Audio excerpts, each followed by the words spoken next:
If you would, do yourself a favor, hit the like button, share a link to the show, make sure that you're subscribed, follow over on X at Tommy Borum Jokes. This evening is pretty simple. We'll just be watching Dan Bilzerian, Jake Shields, and Owen Benjamin as they discuss the campaign. Jump in the chat. Let me know how the day went for you. Scale of 1 to 10. As we get into it here in a moment. Follow, subscribe over on X for $2 a month. Very simple. Or everywhere else for free over on YouTube, Twitch, X, Pilled.net, Rumble, and Odyssey. You can find all the other links in the description below if you look at allmylinks.com/AmericaFloats. That's allmylinks.com/AmericaFloats.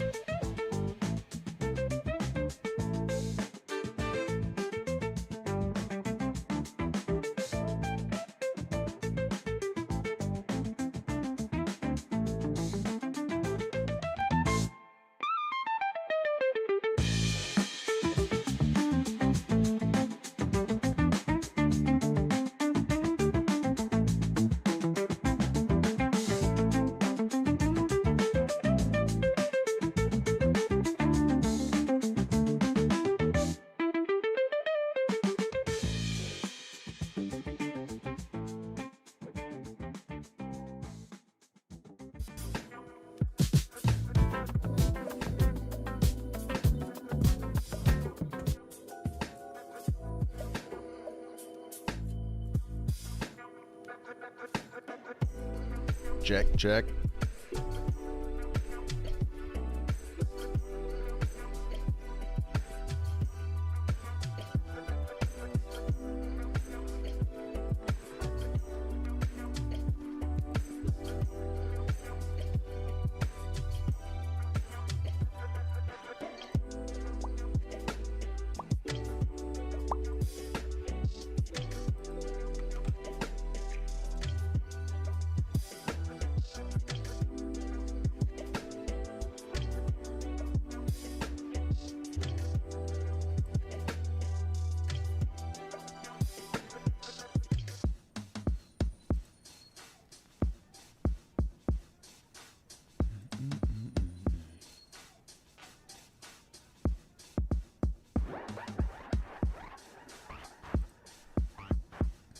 See if the chat works now. It should be working. A hard 9 from Rusty Shackelford. I hope that means that's good. Didn't catch a personal best, but I finally got the bugs out of the motor. I even got a drive back to the ramp, he says. That's good. Glad to hear that over on YouTube. What else? Check in over on Rumble. I don't want that to be black or blue. Why is it being dumb?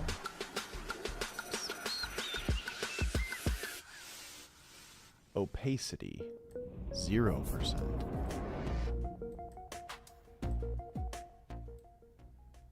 With Dan and Owen, two of my good friends. I'm glad to get you guys together. So. Oh yeah, I don't know if you've noticed, but over the years I've just been like, kind of supporting. Like I'm like, oh, way to stay calm in that. Like on Twitter, because I'll like watch you, and one thing that a lot of people get wrong is they get too pissed, and you'll keep a cool head, which is actually the move. And so many people don't know that. He vouched for you, so I didn't, I'd seen some of your stuff. Actually, somebody told me that you didn't like me, so I don't really know too much about it. People say crazy shit. And he was like, yeah, he's uncontrollable. And I was like, that's a strong vouch. He's one of the people I really like. There's only a few influencers I really like, and you're two of them. Yeah, I don't like to be dependent. Like I'm very against dependency. So I can say what I think. I think a lot of people too nowadays try and pick the popular. They're like, oh, is this going to be popular? Is it popular to go against ICE or, whatever? Yep. Instead of just like saying what the fuck you think. Exactly, dude. That seems like the scarcity now. It's like now Everybody's trying to be popular. They're trying to get like on the trend. They want likes, or they want this, or they want that.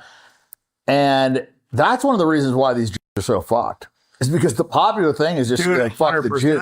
Yeah, because you can't change your mind about shit. There's plenty of people I've like openly thought were shills and sucked, and then I'm like, oh, like Ian Carroll, I really like that guy now. Oh, that's right. You and Ian were fighting for. Well, not fighting. I was just like, he came out of nowhere. Like, I'm always suspicious of the guys that come out of nowhere. They're everywhere.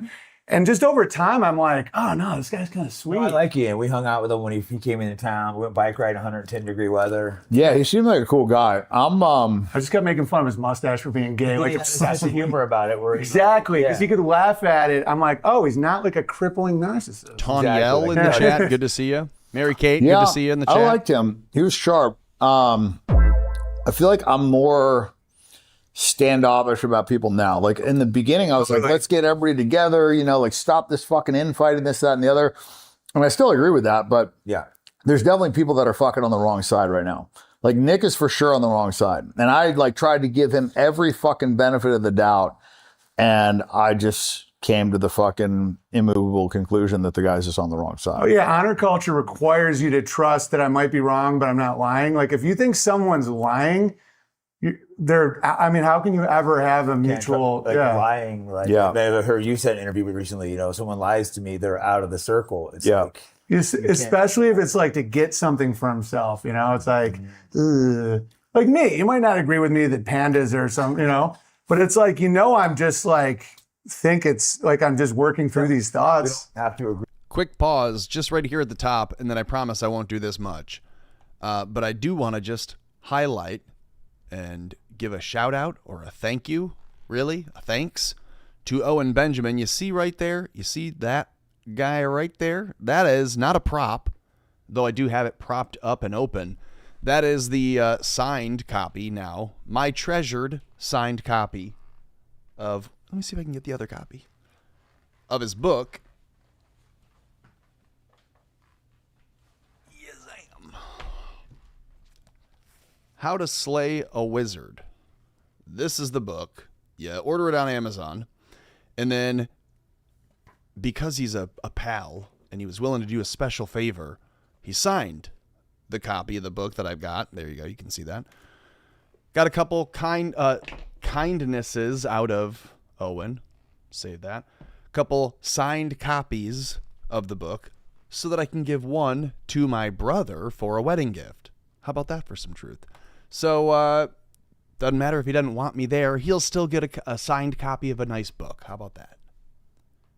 Agree on everything. It's like most stuff. And if I know. So I just pausing this to say, I take Owen seriously when he talks about honor culture. I appreciate that. It's a nice thing. And it's a nice thing that he did for me. So just know, there's a reason we're watching today. We like Dan Bilzerian. We want to go live in his district. We're making plans in the district he wants to represent. And we like Owen. And so we'll like Jake. You're being honorable, not lying, not going to steal from me. Yeah, I saw Nick here. I mean, Nick is just a little weasel. I mean, he's been, if you promote anything positive, he like goes at your ankles.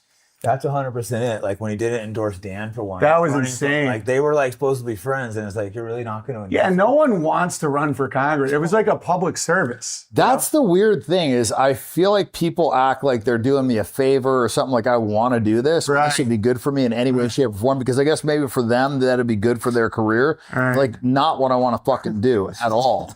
And it's like, I feel like I'm the guy like volunteering in the school project and it was like, fuck you, dude, do all the work. It's like, well, fuck all of you. If fucking none of it's going to get done. Like, I don't know, man. Like if any of my friends were fucking standing up to do that, I would be supporting the fucking shit out of them.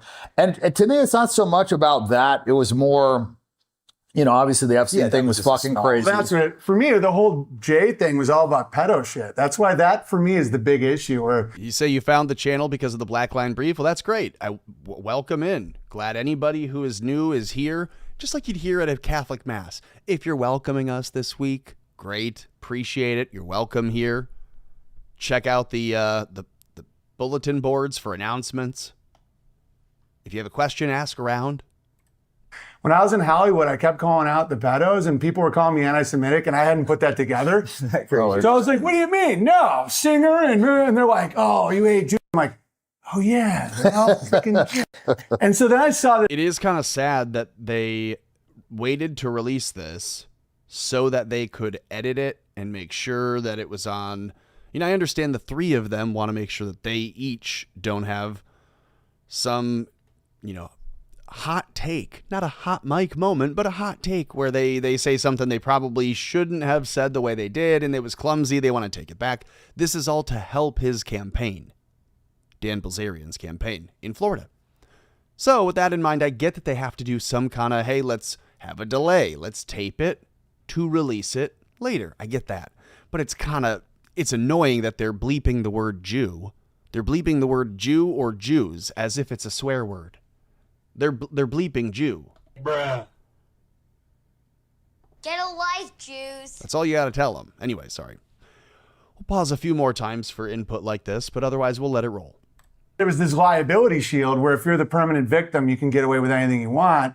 And that's when I just started hammering the victim things, right? I just started making fun of, the events in the 40s and whatnot. Cause I'm like, you don't get to get away with hurting kids, Yeah. And so that to me, when Nick, he's been saying sexual stuff about kids for a while. And that to me is like, there's no common ground when you do that. No, you can't. Yeah. Things you can't I can't align with someone doing that. No, that's like the whole fight is to protect the kids for the future. Like that's my.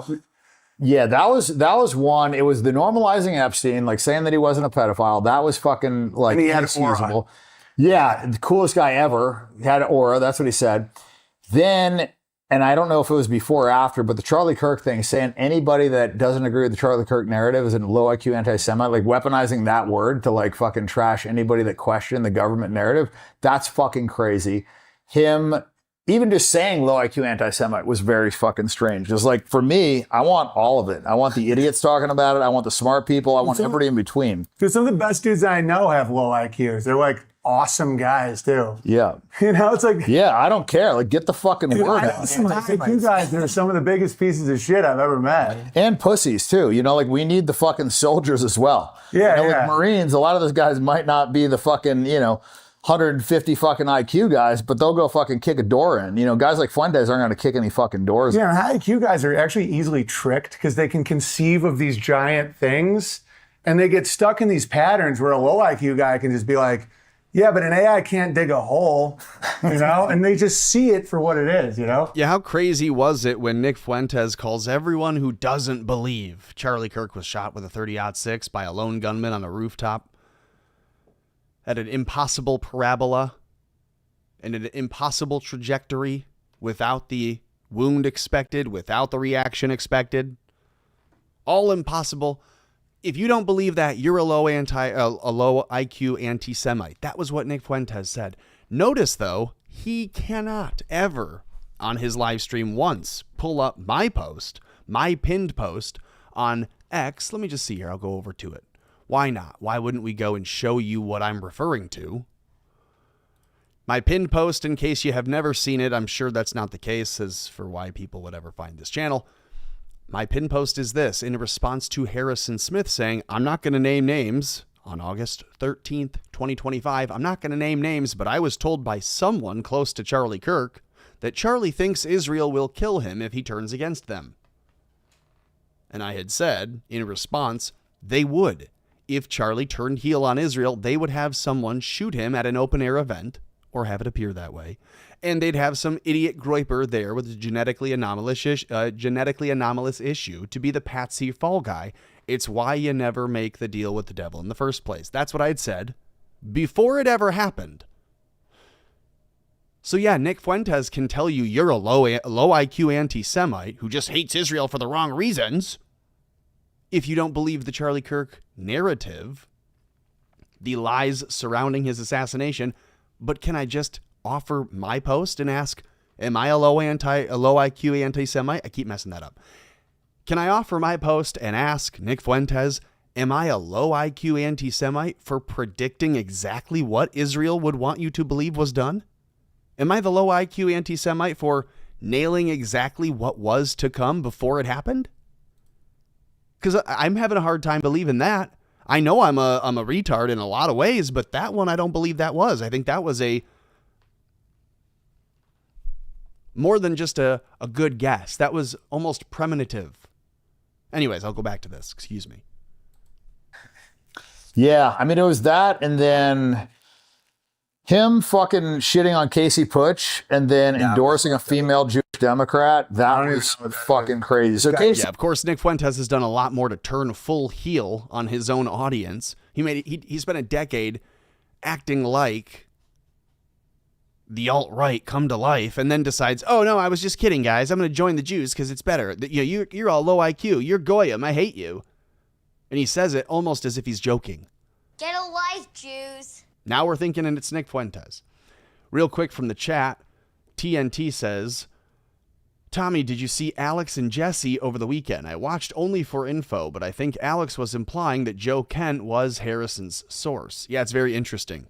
You know, Joe Kent also said that Charlie had made different comments to him in the passing between meetings in the Oval Office and in the White House, in the Situation Room. Very interesting. I don't know. Rusty Shackelford says, I used to watch him, but was always suspicious. During the Chud debate, he was acting like a baby, and I couldn't watch him anymore. I'm sure you're referring to Nick Fuentes, because that's a perfect descriptor of him. Yeah, you could, take him in clips and maybe you'd smirk and go, I get what he's doing. It's funny. He's saying the truth in a way that would pass as comedy or parody. I get it. And now he's done the exact opposite. He's parodizing reality, and Nick Fuentes is calling you an idiot if you see through it. You're stupid. You're the low IQ anti-Semite if you can see with your two eyes and your two ears and a brain engaged between them. Then you're retarded for not believing the obvious slopaganda, the stuff that's been coming from Gary Meltdown, or what's the latest one now? The one who just got exposed the other night. We just talked about him yesterday. Pentagram Allen. These guys who now openly admit, of course we work for the Department of War. Of course we work in the digital PsyOps division of the Department of War. We work for the Pentagon, of course. You think Nick Fuentes is eventually going to come out and say, yeah, after 2020, I was asked by the FBI to become a partner in their counterterrorism task force because we do have a lot of gripers who do exactly that. They talk online and they plan things. We got to stop them. I bet you Nick Fuentes is a willing participant in the informant program. I don't think they had to twist his arm at all. And then the projection from him saying, well, Tucker's a Fed. Tucker's a Fed because he's got contacts at the CIA. And Tucker, while he has those contacts, would also be correct to say, Nick Fuentes is a gay Fed. Oh, Nick Fuentes is a gay Fed who lives in his basement. Oh, and he'd be right. We're in shambles. Yeah, white Christian nationalist guy. I'm not like the white pride guy, but that's what Nick is supposedly about. Right. And he says that women are like the most worthless fucking things ever. All this stuff, right? So then, and also he says the shit about the Jews. It's like, this is totally uncorrelated to what you've been saying. And not to mention, 3 months ago, he went on every fucking major podcast in America and talked about the left is coming to kill us, the blacks, just all the typical fucking Fox News shit, not the crux of the fucking issue, which is Jewish supremacy. He just didn't speak about that on any of these podcasts. Look, I get it. If you don't want to talk about that on every fucking podcast, it might get fucking boring. I get that. But to not mention it on any of the mainstream stuff, he's been waiting his whole fucking life to get on Piers, to get on Tucker, to get on fucking all these shows. Gets on all of them. Doesn't say a word about the most important fucking issue. And yeah, that's an interesting little tidbit for Nick Fuentes. That's a good point. He gets on all these major network or otherwise shows with more credibility and bona fides than his own. He gets exposure by going on programs hosted by people like Piers Morgan. He goes on Tucker Carlson. He goes on with Candace Owens. And he doesn't talk about this one hyper important issue. It seems a little suspicious. I also find it weird that he just coordinated all of a sudden after he fucking went out and said anybody that doesn't accept the Charlie Kirk narrative is a fucking retard.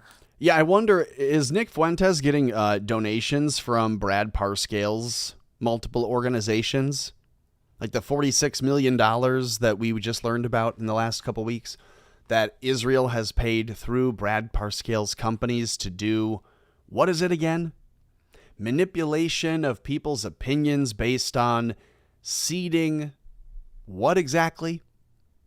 They wanted to promote and publish Zionist content, Israeli propaganda, through publications, organizations like TPUSA. And I believe it was Charlie that said, I think that's a great idea. You should do that. Create your own organization to do it. TPUSA doesn't need to be the mouthpiece for Zionism, but thanks. Thanks for the offer of your investment, but we don't need to turn into Olive Branch Associates on behalf of Israel. That's not what TPUSA is. And so now Brad Parscale, cut to the chase, right? Now after the fact, it's been almost 9 months. Brad Parscale has tens of millions of dollars, essentially the money that Bibi, through his Israeli money, was going to put into TPUSA. That's been given now to Brad Parscale to use in digital media asset creation, content creation, hundreds of channels funded, etc. All for you to now have to reverse engineer and determine, wait, who else could be being paid by Brad Parscale? You remember when we heard about the influencers pushing for Coca-Cola and other gross junk food products to be allowed in the SNAP benefit program? If you had a bridge card, no shame to you. Apply. If you qualify, get that money. Get the free money. If you qualify for the bridge card and you can get it, great. If you had a bridge card and you were using it, those SNAP benefits were at risk at one point and may not have earned you your Coca-Cola or your whatever else. And you remember people online coming to the defense of Big Sugar and Big Process of Coca-Cola. They were defending EBT dollars being able to defend and spend on Coca-Cola, and they told you, and I think I was a person who understood both sides. They said, it's your freedom, it's your right. What is the government to tell you what you can and cannot spend a benefit on? It's a legal benefit. Once it's yours to spend. But they don't let you spend EBT on things like alcohol and cigarettes already, so they're saying Coca-Cola is a vice. It's a luxury. It's not a need. Water is a need. Fresh produce is a need. By the way, can we get fresh food with an EBT? I don't think you can. I don't think the Bridge SNAP system allows you to buy warm food. It's only cold processed food. But anyways, okay. So that was what they were all up in arms about then. Those influencers that told you, no, you got to be able to spend your money on Coke. They were all paid by a lobby paid by Coke. And so those messages weren't really their own. It wasn't actually a conservative value that they were defending when they told you EBT should be allowed to be spent on Coke because it's our right. So I wonder, with that in mind, I wonder how many little organizations have they created and popped up and made to look like, oh, they're partnering with TPUSA now in the wake of Charlie Kirk. They're partnering with this person and that person and this other person. And in reality, they're all just astroturfed by this backer, Brad Parscale, the guy that used to run the Trump campaigns, but then had a drunken, disorderly incident caught on body cam that, because of the state of Florida laws around First Amendment and the rights to records, became immediately public, and it ruined his political career publicly. Now he had to go dark. Brad Parscale had to go private. So drunken tackling his wife and doing whatever else was caught on camera with the cops. Now he runs the political switchboard internally for Israel, for all the Zionists in America. And if you want to run politically in the United States, you have to win him over and that whole lobby so that they push for you. So again, how many people how many people are being propped up by Brad Parscale and others like him? Where's that $46 million going? All right, back to this. Excuse me. All of a sudden just gets every fucking major podcast in America. Yeah, I mean, as someone who was deplatformed from like actual... Is Brad Parscale paying Nick Fuentes? That's what I mean to ask. Jeez, long way to get to for that. Banks and shit.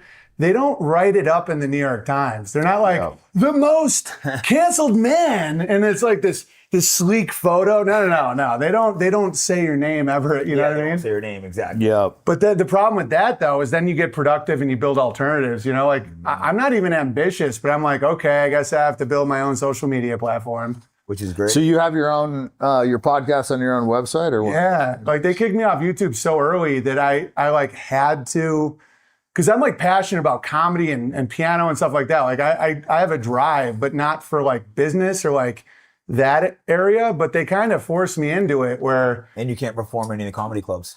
Yeah, it's pulling back now, but now I don't even care. I crowdfunded land to have events on, to tape specials on. I'm like, oh no, we can do comedy anywhere. And that's the matrix really breaking, where you're like, you don't get to own the brand of comedy.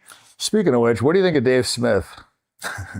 I have mixed emotion. I mean, it's like, we've done shows together. We used to be cool. And then, there's times when like you could really use a buddy to have your back. Yeah, and I would have called him a friend before, but like he did a few things. There's a couple I'm gonna say, but the one of them is him, bashing Dan when Dan's running against Randy Vine of all people. He doesn't have to like Dan, but that's like insane. Well, it was a weird thing. So he gave Hassan Piker a bunch of shit about ducking him in an interview or ducking a conversation with him. And I'm like, well, you fucking ducked a conversation He with does me. me too. Yeah, well, because I know, because Candace reached out to him. He did, like a couple people, because I liked some of his takes. But then as I started like seeing it, it was like he would. Also, I haven't asked any of these three guys to do a podcast with me. Have not asked, have not sent the invitation or the suggestion or the kicking the tires. Hey, wouldn't you, what do you think about this? But if I did and they didn't respond right away, I wouldn't then say, oh, they're dodging me, like some people that we're discussing. Talk about the Israel issue. And it was like, and then you also, it's positioned that a Jew is against Israel, always is against Israel. So people are seeing that. So there's some value in that. And I'm like, I've never even heard of this guy outside of fucking podcasts and stuff. Like, he's a comedian. Like nobody's heard of this dude, but he's on all these big podcasts. He's on fucking Rogan. Charlie Kirk, Rogan, all that. Well, Rogan could be because he's your boy, but like he's on Charlie Kirk having the fucking debate. He's always the guy that's having that debate, but he never talks about obviously supremacy or any of the Jewish question or any of that stuff. It's solely focused on Israel. And so what you have a well-spoken Jewish guy speaking out against Israel, which makes people think, well, obviously it's not the Jews. This guy's a fucking Jew. Guy's got like Norm Finkelstein. He's out there, speaking very eloquently about this. And as people see, he's like a Jew. But then when the pressure gets fucking turned up a little bit, now all of a sudden he's like denouncing Candace, the one person that had I should like Candace now. Yeah. I used to think she was a shill, and now I love her. I'm like, dude, she's crushing. It is weird how he's announcing Candace and Tucker. Yeah. And Tucker crushes too. Yeah, no, I'll put it this way. Dave Smith's a survivor. Yeah. You know what I mean? Like he's a survivor. Like if there's no stakes, he's a great guy to hang out with. When it benefits him. Yeah, exactly. I think, oh, this guy's not my actual friend. And like, he was in Vegas. I tried hey, let's go meet up with Dan, talk to him for a few. And he's just like, oh, I don't know. He's a little too anti-Semitic or something along those lines. Because I didn't care about his podcast or doing anything. I just wanted to have a conversation with him to get I wanted to just hear him on the Jewish question. I just wanted to hear what his take was as a Jewish guy that's clearly anti-Israel. I wanted to know where he stood when it went a little bit deeper. It's like, okay, well, what about all the stuff? It's very interesting to hear that from Jake Shields. He says that he invited Dave Smith to come and sit with Dan Bilzerian. And Dave Smith's response was that Dan Bilzerian, while he's correct on all these other things, he's too anti-Semitic. Nah, it doesn't matter if he's anti-Israel. He's too anti-Semitic. The U.S., the attacks on masculinity, this pushing of transgenderism, all this fucking bullshit, completely controlling the fucking media narrative, dividing us, doing all this stuff. Because all the media is owned by fucking Jews. If you break it down, because a lot of guys 96%. Well, they zoom in, right? They're like, oh, well, TNT isn't. And it's like, okay, but if you fucking look at who owns TNT, Comcast, yeah, all the big parent companies are all controlled by Jews.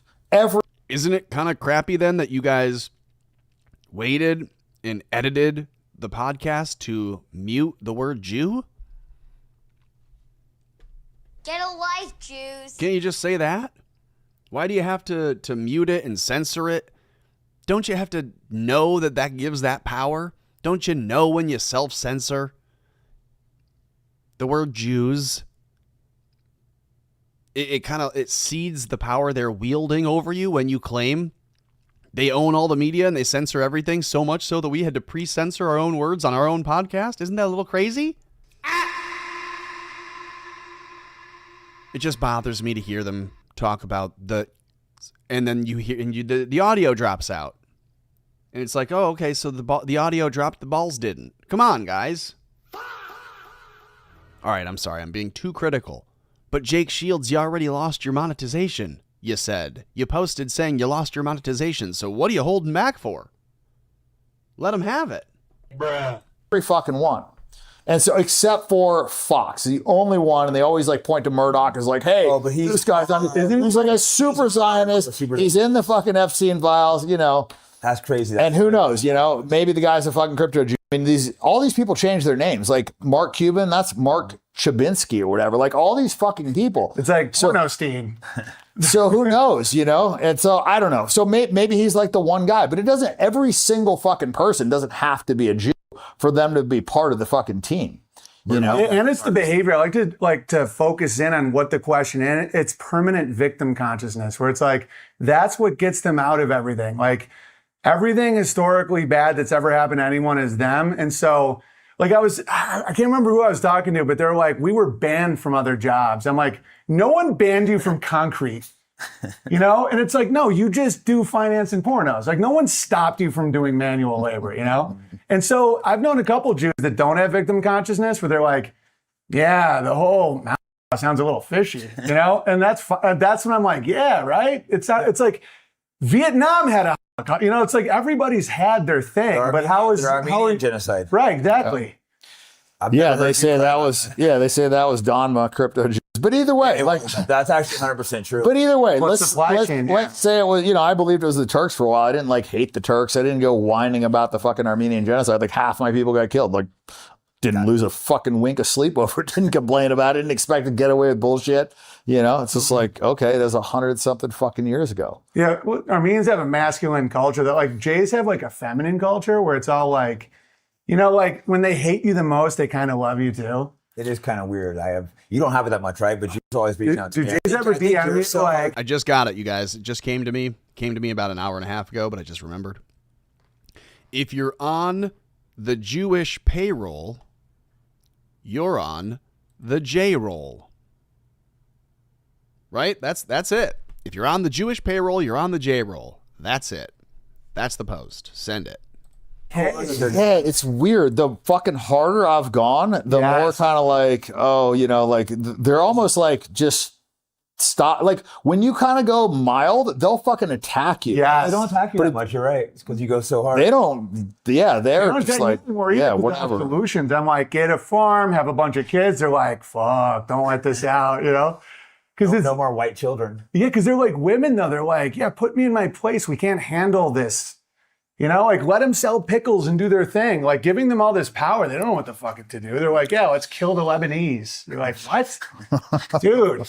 Yeah, it's like women. It's like if you just give them all the money, they're like, they'll just make a bunch of bad decisions. They want you to be like, no, we have to put some aside. Well, they pretend like they want to be in charge, but they never respond positively to that at all. Bingo. They initially want it. And you're right, that is kind of like an effeminate quality because women act like they want the fucking reins, but when you give it to them, like when a guy is subservient to a woman, that fucking relationship never lasts. Never. It's like the Red Sox. When they won, they didn't know what to do. They like they still burn the cars. It's like they're like, the curse of the Bambino. I'm like, dude, you won. They're like, yeah, my dad's a wicked queer. I'm like, no, you're now the champion and you don't know how to be a champion. No, it's true though. If you give a girl power, relationships, guys don't understand that. Fuentes can't be like not a victim. Like he can't be the guy that's winning. I think you're right because things are going good for him. Instead, he's got to be a victim, start attacking everyone. Yeah, he's like, everyone's attacking Clavicular, man. Attacking me for no reason. I'm like, dude, you're doing great again. Like when I started doing better again, I was like happy. I'm like, yeah, like happy for your friends. I was telling you earlier, like, oh, really happy that you're doing better. It's like, yeah, like I don't feel envy. Like envy is kind of like a woman emotion. I'm don't like, think you whoever's have the fastest is captain. The envy, you know, some people get envious when you start doing well, but I know you don't have that. Well, not with your like real friends. You No. want to see your real friends succeed. You know, But it's a like lot of people get envy of their friends. I'm sure you felt it before, right, from friends? yeah, I mean, I think he's looking at this like he wants to be the guy of the movement. He wants to be important. He hasn't had that. Like, you know, we've all been famous. So it's like once you have something, you realize it's like not that It's cool, overrated. you know? Yeah, yeah. But when you haven't had it, you really fucking want it. And so I think he hasn't had it. He's never been important. Nobody's given a shit about him. And he's never had money. And so now he has like this first opportunity to have it. And, you know, I don't think he knows how to handle When it. you're home. I mean, alleged homo. It's like, He's definitely gay. yeah, like that's best case scenario in that case. Yeah, that you What, might be right. whoa, what's worse? I don't know. He's a big fan of Epstein. It's like, Yeah. it can get worse. Oh, yeah. Well, I mean, he's openly said that sex with 14-year-olds isn't pedophilia. Dude. So- Yeah, and so like, what's his drive? It's almost like sadism. He's like, oh, I want my boot over your neck versus like, I want a lot of women in the kingdom. Pool. Remember Timmy Pool? He did some rant when he's like with Ice thing. He's like, it's my boot on your neck. He did this feminine rant, like it's my boot. Yeah, It's like, they oh want to my God. reign in hell. They want to be the one with the boot on the neck. Whereas I want like, he's the best at that. He's captain at this. Oh, he's really good at growing garlic. He's the farmer guy. Like, I didn't understand envy. And once I did, I got a lot happier actually, because I didn't know why everyone was acting so weird. Yeah, it's like if you have a friend all of a sudden acting weird towards you. I haven't had it a lot. We have a few friends who are like, oh, they're being envious of my success. I know. I'm like, you were That's, like, really the most pumped for me poisonous when I thing was ever. like rock bottom. Why are you mad now? I'm like happy. You know? I'm like, you were like the man when I was like spiraling. I'm like, this doesn't make any sense. He'll be happy if you start spiraling again. Yeah, I'm like, no, like I'm doing really good. They're like,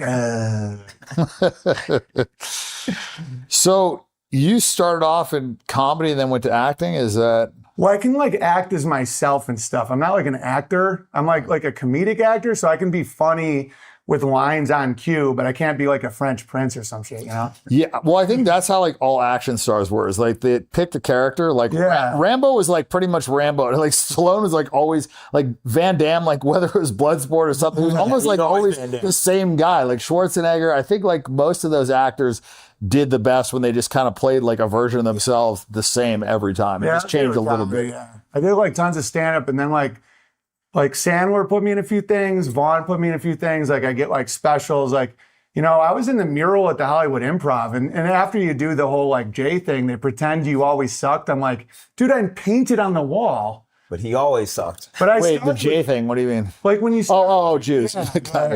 You just have to like. I just think the letter J is so funny because it's like hooked. You know, 10 years ago, that would have meant something totally different. You've been, oh, you did the J thing. Oh, you did the J thing, huh? Oh, did you hear about this? Oh, did you hear about this? They did the J thing. They'd have been talking about Leno still, but now no one even knows. See, he's referring to, it's funny. It's just funny. Now they're like the J thing. Oh, you mean the Jews? Oh, but before it's like in comedy. Oh, you get J? Did you get J? Great. It's like such a skinny little letter. It's like a J. Oh my God. And it's like, but I my dad sang opera, so I was like, I was really into music, and then I like incorporated that. I was gonna be a lawyer, and then I was like, this is all like lying. I was more like an out, like that's why I'm disgusted by so many comics. I'm like, we're supposed to not care about this shit, you know?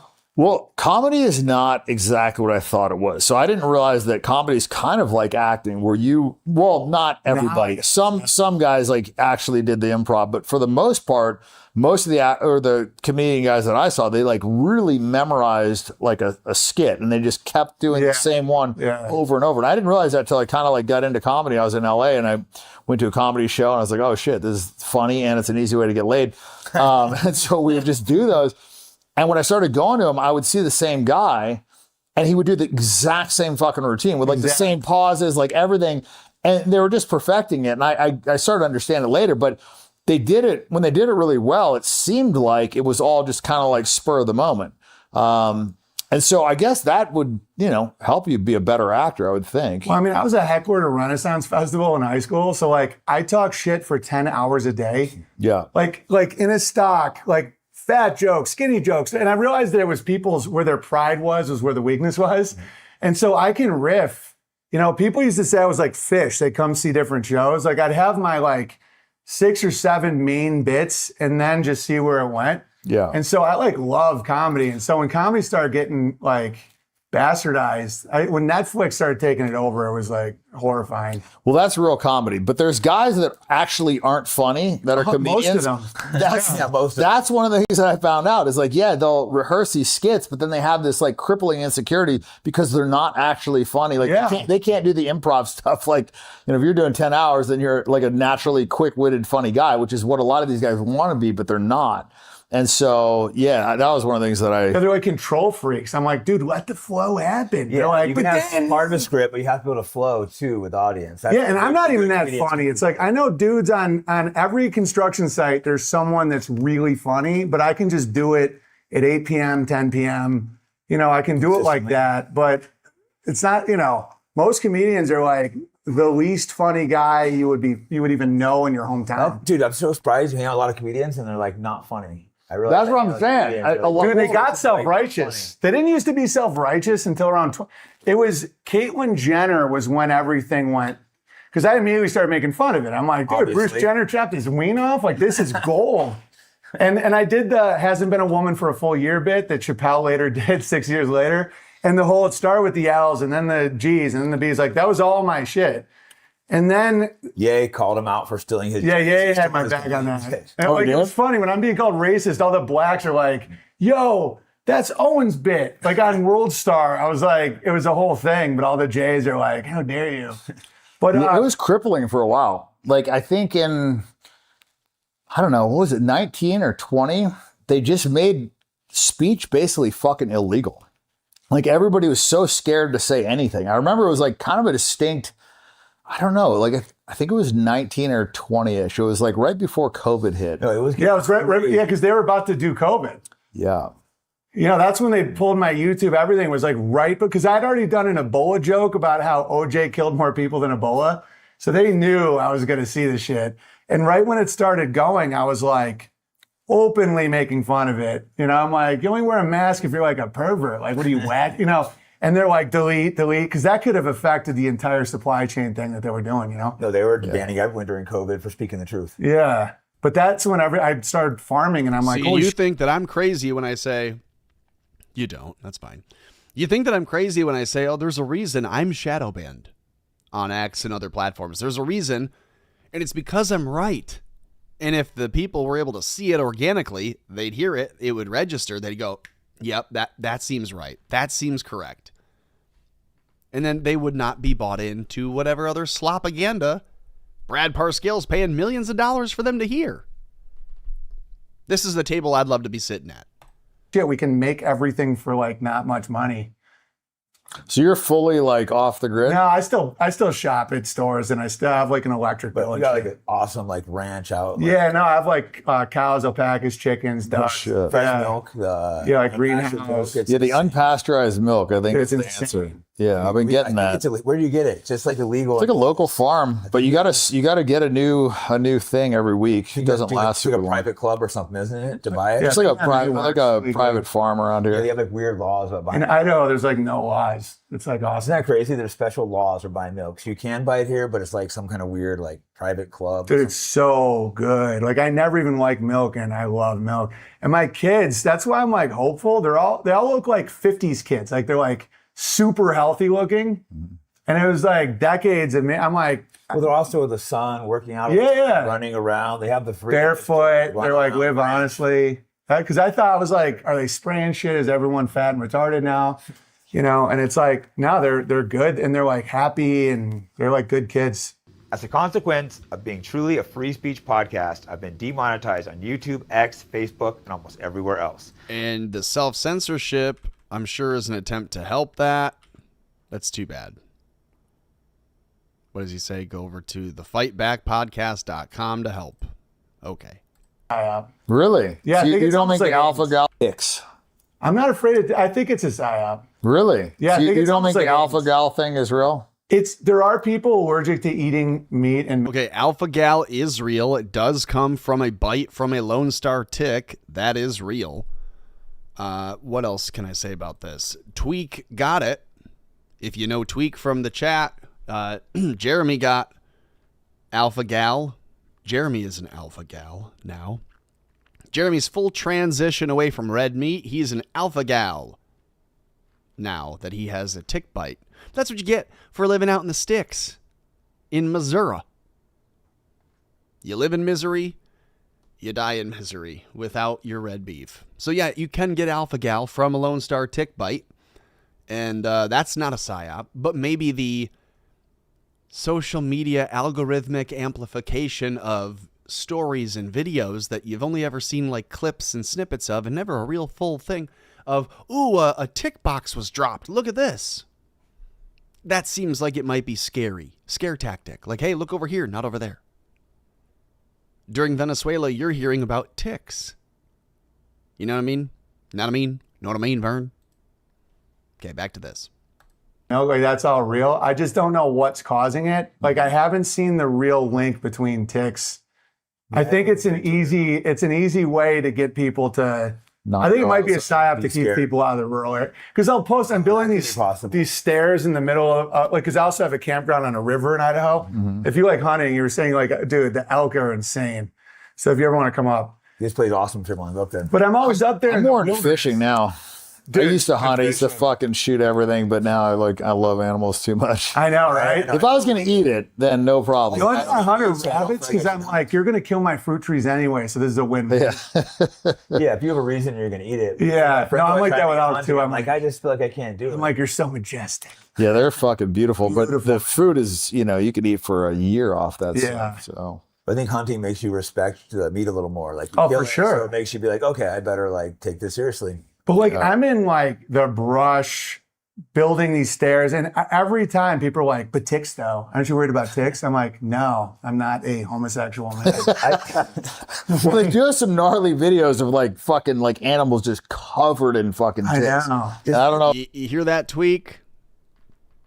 You hear that? The only reason that you'd have to be afraid. Ticks? I'm like, no, I'm not a homosexual man. Sorry, buddy. I think that's why they targeted you. They were going to ruin your Pride Month this year. Sorry, bud. Everyone give it up for Tweak. He just had a birthday 4 days ago, and he's got alpha gal.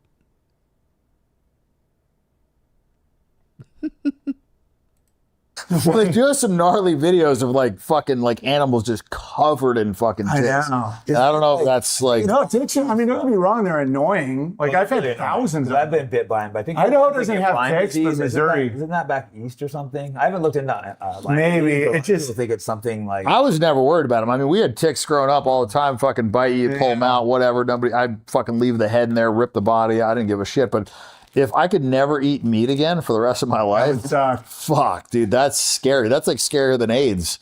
That's like to never be able to eat meat.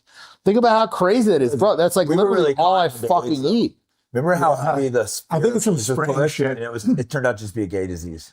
Well, definitely shamed. Yeah, definitely. Shame made him take AZT, which all the side effects is AIDS. Yeah, but I think alpha gal, I think it's from like chemical spray shit. I think it reeks of a grab or move where they're trying to offload liability into something else. So you don't think it's from the ticks? I could be wrong. This is one of those opinions where I'm not for sure on, but I just don't. If it's the ticks, then I would have it's kind of like some of these things. I'm like, I would have it I would have AIDS. You know, like imagine if I was some Yeah, imagine if Owen were some flamer. Flaming gay guy. I'm like, if AIDS is real, I'd have it. You know, it's like, that's like me with fucking ticks. They make us think that we get it from straight sex. Did you ever like when you first... That's hilarious. If AIDS was real, I would fucking have it by now. Yeah, being out in the woods, you get a lot of bites, a lot of scratches, a lot of this and that. I get that. I get what he's saying. I don't know that there's a lot of ticks out in, well, I can't. Doesn't matter. Rural Utah, rural Idaho. I can say, well, I'm here in West Michigan where we're supposedly having a tick outbreak. It's a hot spot for ticks. You look at the heat map for the ticks, and I'm in like one of the hot ones. Okay. I believe that they can give you alpha gal because that's, it's what's happened. But I don't think that it's something that you need to be so panicked about that you change your behavior or you don't go outside. I think if anything, your behavior should be updated to include run through a tick check for you and your loved ones and your dog, whoever else was walking out with you in the woods, wherever deer may also go. That's where you find ticks. That's where they jump on you.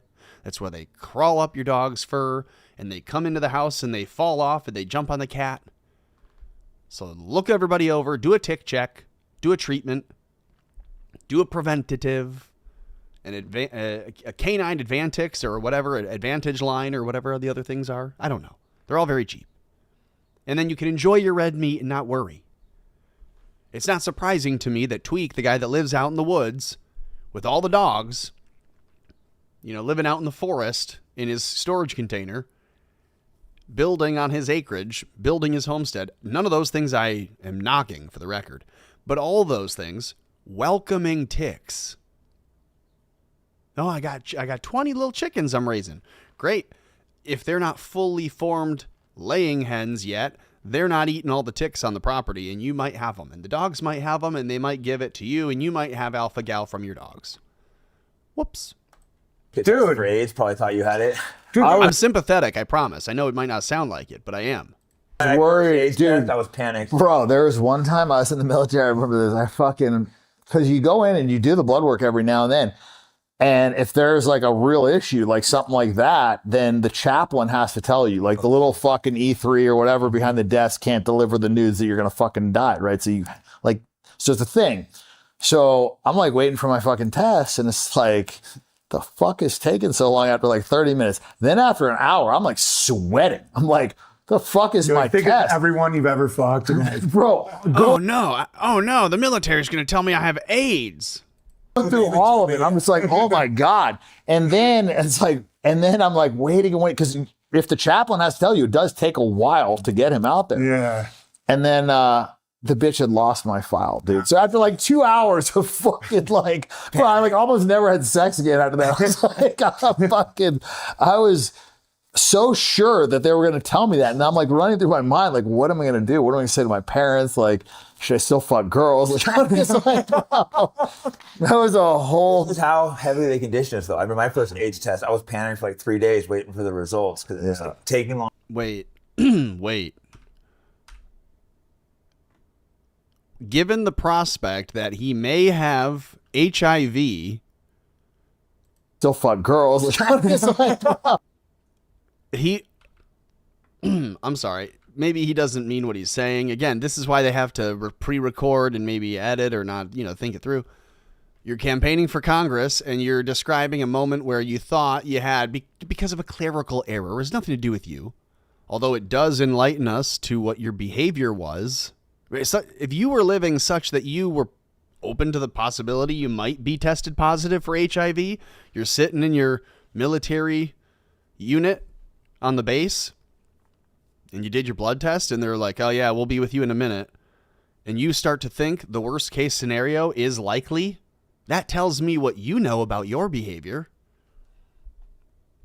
Okay, so he's sitting there, he's thinking he might have HIV, and if they come to him and they tell him that, what's he going to do? How's he going to tell his parents? That was the one. And the other one he says is, should I still F girls? A lot being said in that statement, as opposed to what else if it wasn't just girls? What else is he doing? Should I still F girls, he says, as opposed to what else? What are the other options that he has on the table currently? I was so sure that they were going to tell me that. And I'm like running through my mind, like, what am I going to do? What am I going to say to my parents? Like, should I still fuck girls? Like maybe he's just adding too much detail, the girls qualifier. And so you wonder, like, why did he say girls? Is he already going to be still banging boys no matter what? He's got HIV, so he's going to keep banging the guys, but he won't bang the girls anymore. Or is he just saying, yeah, I bang girls. Should I still bang girls? Is that what he's saying? Dan Bilzerian for Congress. He's got my vote, and I'm not even joking. That was a whole. This is how heavily they condition us, though. I remember my first AIDS test. I was panicking for like 3 days waiting for the results because it was like, taking longer. Like, got to get tested for a fight. And I'm like, I have AIDS. This is terrible. Dude, when I was Hey, I can tell you right now, I don't know if I've ever taken an AIDS test. I have every time that they have tested at the hospital or whatever else, I have always been negative. I can tell you right now, if I took an AIDS test, I wouldn't sweat it. I would be able to sleep soundly for as many nights as it took for them to do the test to come back, because I know that it's going to be negative. Negatory, sir. I don't have to sweat it. So I feel bad for Owen sitting next to these dudes when they're like, yeah, if I did an AIDS test, I would be worried. And Jake Shields is like, yeah, I did the last one I did. I was freaked out for days until they confirmed I didn't have it. My life leads me in a way where I don't have to worry about maybe having AIDS. a little kid, I was terrified of AIDS, and I'll never let it forgive the Jays for this one. They said if you're unclipped, it's 10 times more likely. And they didn't get my win, right? So I'm like, oh, fuck, if I do anything, I'm going to get AIDS. And they were like, dude, if you're not circumcised, you will definitely get AIDS. Did they say that? Dude, that was everywhere back then. Dude, my teacher in elementary school or middle school was like, they wanted you to be like, take a knee, kids. There's something called sodomy, and if your dick isn't, and I'm like, dude, that's why I don't trust any of this shit anymore. I'm like the wizard. That's why I wrote the How to Slay a Wizard book. I'm like, this is how wizards do it. This is step by step. That's why the ticks, I'm like, nah. so it's possible but unlikely. Dude, chiggers are more annoying. Like chiggers will fuck up your skin for like. Chiggers. They're like That's these also little duck grabber- shit, yeah, in the water, right? Yeah, and you'll scratch for like a month. Little chigger grab. Dan really figured out the funniest thing though, man. It's like to hack the system, get famous. I know. I was telling him, I'm like, dude, Dan's like, because he was like, oh, Dan. And I'm like, oh yeah, that guy's super smart. And I like, no offense, but I don't think people usually like assume like that guy's high intelligence. But I can tell. I'm like, oh, he knows. He's like doing all the chess shit. I'm like, he's fucking. And then he goes, dude, he got wealthy just like banging. Like that's the smartest. Like, how did he figure that out? That's really gaming the system. Yeah, I mean, I made a lot in poker for sure. That was, But I not think, as much banging. I don't know, man. I also, And I like that you got out of the bank. Like you saw the hedonic treadmill, I really did. which is awesome. Yeah, so my cycle was, I think around 13 or 14, I really started making like big money in poker. Like I had like a 50 or $70 million year and like just made a lot and decided to just do all the shit that I wanted to do when I was a little kid. And so went through the whole bucket list thing. And at the same time, I was like, okay, let's see like what we can do with the fame thing and manufacture that and just like capture the bucket list. And so I was just at the right time at the right place. Like the whole thing just like stars align. That's why when people like question whether or not God's real, I don't know. I mean, maybe like with my life, I'm I'm sure, I'm positive God is real. Now, if I was born in Africa, right, like I don't know, I might have but in my mind, I am fucking unequivocally positive. And When the lessons you learn too, it's like long-term God synchronicity winks and stuff. You're like, holy shit, that looks like this perfect plan that's arced out. You know, You were the first 100%. Instagram star, right? like, I did everything in my life that I wanted to do. I remember being like, Yeah, if you need more proof of that, read the Bible. Read the Bible from cover to cover, and you go, oh yeah, what he just said here is crystallized over and over. and when the lessons you learn too, it's like long-term God synchronicity winks and stuff. You're like, holy shit, that looks like this perfect plan that's arced out. You know. Mary Kay Delvey says, read the book Bitten by Chris Newby. Don't know who that is. Read the book Bitten by Chris Newby about the bioweapon engineering of Lyme disease. This new alpha-gal Lone Star tick nonsense is more of the same. Oh, really? You're going to be a contrarian? You're going to tell me that over in the chat, Mary Kate? Thank you. Appreciate it. Appreciate you being here. Good to see you. Amen, Tommy. Jesus Christ is Lord and the Bible is 100% real. Mary Kate, good to see you. All right, back to the show. You're the first big 100%. Instagram star, right? Like, I did everything in my life that I wanted to do. I remember being like 33 thinking like I'd done every single fucking thing. Like if I died tomorrow, I'm like, I checked all the boxes. I lived like 7. Oh man, he just did a Freemason thing. Oh man, he's doing Freemason hand signals in 33s. I did everything in my life that I wanted to do. I remember being like 33 thinking like I'd done every single fucking. No, he's a Freemason. No. Freemason. No, I don't know that that's true. I'm sure that he's not. I'm sure he's not. But man, couldn't you have said, you know, by the way, I'm not a Freemason, but I was really 33 years old? Isn't it kind of, it's sad and warped now that someone just by happenstance says the number 33 and then we all go, bruh. Fucking horrible. Thing. Like if I died tomorrow, I'm like, I checked all the boxes. I lived like 7 lives. And the crazy thing is when I took it to the end of the earth, I realized like I was chasing all the wrong things. It was fun. Do not get me wrong. I had a good fucking time. But it's like it's fleeting and if you continue to do this stuff, you'll be less happy. Like I watched, it was I forget what the show is called, but it was Hugh Hefner, like towards the end when he was with those 3 retards. And I remember watching this and I'm like, because now I'd gotten the pussy and I knew what exactly being in that situation would be like. It's be like, okay, you know, which one do I want to fuck next? And I got to listen to him for the next 20 minutes and then I'll take this one off and back. I'm like, you know, you go through the thing, but I'm like, dude, if I'm doing that when I'm 87 and I got to listen to these fucking idiots. Nightmare. Like, bro, shoot me in the fucking head. Dude, I was the butler of the Playboy Mansion in a movie for like a week and a half, the house bunny, you know? And so same experience. I'm like looking at Hefner and I'm like, that sucks. You know, he's just like this little old man who's like, I'm gonna get another BJ. I'm like, but does suck less than dying alone. Oh yeah. It's sad compared to like a wife. Because then you just because you keep having to escalate. You're like, how about 3 DJs? How about 4? It's never enough. You hit a point where you're chasing. Like again, I don't regret anything I did, but it's totally to a point where it's like, okay, there's nothing to go from here except downwards. We keep chasing. It's literally like the best way to describe it to a layperson is just heroin.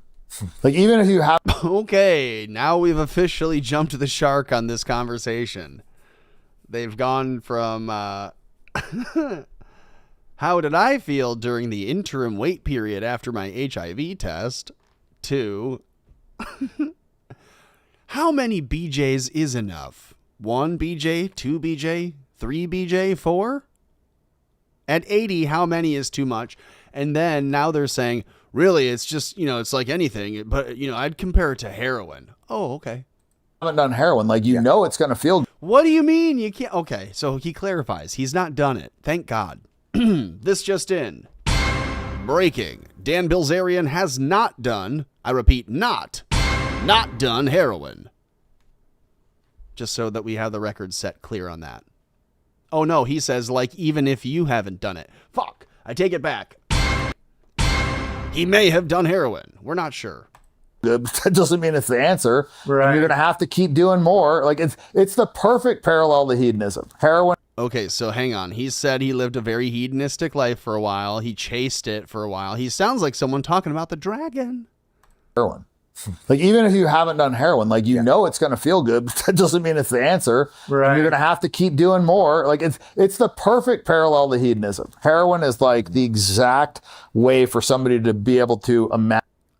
Maybe I'm just hearing things, but does it sound like when Owen says, right, it sounds like, bruh.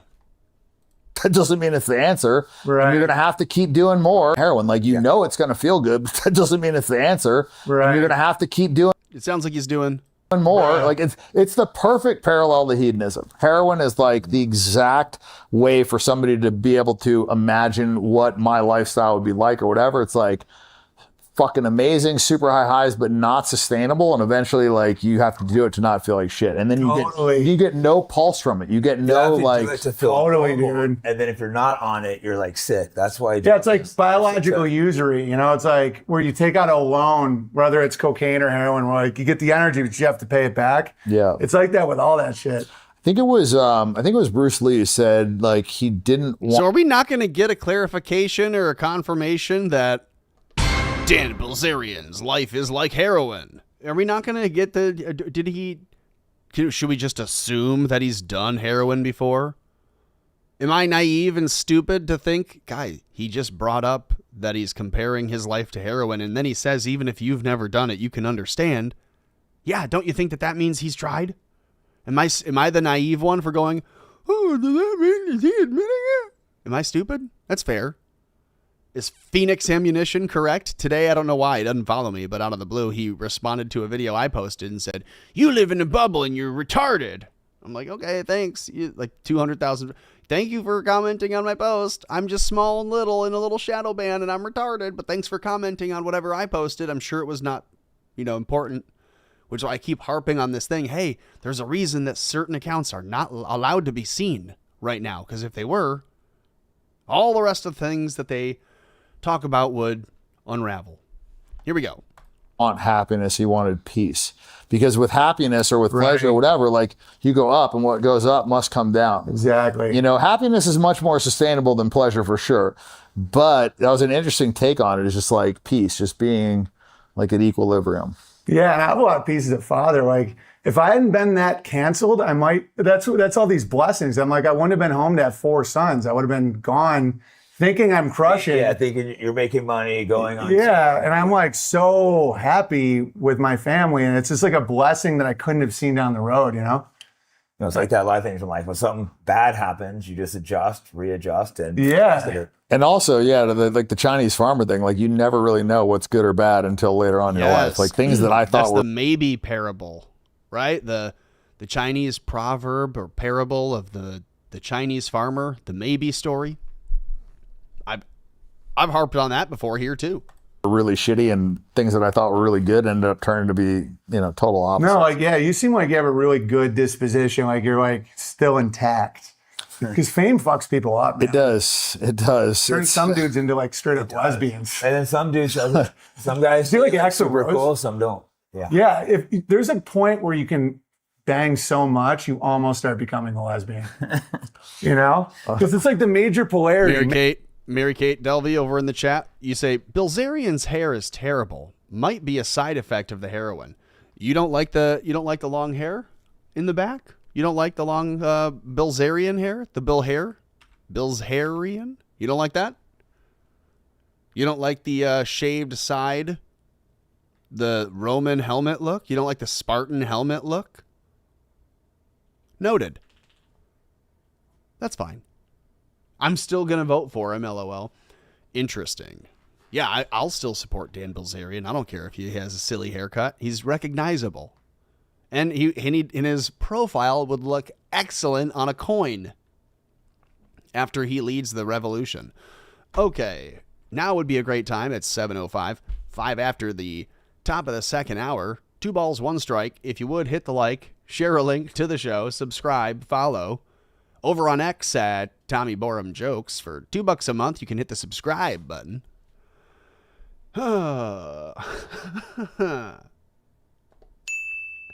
That's the sound it makes. Prove me wrong. Hit it. Try it. Over on X at Tommy Borum Jokes. Back to this. Does turn some dudes into like straight up lesbians. And then some dudes, some guys do like super cool, some don't. Yeah. Yeah. If there's a point where you can bang so much. I think maybe tomorrow I'm going to jump on and I'm going to have the sides of my head shaved. And then it's going to ducktail back into this mullet that I'm working on. Almost start becoming a lesbian. Because it's like the major polarity, male, female. That's why you got out at the right time. I've seen guys do weird shit. Because once you start, it's almost like it just starts merging. Well, people in Thailand, they start doing it because it's not like fame there, but they start doing weird shit when they're there. They just keep banging like to a point where like they can't sustain their polarity for the woman. So they got and I've seen that. I mean, I watched videos of me from before and my voice is a little higher and my jaw looks weaker. I'm like, that was from bang. That was from bang people I didn't love. But when you're like having like raising kids and shit, I have like a staff. I'm anti-Semitic. We're the anti-Semitic. Like I couldn't grow a beard in LA. I was like 30 years old, and then I started growing a beard as soon as I was like not constantly surrounded by pleasure and shit. I think you're also probably leading a much healthier lifestyle. Way So, healthier, being yeah. on a farm, eating like clean food. I think that a lot of the stuff they're giving us is the reason why people have low testosterone. I really believe that. The processed foods, like all that shit. I think they're jacking up the down. blacks too with the certain type. I know it sounds crazy, but they clone Tyrone. Like, I love having crossovers with the black conspiracy guys. I think they put shit in those inner city fast foods to get them like acting nuts. Well, so my theory on it. How is it fast food places when they're going crazy? My theory is slightly different. That's the CI. It's the CI Popeyes. Good Lord, CIA Popeyes operation. They're putting something in the chicken, making people go crazy. Oh Lord, real quick pause just to run you through the gambit here. If you missed it, today the Supreme Court has upheld changes to birthright citizenship and its understanding and application today under the law, rejecting Trump's proposed limits and allowing for, I suppose now, tens of thousands of foreigners from all over the world to pay to quickly scuttle themselves here, hang around for a couple weeks or months until they have their baby, and then that baby can go home back to wherever the hell they're from, Timbuktu or China, and in 35 years, that baby can move back over here and pull some strings and be eligible to be the United States president. That's the world that the Supreme Court wants for us. That is the world that the president is tweeting about or posting on his Truth Social about today, saying, "I would like to congratulate President Xi and the great country of China on their massive birthright citizenship win." That's President Donald J. Trump. So this is bad. Bad news. We're not celebrating that this is a loss. This is a loss. This is not a win. This is a bad thing. Here are some facts on a fact sheet from 6 years ago. They write, the State Department has announced new rules. Again, this is as of January 23rd, 2020. New rules to address birth tourism, which is the controversial practice of entering the United States just to give birth, so that that child will acquire U.S. citizenship. The prevailing interpretation of the 14th Amendment of the U.S. Constitution, granting nearly all those born here with U.S. citizenship and the ability to pass it on to their children and to sponsor relatives for green cards, has become a magnet and spawned a they don't say ludicrous, they say lucrative, but it's both, birth tourism industry, attracting families from all over the world. This industry has grown largely without debate in Congress or the consent of the public. Then they give you some facts. Here are some quick facts. Estimates are that birth tourism results in 33,000, wink, wink, ooh, that number again, births to women on tourist visas annually. So if you're in the big clique, it doesn't matter for what reason you would want to send a family member here to give birth to a new progeny or a new heir of yours to be an American. You can just send them. That's what this says. You can say, I'm crazy. This is for flooding us with masses. This isn't for picking, the royalty and the elite and the secondary and tertiary elite like. The dukes and duchesses of the world. They're not the prince, they're not the princess, but they're important. They have a brother or a cousin or a neighbor who says, I'd love for you to pull some strings and help us get a citizenship or something over in America. And they go, just, here you go. Have some money. If you're in the 1% around the world, you can afford to come to the U.S. And if you're pregnant, your kid, when you have it, will be a U.S. citizen. How fortunate for it. And our Supreme Court upheld that today. So it's not just a function of birthright citizenship. If you're born here, you're a citizen. That seems obvious on its face. But then we should say excluding anyone who is born to a parent who is here traveling on a travel visa and is not here living permanently. If you are a pregnant woman and you come here for a 3-month visa and you come here 60 days before you give birth, that's not fair. You're gaming the system, and that's what they do. So that's what we're having to struggle with here today. If you didn't know, now you do. All right, back to the podcast here. I will try not to interrupt. Mine is that they have naturally high testosterone, which leads to low impulse control and just natural risk taking. Like the more, and I know because I shoot tests. So the more testosterone that I shoot, the more I'm willing to just say, fuck it. And I think that's one of the reasons why they really want people to have low testosterone is because when you have low testosterone, no competition. well, and you're not going to fucking rebel. Right. Like, I'll say fucking. Like I did. I said fuck. This is the same group of people. I'm just going to point out a few things. I'm so sorry to pause this. I'll belabor it for the entire rest of the evening. Talking about how it would feel to do heroin. I think breaking Dan Bilzerian confirming he's doing heroin when has done heroin when he's saying things in this phrasing. Yeah, I shoot test. So you're not freebasing testosterone, but you're shooting it. Okay, so you're intravenously injecting. I believe from my high school and whatever other health classes, we learned that the street slang for intravenous drug use was to shoot. So you can shoot heroin. I think maybe he's talking about shooting testosterone. I think that one confirms it. The mystery's been solved. And you're not going to fucking rebel. Right. Like, I'll say fucking. Like I did. I said fuck it. I thought they were going to kill me. And I was like, you know what? Fuck you. I don't care. Yeah. And I went down the road, like, but a low test. Whoever's editing the podcast needs to shoot some test and then stop bleeping all the J's. Testosterone guy won't do that. And I can't take credit for that testosterone because I fucking shoot it in my leg. But either way, You still have it. It's fucking high. And when you have high testosterone, your decision-making process is definitely different. Yeah, like when mine, because I'm like 46 now, and mine tweaked down a bit, I felt like peace a little. I'm like, my dick isn't yelling at me anymore. I'm like, I can enjoy the breeze. Yeah. But that feeling that A little more aggressive, more likely to do stuff. pretty cool. I mean, yeah, but the bees take it to a level where I'm like, they're putting shit in that food. Also, Because low impulse control, like you see them in a Oh, it's intramuscular injections. It's not intravenous for testosterone. Okay. Well, maybe I'll get on them and grow a big diamond-shaped beard and shave the sides of my head. And then when I run out of shooting test, I'll be like, what else does someone have to shoot?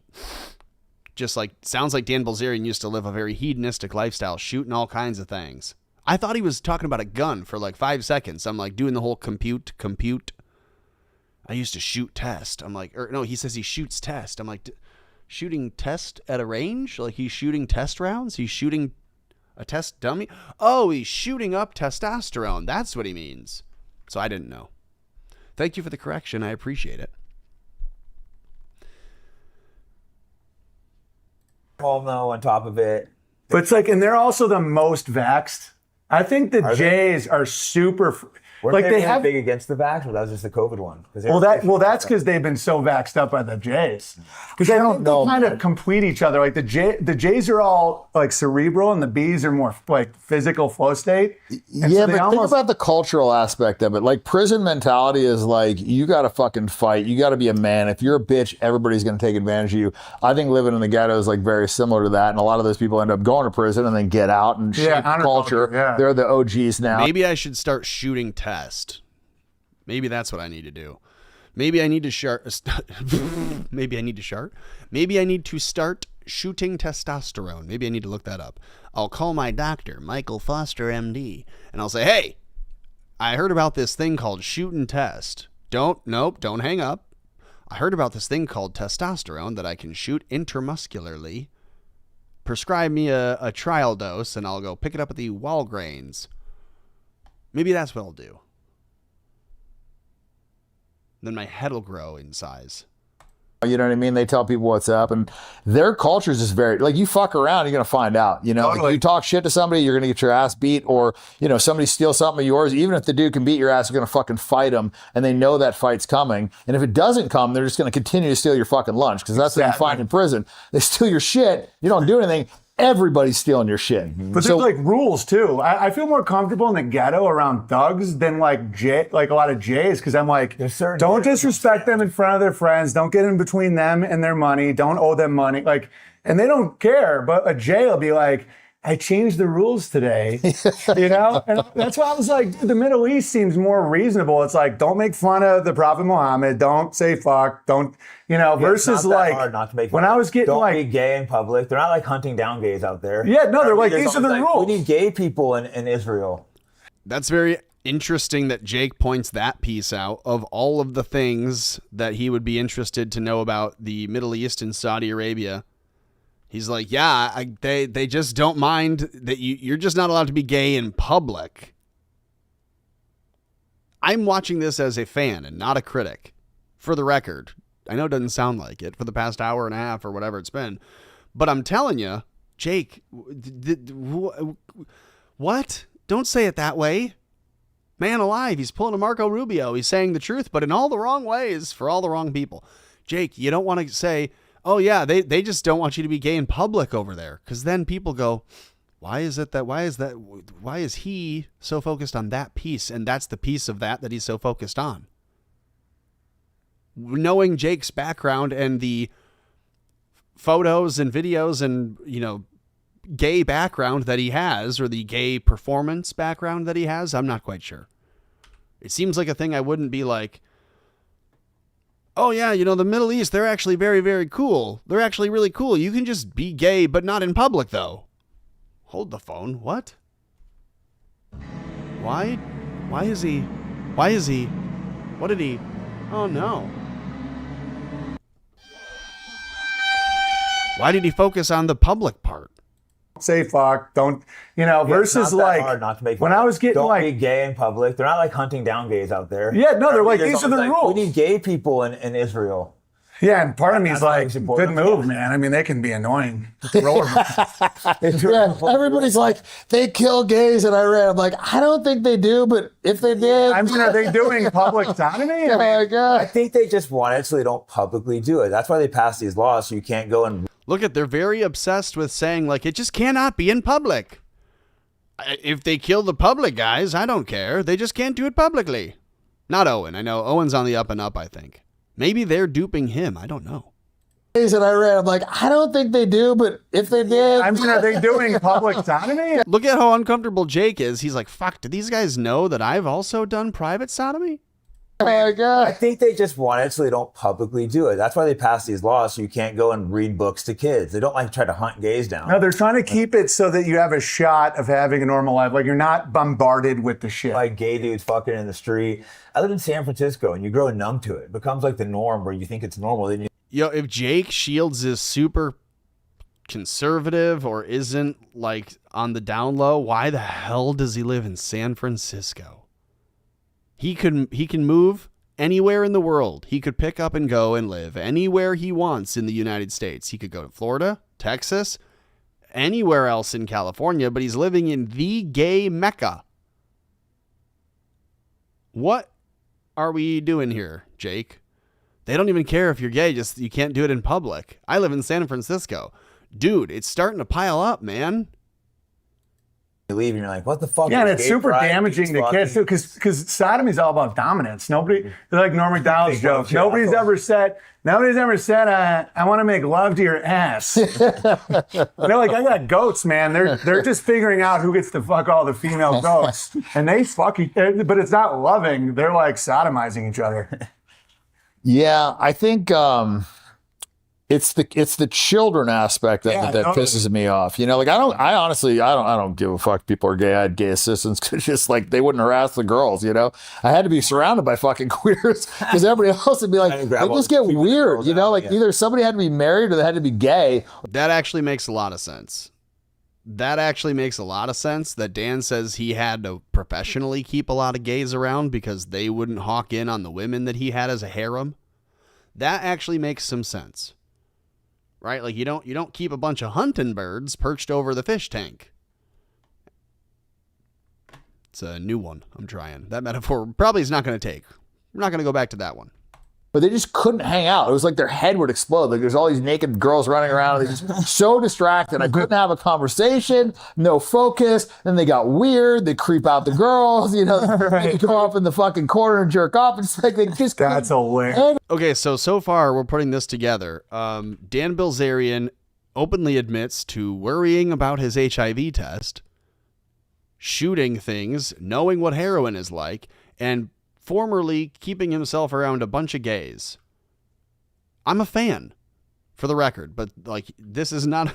If I were watching this as a critic, I would be having a field day. Girls, you know, they go off in the fucking corner and jerk off. It's like they just That's hilarious. handle themselves, you know? And so all my assistants had to be gay. So I've been around, I could give a fuck. It's just when you push it on, it's the kid thing, and then it's also when you just like constantly inundate me with this. Yeah, it's the kid thing. 92% of children who are in gay homes are abused. That's some form of abuse, whether it's hunger, neglect, mistreatment, maltreatment, verbal abuse, physical abuse, sexual abuse, etc. It's the highest of all the different categories for demographic. You can look at children who suffer abuse in single-parent homes, look at children who suffer abuse in neighborhood homes or in grandparent homes or in shared homes or in mixed homes. Nothing is worse. Nothing is highest than the 92% of children who are abused in gay homes. And in particular, of the two, it breaks down to lesbians have it far worse. Somehow, lesbians actually are on the paperwork being more abusive and neglectful towards children than anyone. But it's gays and lesbians. 92% of kids in those homes are abused in some form. Those are the numbers.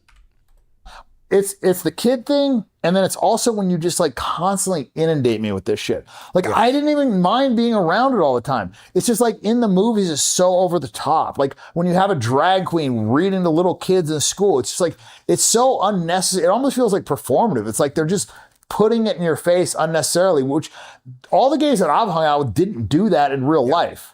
You know what I mean? It's not like they're like making out in front of you and grabbing each other's balls and shit. I think they're just, they go up, do their fucking thing, whatever. But like, they just wear capri pants and chill out. Like, no, I'm the same as you. But like on the TV, it's different. Yeah. It's like, it's just in your face and it's disproportionate too. It's like just massively disproportionate. It's always in there. And the problem is with the kids, because kids are, you know, they're moldable, dude. You know, like when I was a teenager, I'd just, you know, I'd listen to what was cool. You know, I'd want to wear clothes that other people thought was cool. Like you care about like fitting in or whatever.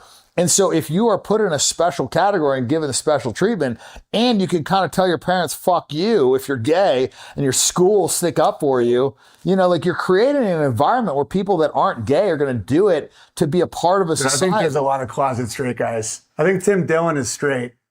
You think so? Dude, he's too funny. He seems lit, but he's hilarious. He's like, yeah, I'm a gay dude. I'm like, I don't think so. It'd be funny if that was You're too fat, you're too messy, you're too funny. Yeah. There's not very many funny people right now, but Tim Dillon's actually funny. Yeah, dude, and I'm with you. I never cared about it, the gay shit until it was like, and like when I had kids is when I woke up because I became the protector. I'm like, you're not putting this in their head. So if someone wants to just be effeminate and like, they never got married and they love Broadway. Like, that's fine. But, like, don't get into the details of the sodomy because it's going to weaken my kids. It's all about population control. Well, my daughter's school, they were treated the gay and trans kids better. It was, like, actively being pushed. That's what I'm saying. There's so encouragement on top of it. Exactly. And special privileges and whatever. Yeah, they got special privileges. The big piece of it, though, is the trans shit. Because you can wash the goth shit off. You can't get your dick back. Exactly. Yeah. When they do the chemical castration. That's what made me do the line in the sand. It was trans kids. I was like, no. And then I went to everything. I'm like, I felt like I was in a nightmare. Yeah. I'm like, you can't reverse that, and you're fucking with kids that want to please their dad. Well, and you give them the hormones to reinforce what they're already kind of like thinking, right? Like, let's say a kid is questioning whether or not he's a woman,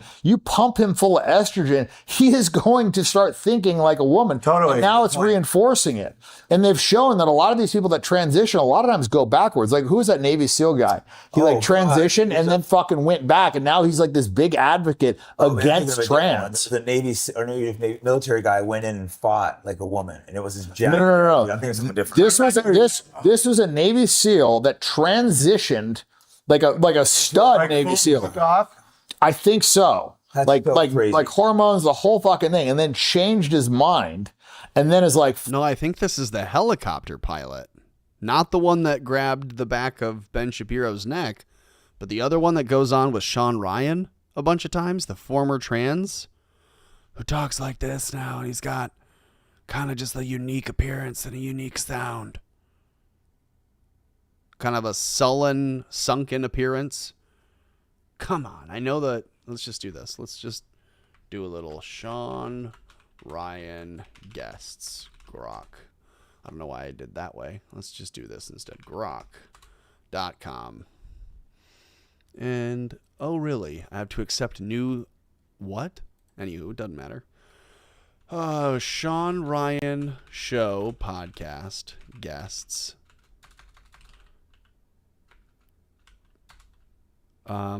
Former post-transition, detransition military guy. Who we got? Come on, Grok. Tell me.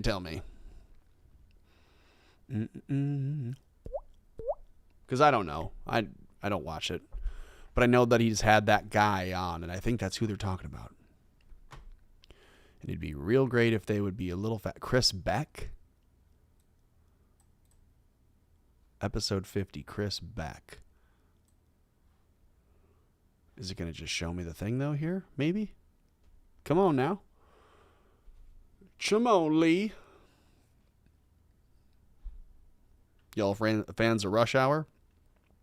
Kristen Beck, during the transition period, is Chris Beck, retired U.S. Navy SEAL, senior chief, with service including DevGru and SEAL Team 6 elements, worked for 20 years with 15 deployments, earning a Bronze Star with Valor, Purple Heart, and worked on advanced tech engineering projects, including mission planning systems, the Iron Man exoskeleton concepts, and Pentagon R&D roles. So hear that. The actual Iron Man was trans. Very interesting. Yeah, this is the dude. This is Sean Beck. Chris Beck, excuse me, from the Sean Ryan Show.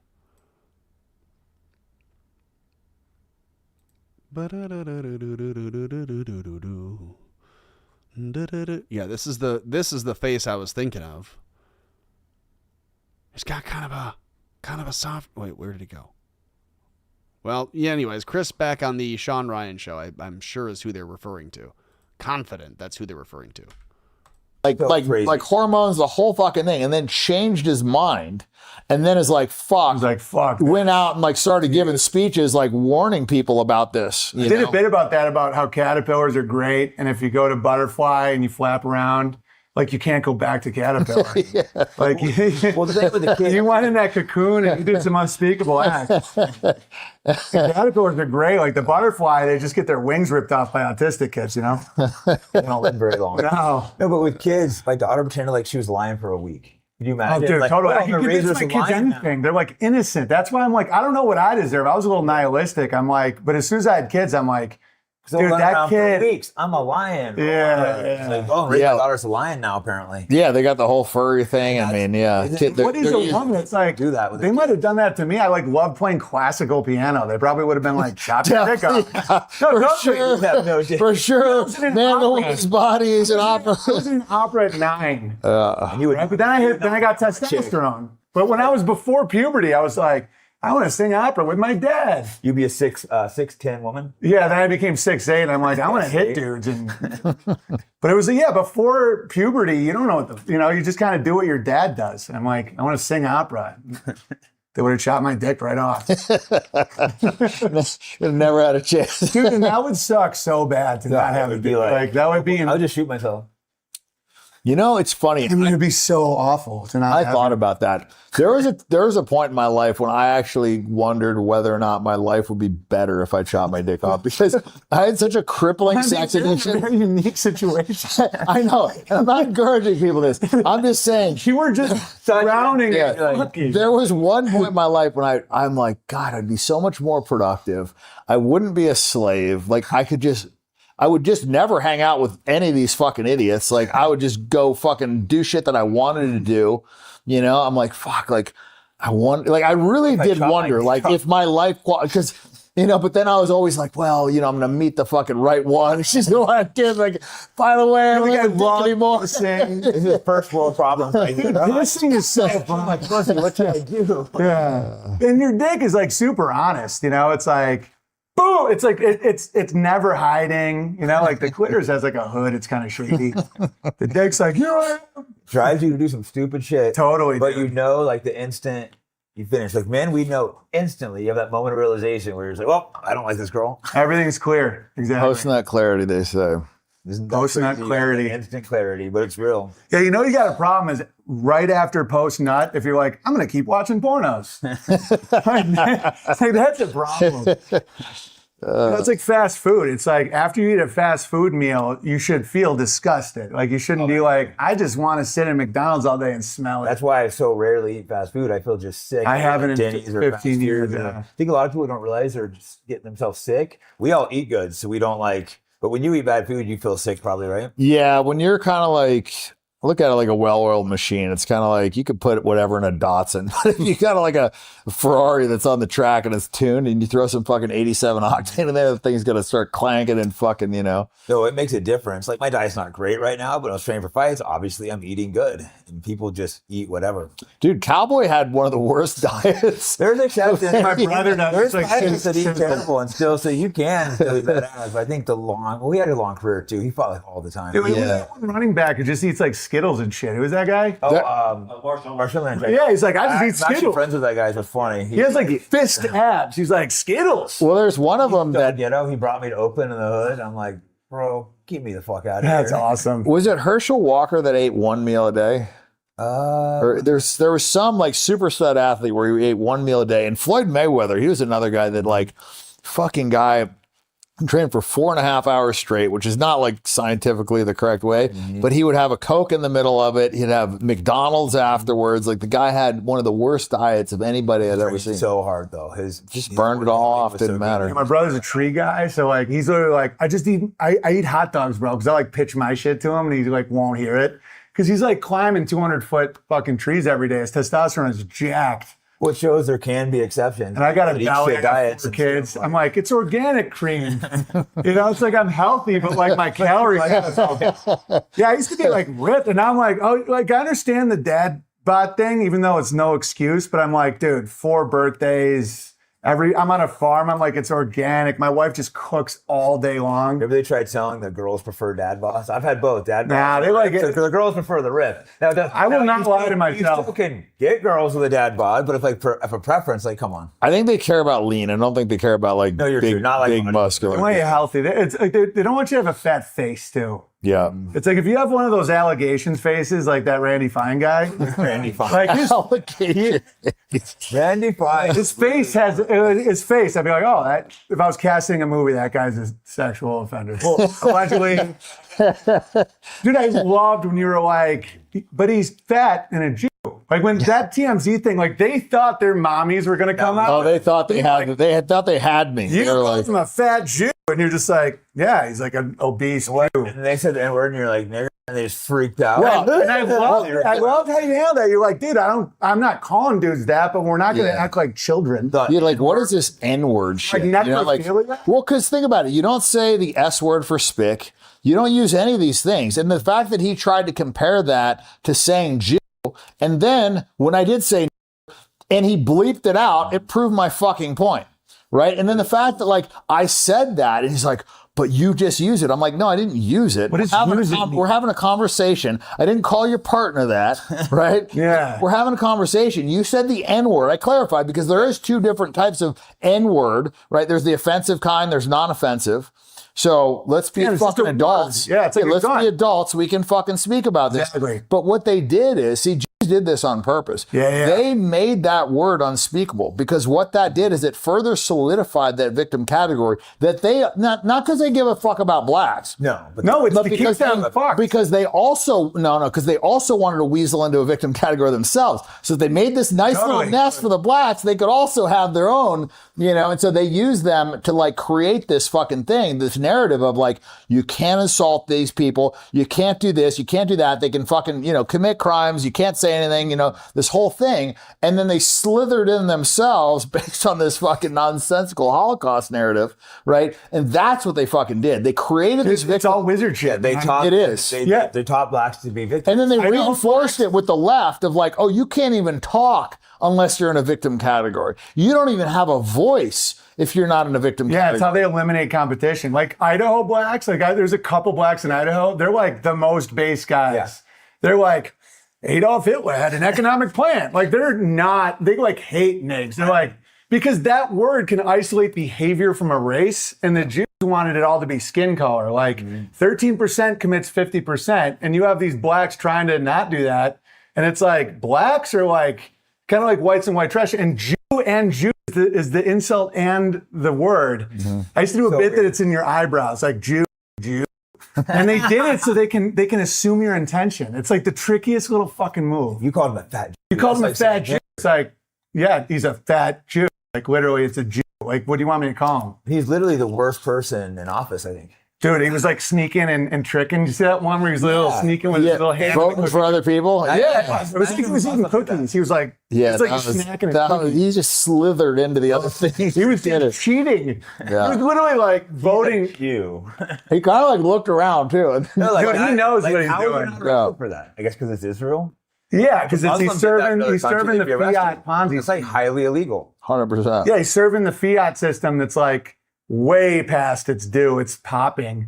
And so that's why the system's protecting these Jays, because they're going to fucking take the heat for everything. And I tell my like decent Jay friends, I'm like, you guys are going to be lumped in unless you do some hard. I'm like, might almost be too late to do a hard Yeah, separation. but here's the thing, bro. There's 16 million of them. Where's all the good ones? Where's all the ones that are fucking talking about this shit? Where's the Bobby Fishers? Right. Because Bobby Fisher. Well, they need that more than See, anybody. Bobby Fisher's cool in my book. Totally. He told it how 100% Jew. Or no manual problem. laborers. Like any dude that works with their hands, but it's like almost none. They just make pornos and sell derivatives. Even the ones I thought were good, like Dave Smith, Norm Finkelstein, Dave got weird over you. Yeah, Randy yeah, Feinstein. exactly. It's like the nature. Finkelstein's bugged out. Attack Candace, the person that platformed her, you know what I mean? And she's been a lot more like politically correct than I have, you know? And he went and attacked her. So I don't know, man. It just seems like the more you pander to them, like the more they'll fuck you. Like look at Kanye. Like he bent the knee and they fucked him. Look at the age when he just says that. Oh, that guy's such a clown. Dude, it's like I was telling him, I'm like, they just lost respect. Like they don't want you to. He has like zero respect. Yeah. It's like Dan was Now so nobody good. respects him. Put him up, and then he like talks shit about you. Dude, a It's fake such a apology means there's no more apology. Like no one can believe your apology. That's why I don't apologize if I'm not sorry. Same. Yeah, because then now my words don't mean anything. That's why like my wife stuck with me and all that, and people didn't understand it. I'm like, because she fucking believes what I say. Like when I say I'm sorry, and if I'm not, I'm Your not. word is so important, and most people don't understand that now. It's so weird. Yeah. Yeah, by the way, shout out to the folks watching over on X. We have a lot of people who've stopped by over on X. Hit the like button, share a link to the show, subscribe if you're watching over on X or on YouTube or on Odyssey, Rumble, or pilled.net. Links in the description or at allmylinks.com/AmericaFloats. Find the TikTok and the Instagram and all the other clip platforms and places there. Rare people that understand like word. If I say something, it has to mean. Dude, it's worth there's no monetary figure for that. Like low trust societies are impoverished because of this fact. I'll keep my word to people that can offer me nothing ever in the future. Like a janitor, if I give my word something, I'm going to do it, even if it's extremely inconvenient to me because I gave my word. Janitor's got all the keys, bro. I think that's a generational thing, man. You know, I really do. Like, I just feel like everybody in my generation gets that. Not And, every. well, not everybody. Not everybody. What's that? What's your generation? I mean, I was born in 80. He's probably. Oh, we're same age. I Yeah. think always the same age. So I can't use that as an excuse for not being jacked today. I'm like, I'm 46, man. You know. Fucking dude. Testosterone. Yeah, my buddy's on T. He's like, you gotta get on T. I'm like, I'm enjoying the peace. You want the peace. Although sometimes I'm like, yeah, it would be kind of cool to just fucking I crush. think you'd really go after the Jays. Well, dude, it's like, I would just start chopping down trees and just chasing fucking elk through the wilderness. Chasing your goats. Yeah. Establishing dominance. Dude, and I'm so into caffeine that I don't need another thing. Like if I don't drink caffeine, it's like it nails in my I have fucking to brain. wake up and drink caffeine or I can't function.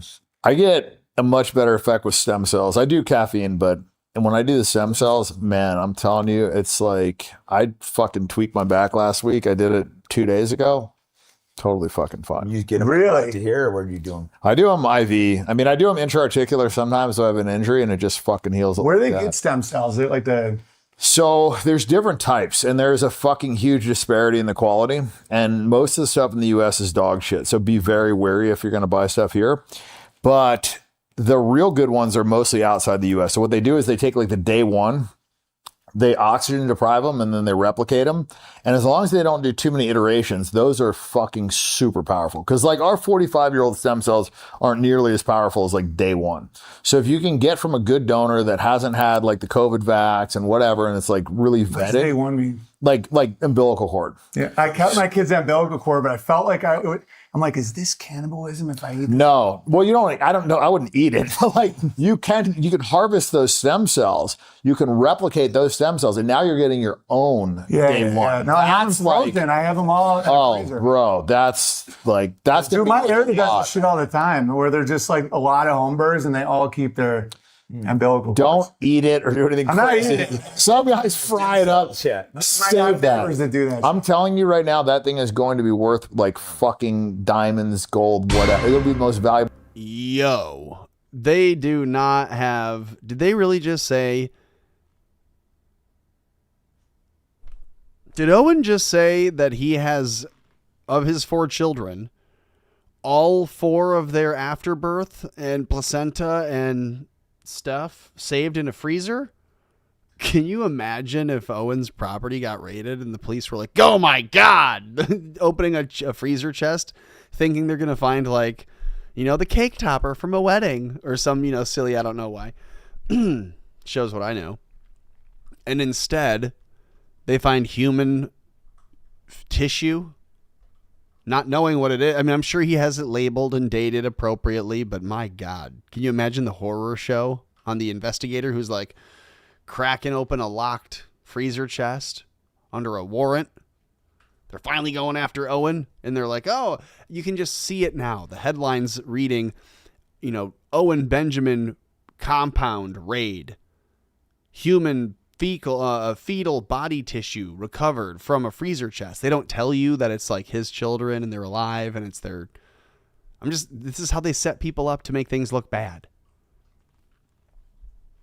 What a weird thing to share. It's totally fine and normal, I'm sure. I'm sure many people, and I'll hear later in the chat and in the comments, people saying, oh, we all kept our kids' umbilical cord. Everyone's got the afterbirth.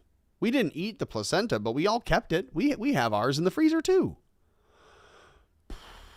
Not me. I don't have mine. I don't have any of that. Sorry. A lot of people think mothers should eat the placenta because it's full of nutrients. Most animals do. I get that. And Mary Kate in the chat, thank you. Mary Kate Delvey on YouTube says a lot of people think mothers should eat the placenta. I get that. But that's, I don't think, the same as saving the umbilical cord in the freezer for years. And then, a decade after the first one, you're going, yeah, I've been saving like 4. I have 4 umbilical cords in my freezer. Isn't that strange? It's like the dog is just desperate to get at the forbidden beef jerky in the freezer. Right, the kids are always asking, Dad, what's this? What are these 4 strings of jerky in the freezer in the garage for? Don't touch those. That's not jerky. That's not for you. It seems odd to me. I get that the women are maybe interested in possibly eating the placenta. I get that. You guys celebrate privately. But the guys saying, I'm going to keep the umbilical cord and keep it in the freezer, that seems like it's it's just a little weird. It's a little strange.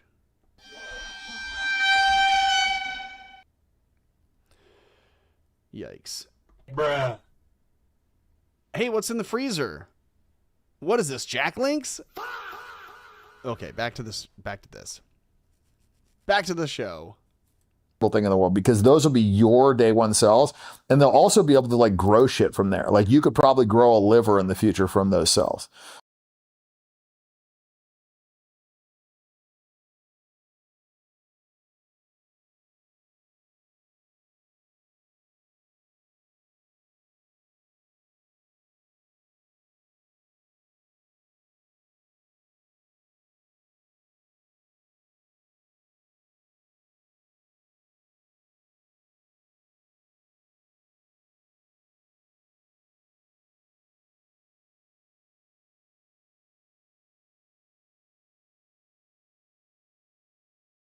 So that's like, I wonder if a dude can grow his dick back after making a mistake. they could definitely grow. They can grow like a full chicken, bro. Really? Yeah. So like the day is gonna. Damn, I clicked the wrong button and I was muted the whole time. That sucks. I was saying, I don't know how likely it is, but maybe it's possible that that in the future you show up to the lab and you get a discount holding a Ziploc bag with your umbilical cord. That's possible. It's possible. That's, in some strange future, you have procedures done and your kid, now an adult, can walk into a lab and say, hey, I brought my own. Here's my old piece of jerky.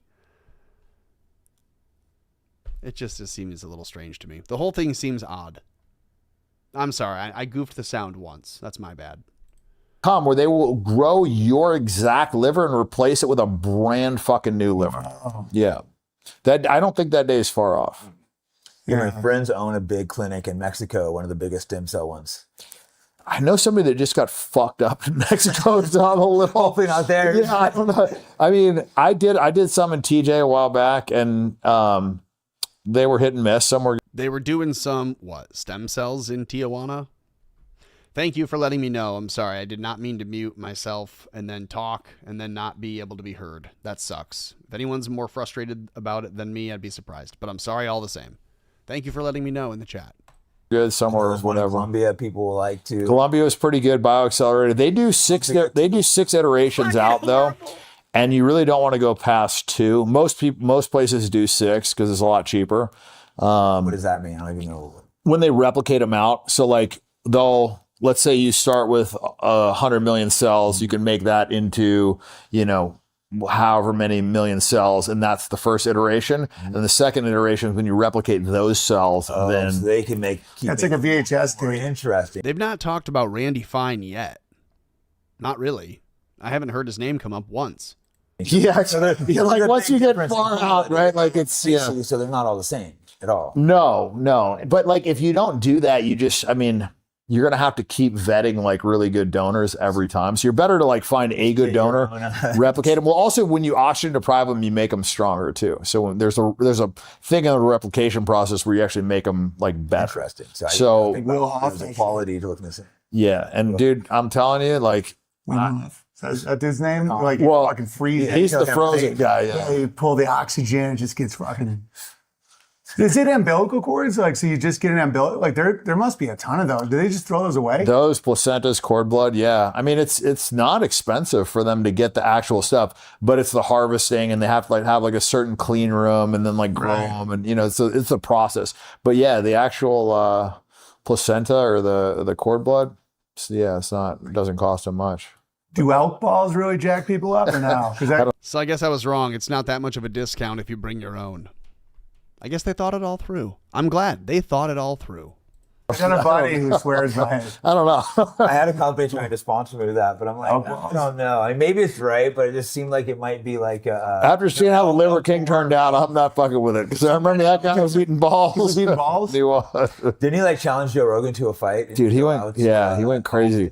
I saw some like 15-minute like manic episode of like him in the hotel room, like he had to like shit, and then he came out, and then he had like an axe, and then he got arrested. It was like this whole fucking thing. His wife is there. It was very strange. Yeah. That dude really went to. He like way maxed it. He really wanted to fuck up Joe Rogan. And you think it's when it was revealed that he wasn't like just eating fucking food made that, and then the embarrassment made him. How dumb was anyone to believe that though? Well, that guy was natural. You're an idiot. The guy that blew the fucking lid off it was the no plates or. See, wasn't he just a minute and a half ago or a minute ago saying, yeah, that Liver King guy ate balls. I wouldn't trust the elk balls because that Liver King guy ate them. But now you're saying you'd be an idiot to have believed that guy was telling the truth. So which is it, man? Food made that, and then the embarrassment made him. How dumb was anyone to believe that though? Well, I think it's dumb to have thought he was ever eating elk balls.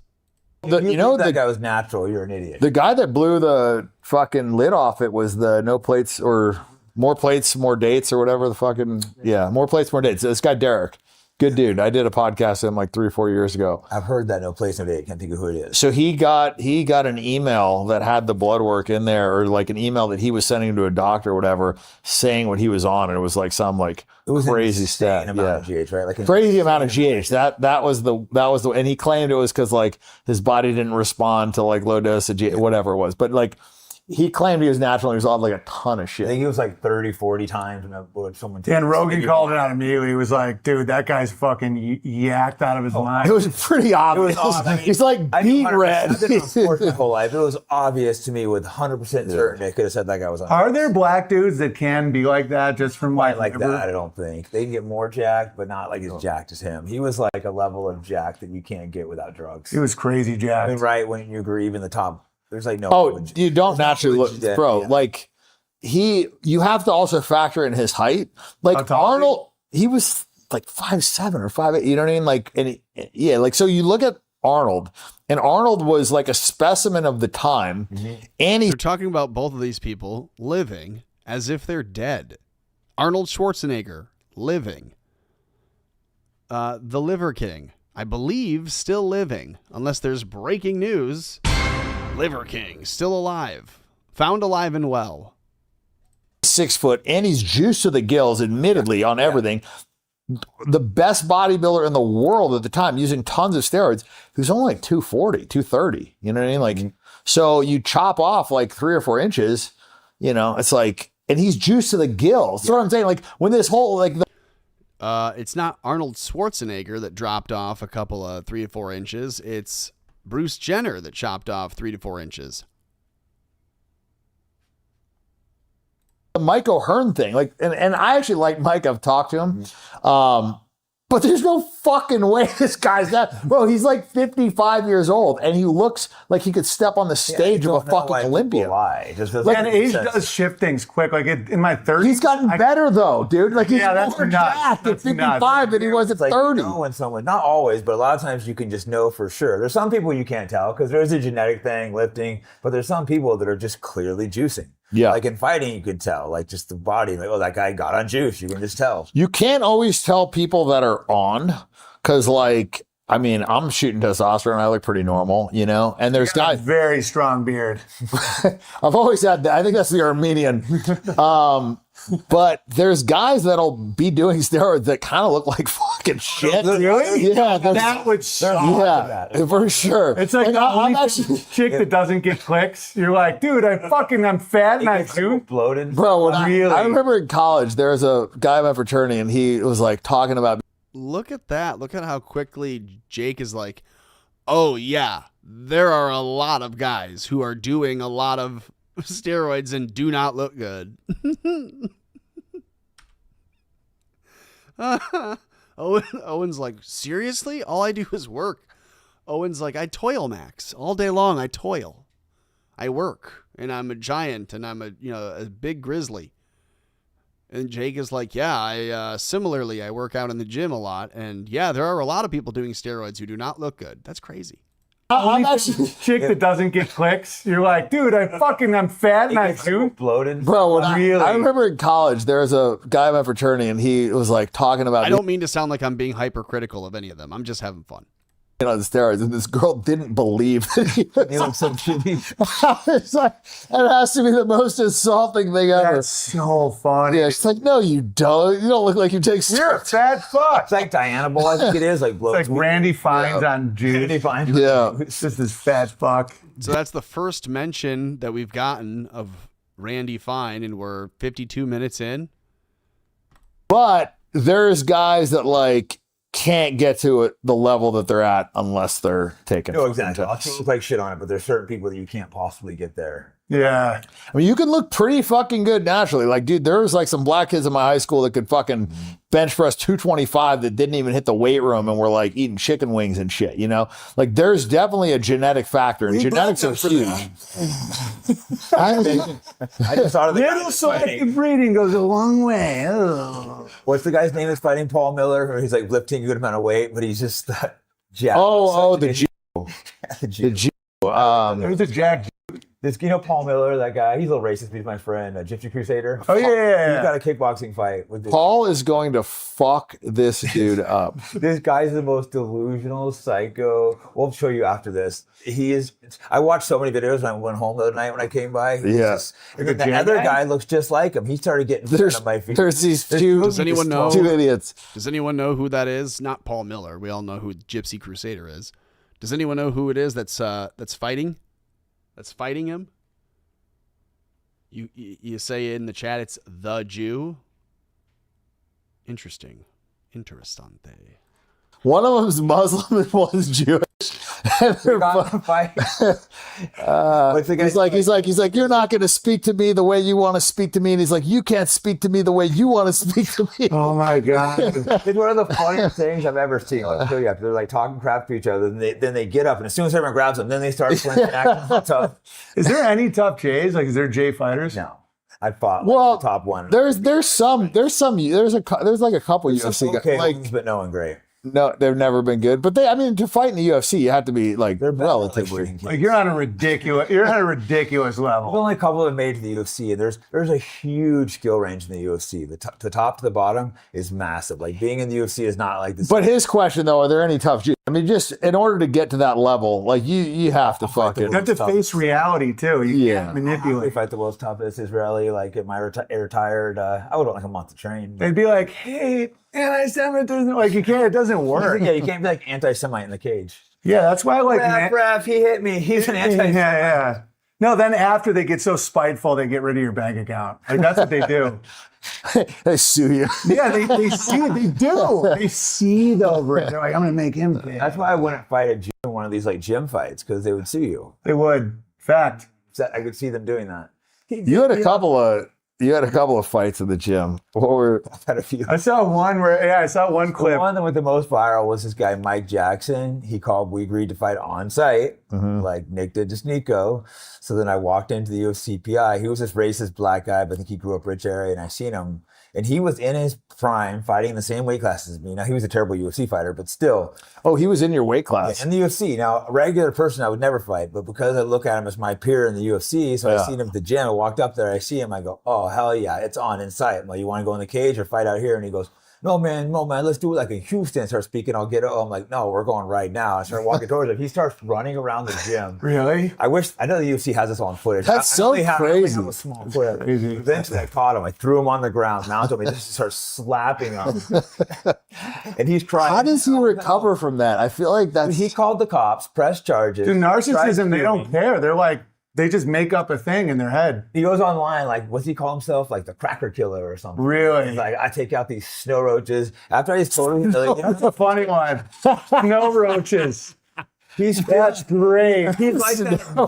No roaches. He's like fucking hilarious. He's like just like that. I feel like that's gonna make its way to one of your bits. Yeah, dude. I like glacier monkeys too, but like snow roaches.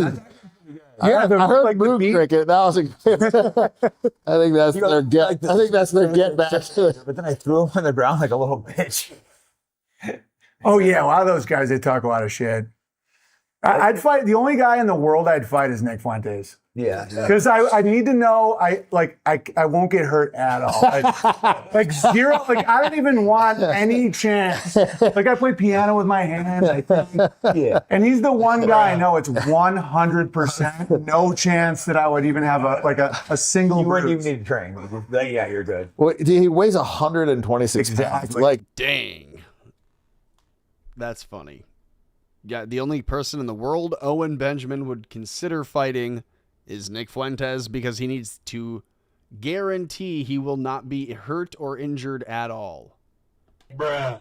That sucks. That sucks if you're Nick Fuentes. Do you really only weigh 126 pounds, Nick?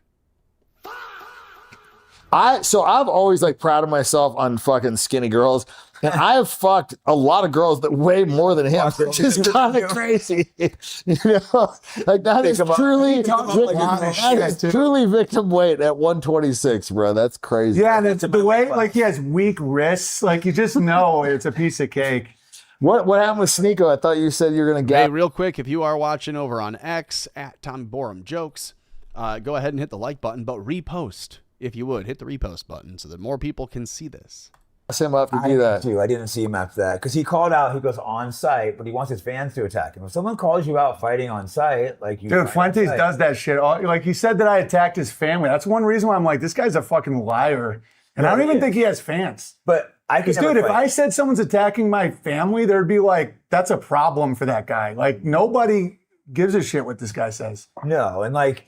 I think Sneeko should beat his ass. I can never beat his ass. But I agree. On site, like Sneeko's like not like known as a tough guy. He should beat his ass. If you call out on site, there has to be consequences. He's not allowed to get a mace can though. Little Nichols has his mace can that he uses with the. Bro, he used that on a woman. That was kind of crazy. It's kind of funny. It was funny like, and gay. It was like super gay. Like, dude, can you imagine answering your door and it's like some fucking like woman and you fucking mace the woman? It's like it's that just seems crazy. That's why it's funny. No, he's just like bitchy gay guy funny. Yeah. But it's like I just really don't like him at all. But if he was just like a peripheral gay guy, sometimes he can be funny. No, he can be funny. I'm not going to. Well, I even told you that. I said, back in the day when we were kind of like, you think he's a I'm like, look, I don't know, maybe, probably, but I don't even care. Like, because in the beginning he was like saying the right shit. Like he was actually like putting out good information, and I don't know when he like.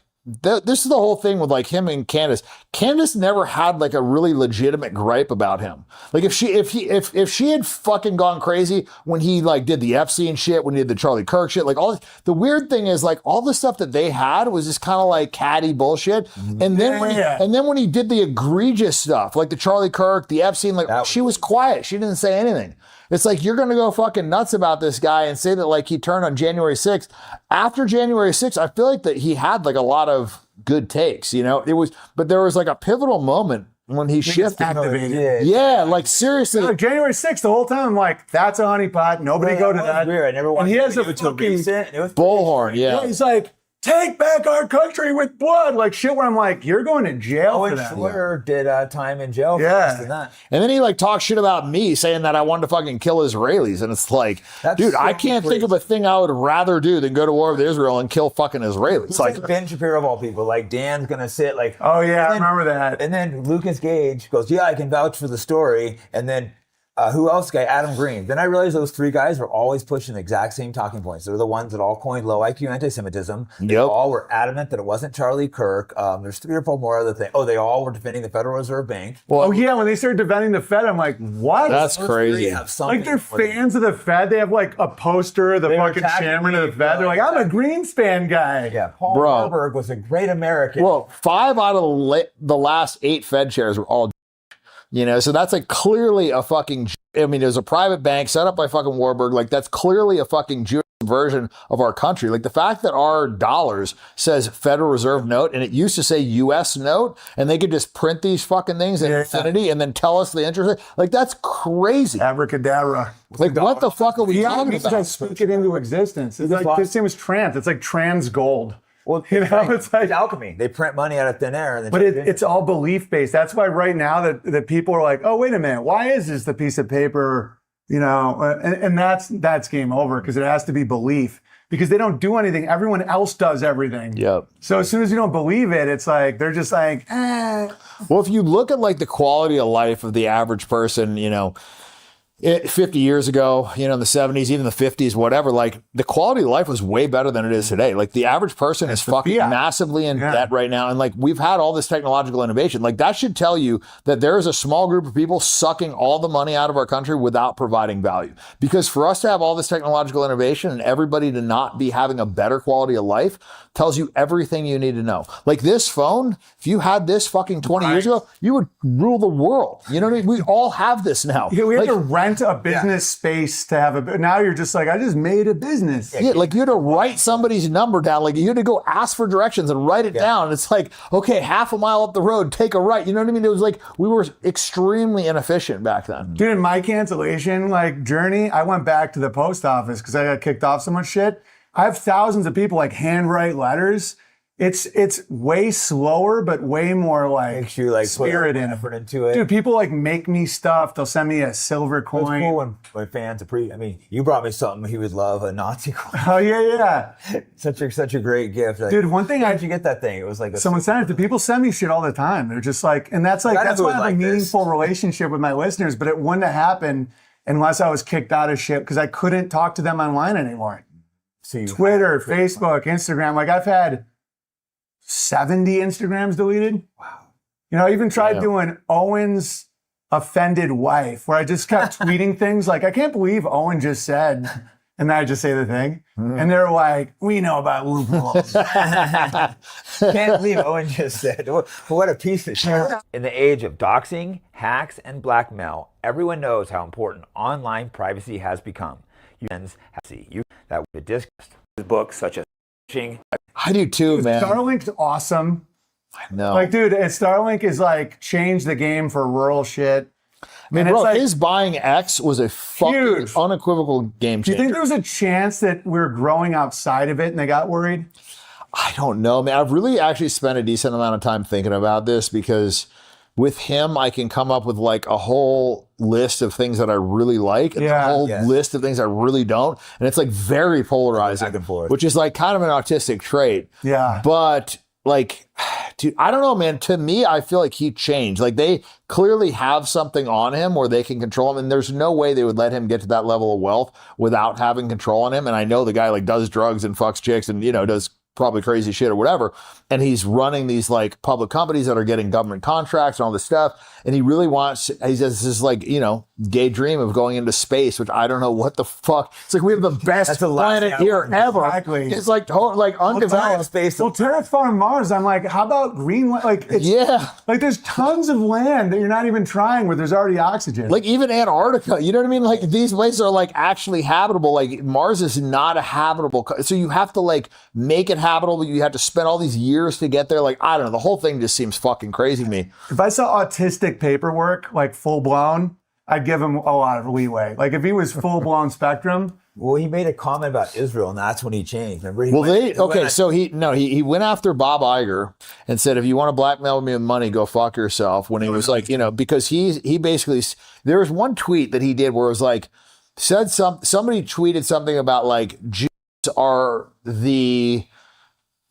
they are predominantly the messengers of anti-white hate. And he said, this is the actual truth or something. It was like something like pretty aggressive. And it was like, there were some news articles about it or whatever. And then they started pulling the sponsors and he told Bob Iger to go fuck himself. And he like took this stand. They marched him over to Israel. And then all of a sudden he was like with Netanyahu and this whole fucking thing and Ben Shapiro. Ben Shapiro took him. Could you imagine having to go Bridge Man of the World and you have to go on a tour with Ben Shapiro? But I'm just telling you that there was a pivotal point there where like he went from the, you know, go fuck yourself guy. Right when I saw it. That's right when I saw the change. Yeah. He seemed like They a also different can person control after someone's world. I think they do that with Trump, where they almost, I wonder if they have like different TV programming for these I think guys. for Trump, that's what they do. I think Where they like create like a he has cooking these show. people around him that kind of manufacture this world, and he's surrounded by the worst people. Laura Loomer's like texting him, being like, Trump, Tucker said bad things about you. And he's got Mark Levin calling him and Ben Shapiro. Do you remember when CNN said he had a 99% approval rating? In Israel. And he kept repeating it. Like, he goes like, 99%. Because he's so narcissistic. I'm like, how can he go against people liking him unless there's like a complete control apparatus? It's crazy like how much he wants to be liked by people that hate him. I know, because the devil hates their servants the most. It's weird, man. I think that he, first of all, I think he's an extreme fucking delusional narcissist. But I also think that he has this like serious bubble effect where like everybody in his orbit and surrounding him are like super philo-Semite fucking, you know, like this, you know, elite, you know, this and that, like we're part of the club. And so I think he's bought into that whole thing. And I think he might have converted to Judaism. That's what, I mean, a lot of people said. And the guy, you know, what was it? Mark Levin said he's the first president. He's like, yep, I am, or whatever. Maybe he was kidding. I don't know. But that whole thing seems very weird. And like I said, look at the people that he's surrounded with, the Jared Kushner's, you know, people in his orbit. And I think that it's kind of like when Mindani was like, I'm not going to Israel. And all those people had been in that political orbit of like, oh my God, you hear what this fucking idiot said? He's got no chance. He's not going to be elected. He won't even go to Israel. And they all, like everybody around. Totally delusional. Totally backfired. But everybody around him was so sure that he had just cooked his candidacy. Remember that moment? That's the problem with lying. It's like you start believing it. It's like, imagine if you don't feel pain and your fucking hands on fire. Well, there's the confirmation bias too, where I think these people, like I said, man, they get in these echo chambers, and also the social media algorithms are designed to like feed you this sort of stuff. And so you get in these cycles of echo chambers, and I don't know, I think that could potentially be one of the reasons why he's so disconnected. And they traumatized that dude. Like, a lot of people forget that the elite billionaires, like, it still sucks to be paraded through court and lawsuits and all this shit. It's true. And dude, when you traumatize people and then you give them like a paternal figure, or here's some help. So what made that go away? Right. Was that deal that made with him? Remember, he had this lawsuit after lawsuit. It's like 36 convictions. Yeah, then it all just disappeared. Yeah, they were just like hammering, and then just. They put him in there because they knew they had full control over him. You could see like a few. That's since like he's gotten dead at Atlantic City. Yeah. I think they've had control of him for a long time, But I will say his presidency in 16 was definitely different than the 20. And I'm such a sucker for funny people that I'm just like he'll still be funny sometimes. I'm like, wouldn't you say? I don't think he's been near as funny anymore. He had one the other day. He had one with the Japanese where he was like making fun of like Hiroshima, and it was fucking hilarious. Yeah, maybe I've watched that stuff, but you think he's hilarious. Yeah, no, he's definitely not as funny as he once was. Like, most of the time, he's not as funny. He's kind of like angry and a little defeated now. Yeah, victim-y shit it gets tedious. And here, pushed back a little bit like a couple of days ago in Israel, and they just all lost their mind on him. Like, it's not enough. They're all the.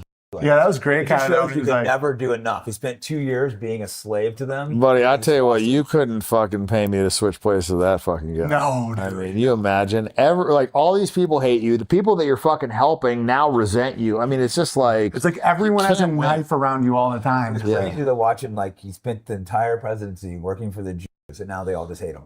Dude, they hate themselves. They can't love. They don't love anything. They never reward your loyalty with anything other than a fucking knife in the back. And if you turn on them, I think we're talking earlier, that's who they'll kill their own. As soon as they kill their own more than anybody else. If you turn on them after you've been part of the club, once you sign a deal with the devil, he can pluck you anytime he wants. I think you have a level of protection when you're like doing the right thing. That's why I think I'm still fucking around.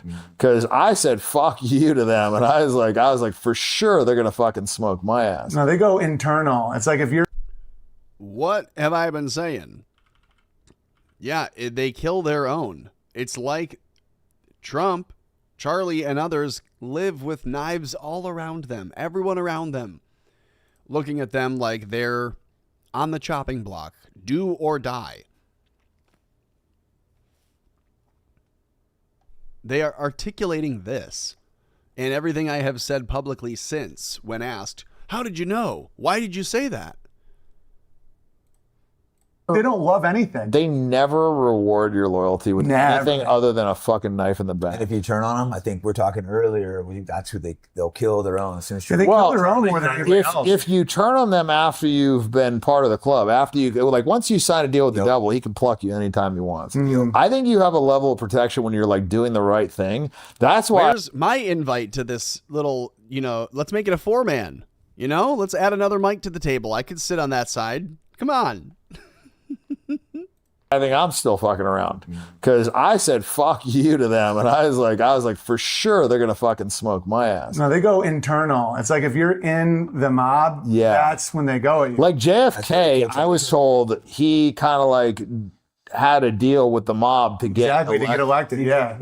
Earlier we were really talking about this, and I go, JFK wasn't. And he's like, well, maybe. I'm like, okay, maybe you're right, actually. Yeah, because his brother then started going at the mob, and the mob, a lot of them were Jays. And so it's like, and he also was like gonna start bringing silver back, and they're like, bitch, we own you. Like, we got you elected. He got out of line. Charlie Kirk was like arguing with Trump and Iran, all that. But he had taken so much money, and he was made by them, so they felt like they owned him. The funny thing is, Charlie Kirk, the one thing he could have done to save himself was just be like, literally tweet fuck Israel. Yeah. Saved him. Like, that alone They Because couldn't they have have killed him. to like control the narrative. Yep. So They if you couldn't just have go, killed him. They couldn't have killed him. truth will set you free. It's like the 100%. more honest you are, the Yep. better. Yep. His fear killed him. Totally. You can't. Either that or he wasn't going to turn anyways, He and was then telling whatever. everyone But before he got killed, they thought Israel was going to kill him. Because Harrison Smith told me that in a podcast 2 weeks before. At the time, I thought he was just being an idiot, but he's like, Charlie. Candace Owens was talking about that Yeah, too. that for sure was real. Yeah, and he could have been because he couldn't control the youth anymore, and they because they get pissed. that's exactly what I fucking said to him. Is I think the reason he was turning was not moral obligation. was. I think it's because he was losing his fucking and the arguments. mob hates when you can't control your territory. No, I Yep. think he was turning for the wrong reasons. Yep. Yeah, they're like, get those kids in line. Like when I have told others on live appearances, when I've said, yeah,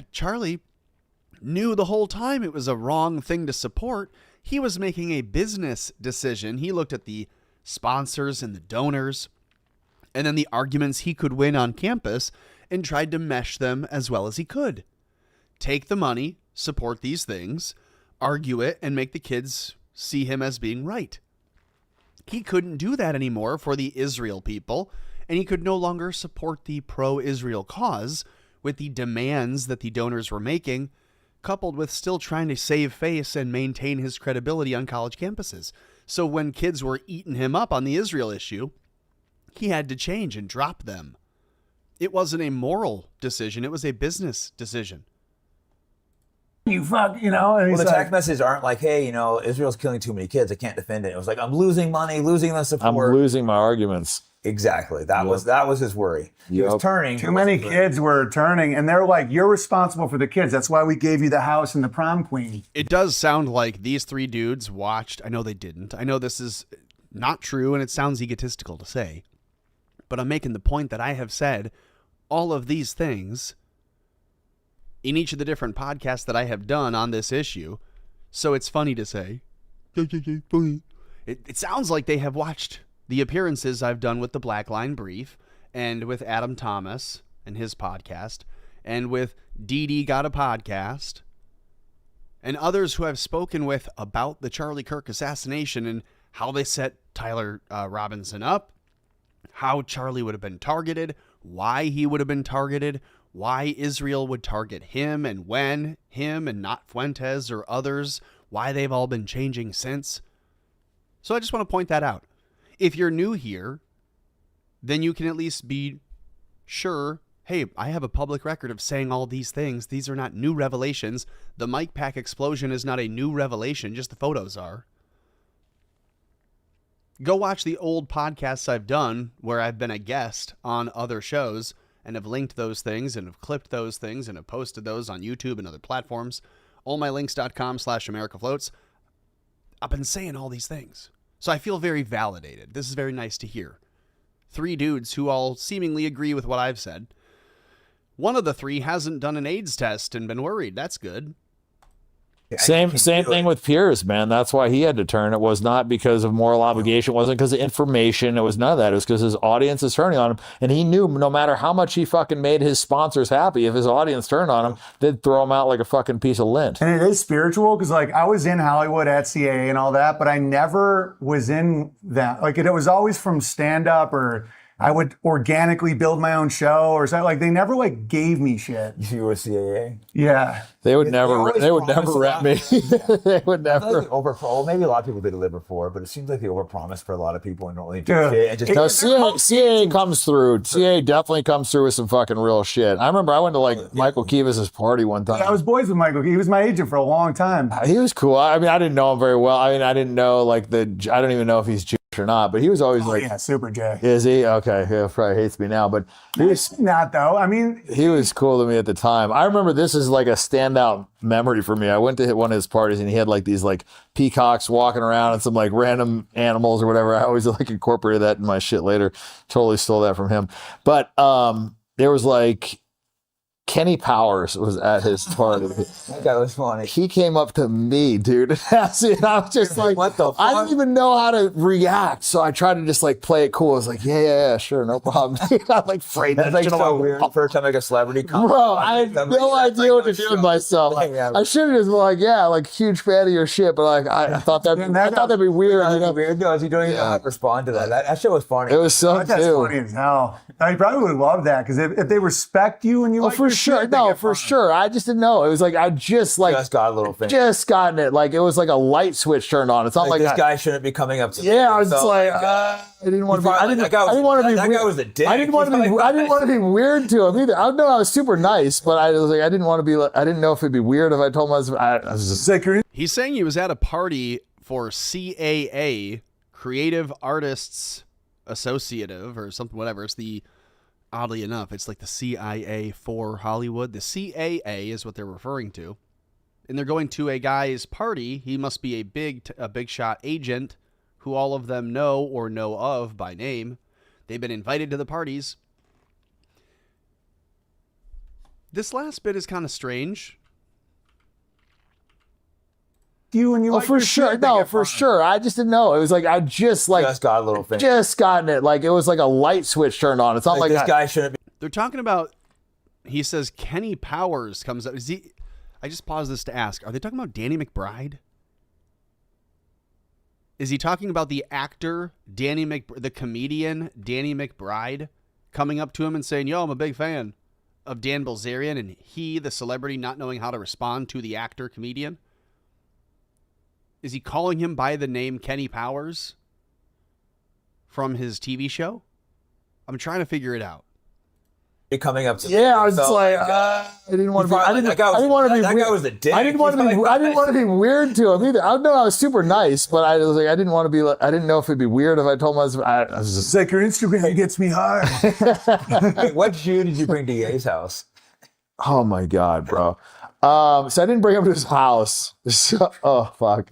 Yeah, I didn't know, dude. I didn't know at the time any of this shit. I just thought like, oh, it's funny, like this fucking guy's talking shit about Jews or whatever. I didn't know, right? How like serious Ye was about like. Well, not even that. I didn't know like about the problem. Behaviors and. I didn't know. I fucking legitimately didn't know.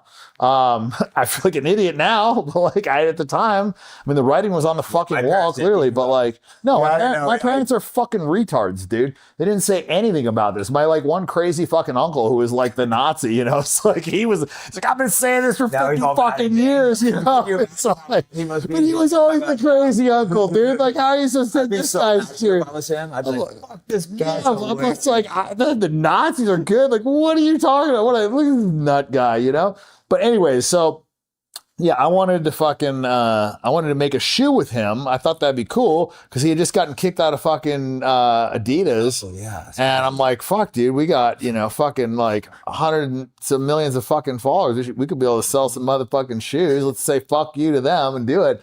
And he seemed like game for it. He's like, and check out this Jew. It's going to help us. Oh man. So it's like, this guy wanted to come and it's like said he'd like fund the whole deal and like all this shit. And he just wanted to meet Kanye, I guess, and then ended up like not wanting to fucking fund it and whatever. That's weird, wanting to meet the anti-Semites. See, it's so weird, the behavior like that. I don't know, man. Well, they like to control all sides. That's a big dude. I have a Jay friend that's actually honest, and his dad worked with his hands and stuff. And it's like, he said that. He goes, no, we just instinctively want to control both sides. And I'm like, that explains a lot. They have to. It's women. Women triangulate relationships in a community. But if they don't control both sides, it's really obvious. Yeah. It's the fact that they are on both sides that makes you be like, yeah, but Ben Shapiro doesn't agree with Soros, so it's like they're not on the same team, it's like, but if they were all on the same team, it'd be super fucking glaringly obvious. So they have to sprinkle some over on the right while like the 70 or 80% of them push all this fucking bullshit from the left. And the funny thing is everybody on the right gets mad at the left like they just came up with this shit themselves. Like, no, you idiots got programmed by the fucking media to be fucking haywire, and now everybody on the right thinks you're nuts, and now you've been programmed to think everybody on the right's a Nazi and they're the fucking enemy, and now everybody hates each other and nobody's like focused on who's actually causing the problems. It's really pretty fucking simple. It is. It's like, no, we just want to be in a labor union. They're trying to get me to chop my dick off. Clearly, these are the crazy people. We got to get rid of the left. Yeah, because I used to think that. I'm like, the left is about organized labor and the right is about lowering taxes. I'm like, it makes sense. And then it just became like, chop off your dick, kill a Palestinian kid. That's what it's about now. It got really crazy. Really crazy. The trans thing, because I always considered myself liberal, just I wasn't political, but like it was the trans thing where I'm like, dude, I'm fucking like Genghis Khan now. I'm like, I'm like super right. Because the same with guns, like in cities, like my uncle's a huge hunter, hunts like lions and all that. So gun culture's in my family, but in cities, it's almost like being in a supermax. You're like, you don't want people to have a knife, but in the country, you like have to have a gun. Yeah, and the gun doesn't have agency. Yeah. Well, the funny thing is, it was never really about any of that. It was just about like defense against tyranny. Because if you look at like if all the Brits had guns right now, if all the people in fucking Ireland had guns right now, if the people in Australia had guns right now, like that place would be fucking anarchy. Like guns keep things civil. You know, it's kind of like this whole like nuclear threat thing. I think Iran would be better if fucking they had nukes. Like I think that would like stop the conversation, right? Like nobody's fucking with North Korea. You know, dude, the whole nuke thing justifies every invasion. I don't even think nukes are real. So I actually wanted to ask you about that, and we might have to edit this out if you don't provide a good explanation, because I don't want people to think that you're not credible. So I do want to hear your. It's okay. Your thing. So I'm an anti-nukeite. So no, but I do want to hear this because this is interesting. I actually talked to somebody about this, and like he doesn't think that the nukes are a thing, and I'm like, well, if nukes weren't a thing, I feel like Iran would just come out and be like, nukes aren't fucking real. Nobody you know what I mean? I feel like somebody would say it. The fact that like if they weren't real, right, then everybody would have to be kind of like in on this lie. We talked in the beginning about who owns the media that tells us what people are saying. But you think they're you think they're coordinated with all of this country? Like, they could be over-exaggerating. Like Russia said we didn't go to the moon at the time. They're not going to Oh, they did? They said that? Like, there's like the head of the Russian space agency. I didn't know that. Are you fucking kidding me? Playing golf? Really? Yeah. I didn't know that. Yeah. You're positive about that? So Russia said that we didn't go? There was an article not that long ago about that too, yeah. Really? And I know people are now saying it, and like it's like I've heard like our side say it. I just didn't know at the time Russia was like, that's bullshit. And my thing now is not to make claims, because that's usually when I get in a problem where I'm like, no, the moon's really a fucking, like, I don't know. But like, I did a podcast at Caltech with nuclear physicists, right? Like I know nuclear physics well. My dad was a professor. Like I know that world. Mm-hmm. And I know the game theory shit they do. And I know how physically hard what they're claiming is. And then when you look at Hiroshima and Nagasaki, this is why if someone wants to say I'm not credible, they can disagree with me. But what I'm about to say is a fucking strong argument. So the argument is that Hiroshima was nuked and then Japan surrendered, but really 1.5 million Russians invaded Manchuria the next day, and that's why they surrendered. The emperor had to save face. And if you look at the death rates and the land destroyed, it was not in the top 10, Nagasaki or Hiroshima. Tokyo was more. What about all the radioactive stuff and the deformed babies and all that shit? Dude, it gets even funnier. You mean like Chernobyl? Well, I know that happened. Yeah, Chernobyl's now a nature reserve. Like all the nature came back. So wait, so you don't think nuclear reactors are real either? No, that's totally real. I like nuclear power. Okay, yeah. It's like, I think one of the reasons they did the bomb shit is to keep everyone fossil fuel, because nuclear power is very clean and very effective. Yeah, I've been like a huge proponent of nuclear power. I think it solves like all these fucking problems. Like, why would you think? Plants. They used to like my buddies that swim in the fucking water. It's not. TNT on YouTube says, Tommy, you should totally be sitting at that table with them. I agree. Like, I think the radiation thing is way overblown. Well, once the thing blows, right? Like once there's a nuclear meltdown, then the radiation becomes a thing, right? Like, okay, well, you're saying that radiation isn't? To the day, a year before 3 Mile Island, a movie came out that was the exact plot of it. It was called The China Syndrome, where a nuclear power plant melted down. They put the memory in your head, like, so that's possible. Mm-hmm. And then they do it. There's no deaths there. Like Fukushima, I mean, if you look at, there's like one death. There's like no deaths. They said that our fish were radioactive and we couldn't have salmon in Los Angeles. Like that's insanely, you know what I mean? So radiation requires energy all the time. Like it doesn't just keep popping. You have to juice it. So it's like heat, light, gamma, ultraviolet, like any of this stuff. You have to like have a power source. It doesn't just keep generating. And then it's like the Holocaust Museum. It's like the shadow on the wall was burned, touch it. And this happened because my dad was giving a speech in Hiroshima because he's a rhetoric professor.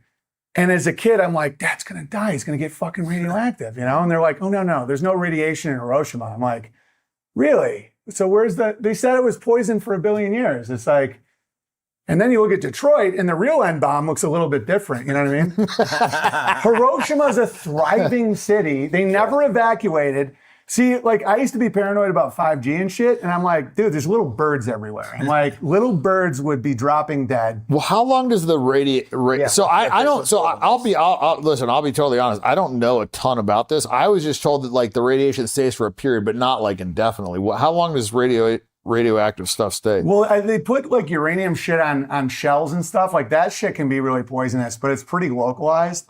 The thing that I spotted that's a grabble is that somebody can press a button and end. I thought, and I could be mistaken, but I thought the super depleted uranium shells that we used in artillery were used not just to toxify or to make poisonous the ground, to put like a radioactive material in the warhead and then, drop it and have it crater into the ground and make their crops not grow. I don't think that's why they do it. I thought it was because it's super heavy. That the force it creates coming down is what makes it so dangerous and deadly. That it'll obliterate, floors and floors, multi-story buildings with the, depleted uranium shell. I didn't think it was because it was radioactive. Maybe I'm wrong. All life forever. Like that's classic wizard I think bullshit. they definitely overblew it. Yeah. Like I said, you look at the deaths in Japan. Dude, rewatch Manhattan. Okay, you're going to love this. So the only person to report on Hiroshima and Nagasaki was one Lithuanian Jew working for the State Department. And if anyone else reported, they could be executed. It was also a Jew that dropped the bomb and invented the bomb. Yes. Okay, so Manhattan Project. If you rewatch that video where he goes, right? Some of us laughed, some cried. I am become death. It's like horse shit. It's a sketch. Okay, so this is saying that the most dangerous fallout from radiation drops rapidly at first. Common rule is 7 to 10 rule. So after 7 hours, radiation falls to about 10% of its initial level. After 49 hours, about 1%. After 2 weeks, it's typically like 0.1%. Yeah, it's like a campfire. Yeah, so apparently it doesn't last for after first 2 weeks when sheltering provides the greatest benefit. Some contaminated areas may remain unsafe for months or years, depending on the fallout. But it doesn't seem like it's like forever. You know Think about how died during the bombings, the nuclear bombings? Not to give the Jays credit here, but think about the wizard move of bankrupting the Soviet Union. Chernobyl was the most expensive natural disaster in human history, and it was bullshit. They were like cleaning it up, evacuating. They can't have nuclear bombs, this huge thing. And it's just like now it's a nature reserve. Like honeybees came back. There's little kittens and like grizzly bears and shit. So wait, hold on. So what's the theory? Because I got to understand the theory. So basically, my issue with stuff like this would be everybody would kind of have to be in on it. And there couldn't be a whistleblower. So I look at Iran as like a classic whistleblower, right? Like they would be like, these guys are willing to die for their cause. Because they don't know that there's a, yeah, there's no nuke. They don't have a nuke. Then they'd be like, oh, you guys just don't know how to make it. Well, I mean, but they're partners with China and they're partners with, North Korea. North Korea is like threatening, like if Israel fucking nukes Iran, like we're going to retaliate. And like there's been all this like talk. About Israel, they only lie. Listen. This is super interesting because I've not thought about it quite that way. If nukes don't exist in the way that we are taught or are told or are led to believe conventionally, if the nuclear weapon doesn't exist, and that is a linchpin of the last 80-something years of history, if that were the case, big if that were the case, and Iran were on the verge of figuring that out, couldn't they just get told that by Russia or China, two other nuclear-armed powers?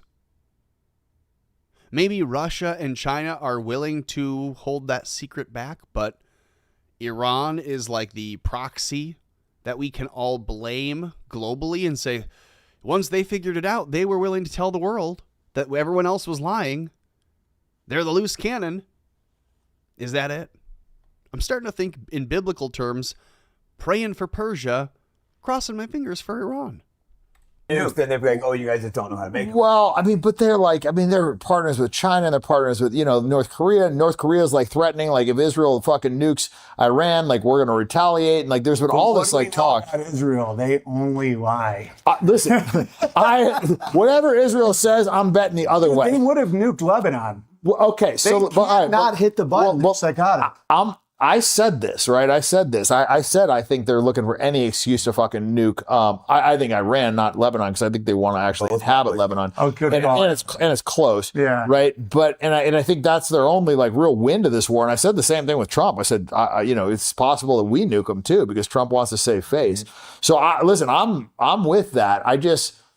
The reason I think it doesn't happen is because China already said and North Korea said that they would fucking retaliate and blow up Israel, and this would like literally lead to World War III. So I think like people don't want to like see the fucking end of the world and the Samson option and all that stuff. So it's like if they send the nukes to Israel, then Israel fucking sends them and blows everybody else up. Like I see that as being like a fucking possibility. So I'm like, I think that's the deterrent. I think it's more likely that they put a bomb in like every cell phone or something. That's a possibility. Like that's more logistically like people think I deny horrific weapons. I'm like, dude, mustard gas is one of the. What have I been saying? I have said this since Charlie Kirk's assassination. I've said this every time I have a way of mentioning it or working it into a stream. I'll say, there's a reason I have the old phone still, and they say, hey, you're eligible for a new phone. It's been over 2 years. You can upgrade from the whatever teen to the new one, to the 19, to the whatever the next new one is. And I have said, I wouldn't be surprised if every single device now has a way for Israel to, on the back end, overheat, recircuit, short circuit, demand to detonate your device. Your device that's on the shelf that they have no idea where it's going. It could be going to a senator. It could be going to a garbage man. It could be going to you. But if any of you become later a target, they now have a device in your pocket that they can detonate, like those beepers. I have said every one of those new iPhones they say is made with a layer of gold. I've been suspicious. Last week I told you my real theory is I think they're using the gold in a way that no one else is quite aware yet knows how to. Aliens have a fun way of using gold in space. It's reflective and super lightweight and, all these other things. Maybe the Jews have a way of beaming gold with a frequency or a whatever array, wow, wow, wow, wow, wow, and making it blow up in your pocket. And that's how I, as a layman, think of radio. They hit it with a beam or a satellite, sends it a message, and the gold itself becomes the incendiary or the receiver. I don't know. No idea. I think there's something there. And I have been saying that for a long time. I believe that I believe that they have a way of making your device or mine blow itself up. So whether you bought a new one from the shelf, you go to the guy and you say, I'm paranoid about my phone. I have the insurance. I have everything. It's totally covered. Can we say that something about it is not working? And then I just want to swap it for a different one, swap it out, get a new device, new serial number, have everything else backed up and moved over. You can do that, but then they'll just go, oh, okay, so now the new serial device to target is this one. The serial number on the device is this, not that. And I've been suspicious. I think that's what they could do now. And so every new device is going to have that. Like you have every new auto manufacturer vehicle in the United States after 2027 having the low jack feature with the autonomous, ever watchful eye of Sauron facing out of the rear view mirror, I think they're going to put it, and in the dash, multiple cameras all over, side camera, front camera, watching to make sure that you're paying attention, because otherwise you could be intoxicated. They might pull your car over or stop it or just call the police on you, report to your insurance that you're a distracted driver. The ventilation system that does the air cycle and intake decides that maybe they smell alcohol in the vehicle. There's either an open container or your breath is so strongly odorant of alcohol that your car decides to pull itself over. So we have those things in your vehicle going in the future. What makes you think that they wouldn't already be doing that with your phone? As you know, Facebook and all the other apps make you sign away permissions for your camera and your location and your microphone. And then you don't think that intel agencies can turn those things on at any given point in time to listen and to watch and to know and to counter spy. First, they label you a possible domestic terrorist, and then they counter spy against you by spying on you. It's the same thing. Counter spying for America is just watching American citizens now. So what would be the big far-fetched jump? What's the big leap here in belief? As I've made a couple big leaps, like, oh yeah, Israel just plugged Charlie in exactly the way they did. This is a big leap. People thought this was a nuts thing to say at the time. How's this for another leap? I bet you the phone you carry in your pocket could be set to blow if it were targeted in just the right way. And if Israel decided to do that, they would give away that 0-day jump, that advantage on us. So they have to pick and choose when exactly they would ever do that. They'd have to do it like all at once to all the targets that they had, because it would become investigated. People would then find out in the military, they'd say, sir, the cover story in the news is that all these devices were rigged with an explosive at the manufacturing level. The reality is they were chosen for detonation after they were purchased. And so they say, what does that mean? They go, it means there was no specified detonation or explosive device. These devices were chosen for, being targeted and detonated after purchase. The people are holding them in their pockets. That's what I think is coming in the future. They say another 9/11. Hope it's not on Shabbat, where all the people who are good practicing Shabbat shalomers didn't get blown up because their phone was sitting on the counter. We put our phones away, so the people who blew everyone's phones up didn't die that Saturday. This is what I'm just theorizing. I think it could be possible. Mary Kate Delvey's jumping off. Good to see you in the chat. Israel, then Israel fucking sends them and blows everybody else up. Like, I see that as being like a fucking possibility. So I'm like, I think that's the deterrent. I think it's more likely that they put a bomb in like every cell phone or something. That's a possibility.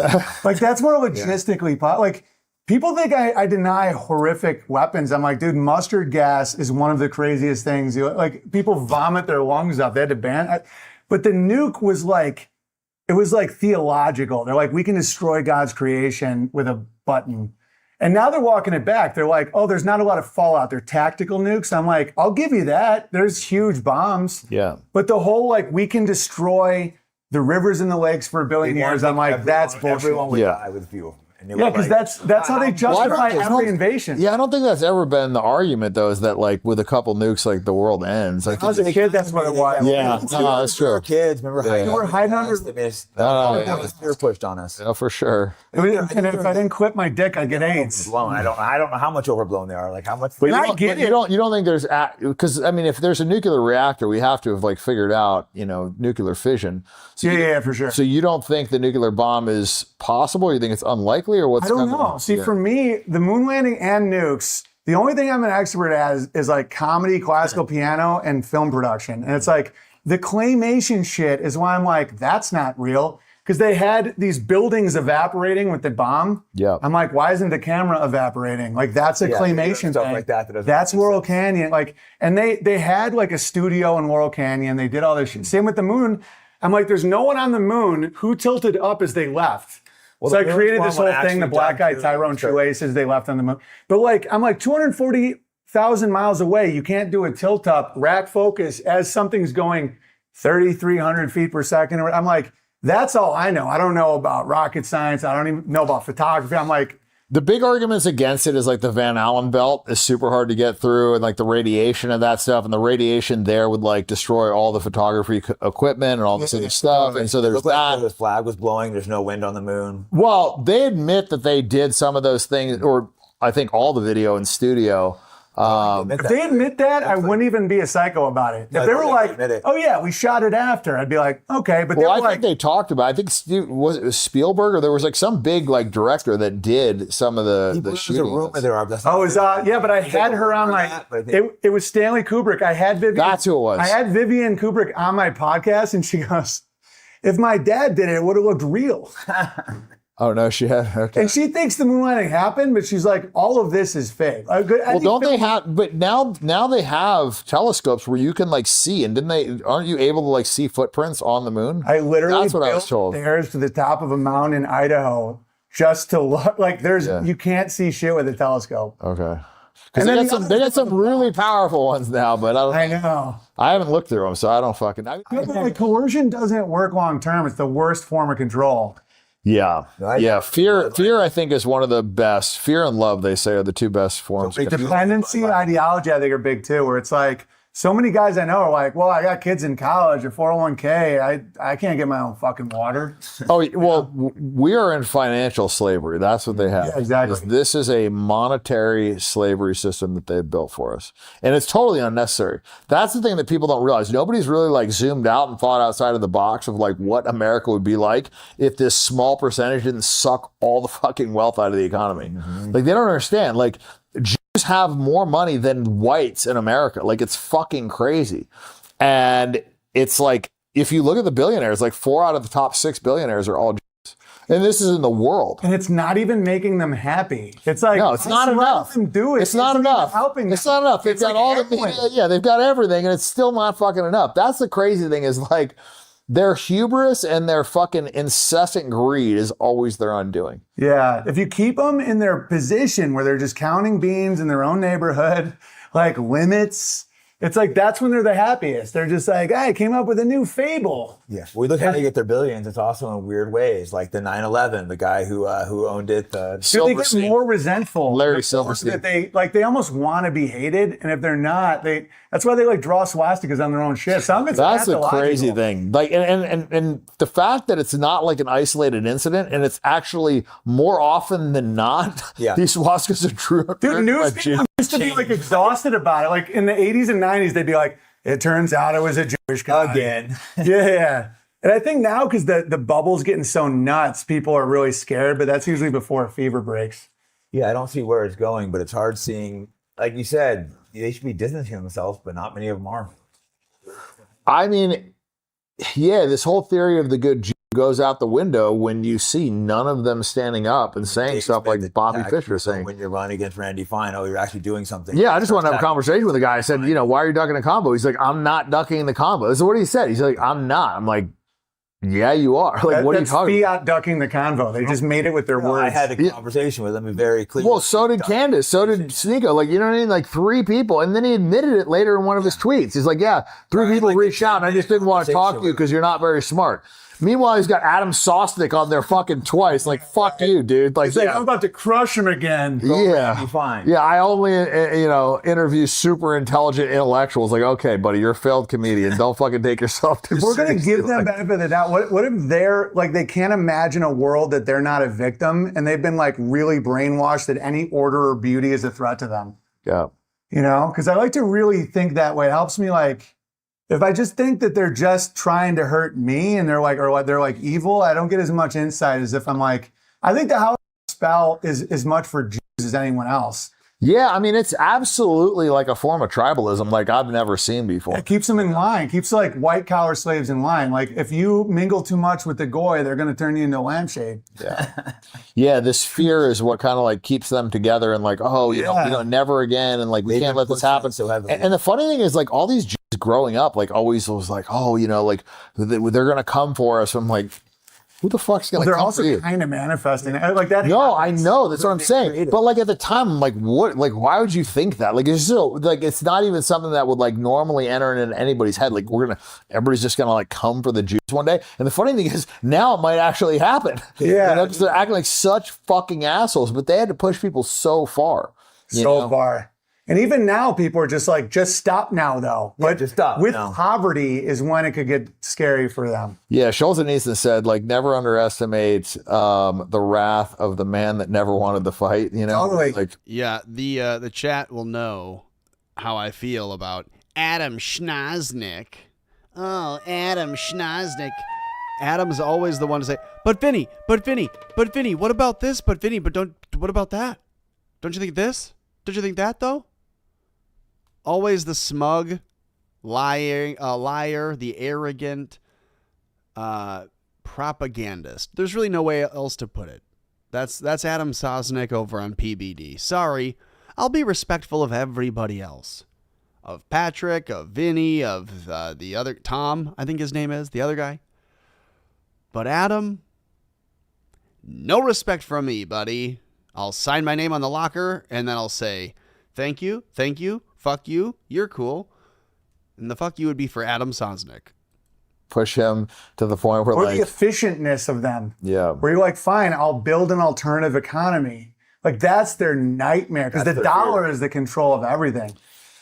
Well, the thing is, when they have Palantir in place and they've got robots and they've got the digital fucking currency and everything like that, I don't know that like the off the grid is the solution. No, but think about every guy necessary to make all of it. Like they always forget the plumber for the water, the electrician. Well, with robots and AI and commoditized farming, like they can get a lot, and then also third world labor, they can have Most people all the stuff manufactured in China. I may be a bimbo optimist. I'll admit that, but they always fuck it up. Like they always get close to it, and then it's a little different now though with the AI. I just don't feel like we should let them have it. Like to me, it's like if everybody just said "fuck you" tomorrow, like they would be thrown out of power. Yeah. This should have more views. We're streaming live right now on YouTube, on X, on Pilled.net, Rumble, and Odyssey. So you are seeing this on one of those 5. If you're on X or YouTube or Rumble or Odyssey or Pilled.net, hit the like button and hit the repost if you don't mind sharing it. Just hit the repost. Repost it. You can undo it later once it gets more views. That's a trick.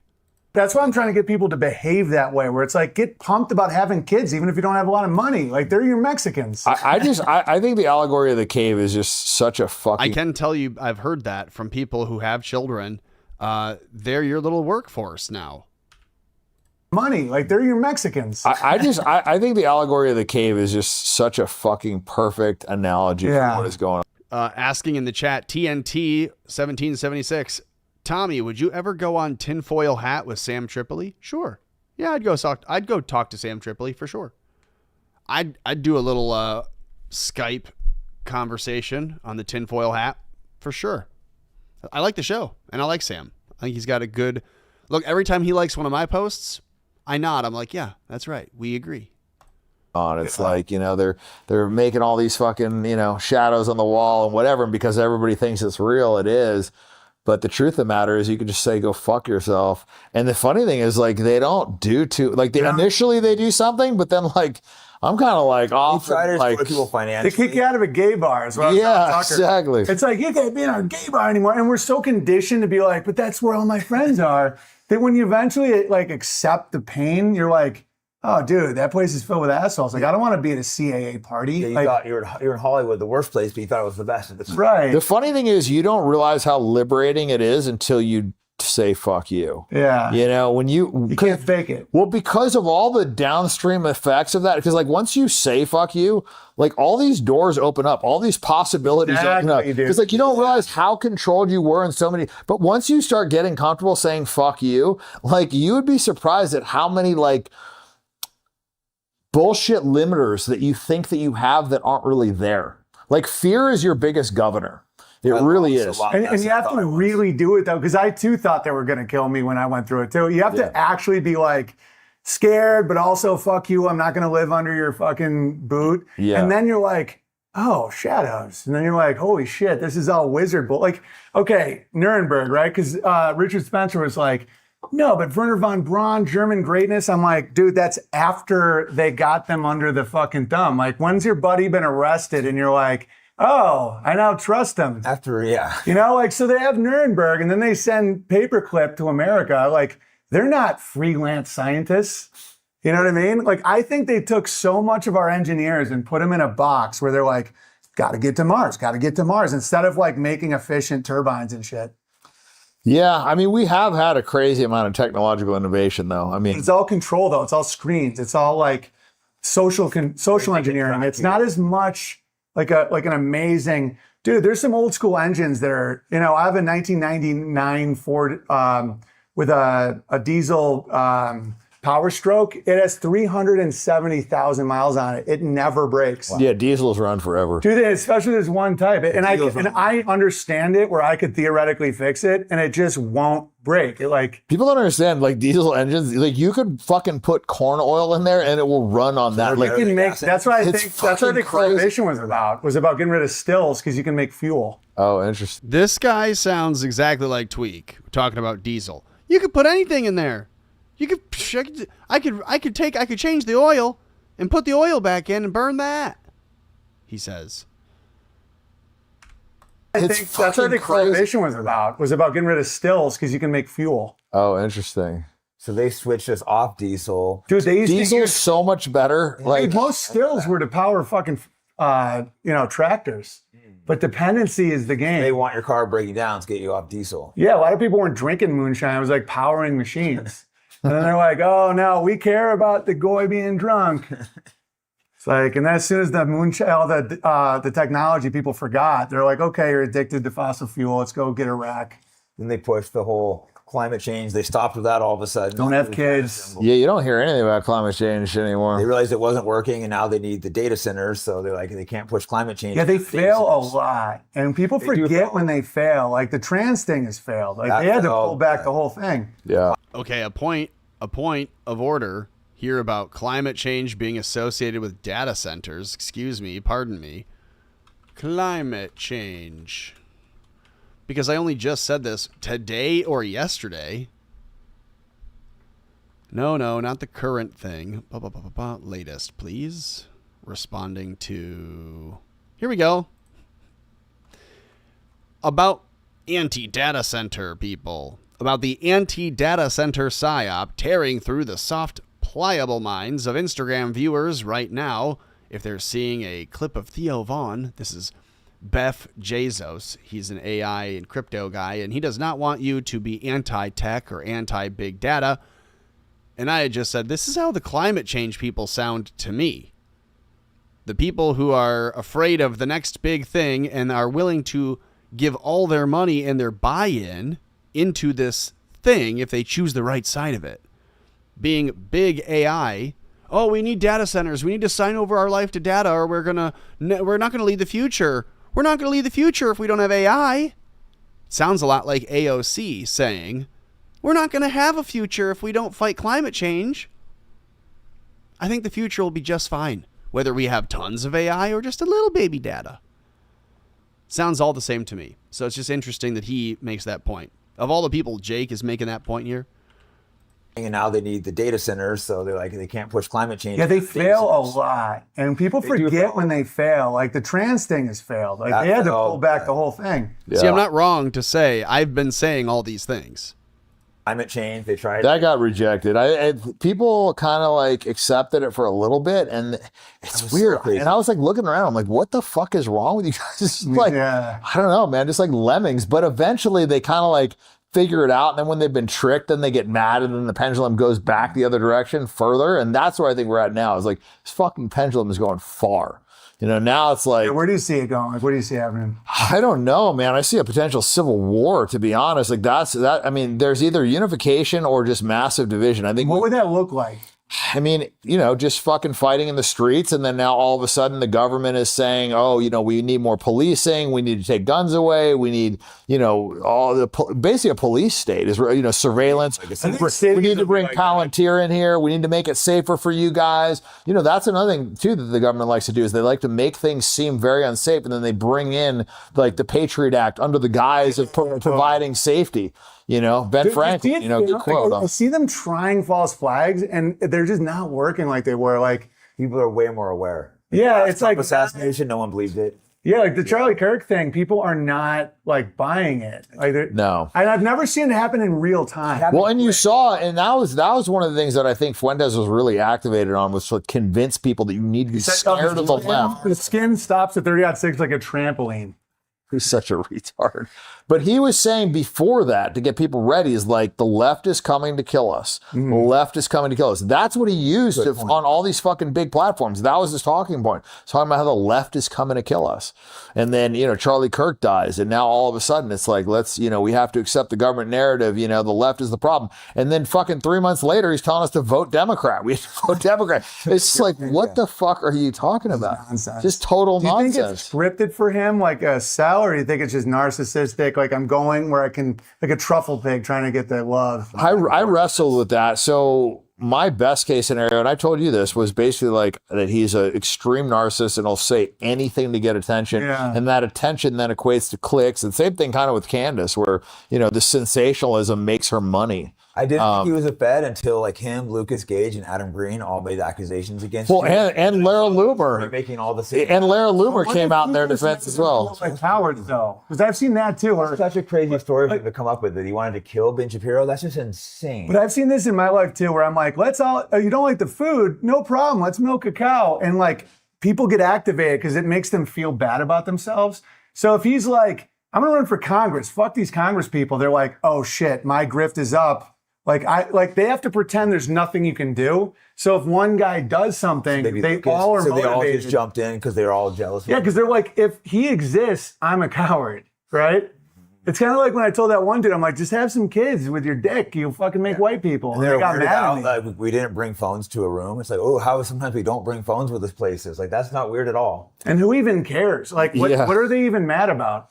Exactly. Like, what generation? Like, no one cares. It's like, I heard him say nasty things about Ben Shapiro. Like, who gives a fuck? Let me bring my phone in the room. Yeah, exactly. Like, if it was true, who cares? And if it's not true, then you're making up a story. There's like no good version of it. Exactly. Yeah. It's a lose-lose. This is also like a male version where you're like, let's throw him in the pool, give him a wedge. You're like, fuck, you know what I mean? Where you're just coming up with shit where you're like, fuck that guy. No one's plotting an assassination with Nicholas Fuentes. No, exactly. It's like you bring the Mickey D's and the Catboy. He has so many like badass friends. He's gonna go to Nicholas Fuentes, and Lucas Gage has fucking PTSD and he never saw combat. The guy's dude, what's even the point? Like, Ben Shapiro sells fucking sheets and he's like embarrassing himself. Like, no one cares. No, exactly. It's just such a ridiculous story. That's when I thought maybe he's an actual Fed, but it could be a narcissist thing. For me, it was all the coordinated bad takes along with the press tour that he got and then the attacks of every single person. I mean, like, if you were to send a chaos agent in to cause division, because like there should be unity within the crew. Like if people were attacking you, I would have your back. Now that I know you. He attacked like,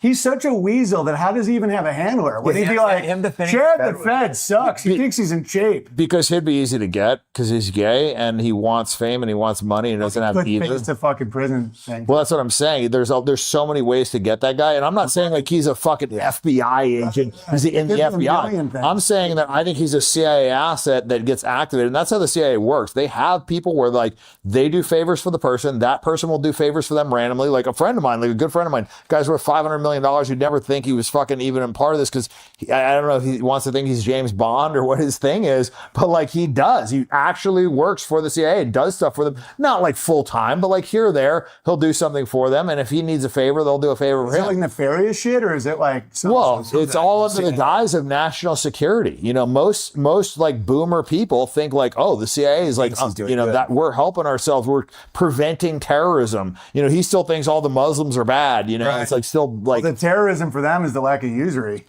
Yeah. No, it's true. Like, if anyone fucking pulls the usury cord, it's over. Well, that's bizarre seeing Nicholas Fuentes, Adam Green, and with Lucas Gage all defending the Federal Reserve when I was like making fun. Yeah, it was that was be like a fan of central bank. Like, I don't even understand. Like, I don't even understand that. Like, how are you like, man, central banking? Let's not audit the Fed. Yeah, no, it's absolutely fucking retarded. But my point is that I think that he is an asset of the CIA who works directly hand in hand with Mossad. And if you look at what the Mossad would want, they'd want to stop anti-Semitism. They would want to fucking shut down the Charlie Kirk conversation. Right. And they would want to normalize and stop talking about Epstein. And Pat O'Shea, yeah. Those would literally be, if you were to say top three Those would be the top three things. Low He was IQ wrong on all anti-Semitism. three of this. Yeah, low IQ anti-Semitism. That just shuts down the conversation. That makes people feel stupid for talking about this. That gatekeeps it. That controls it. That makes you think twice before you say something. Oh, I don't want to be a low IQ anti-Semite. You know, blah blah blah. It's just, that's fucking shutting down the conversation. And it's also weaponizing a word too that he used for anybody that was like disputing the Charlie Kirk narrative. So now, you know, just like the fucking left has Nazi, you know, you're a liberal. You know, the right has, you know, Trump derangement syndrome. You know, fake news, fake news, you know what I mean? But like they have these words that they don't have to have these conversations. This was an attempt to make a derogatory word about a normal person. Yeah. So bizarre. And so what did he do? He fucking like shot out one of these fucking Mossad Hasbro fucking talking point words, which is low IQ anti-Semitism. And think about like why would you come up with that word? Why would that word even enter into your fucking mind? Like what's the purpose of that word?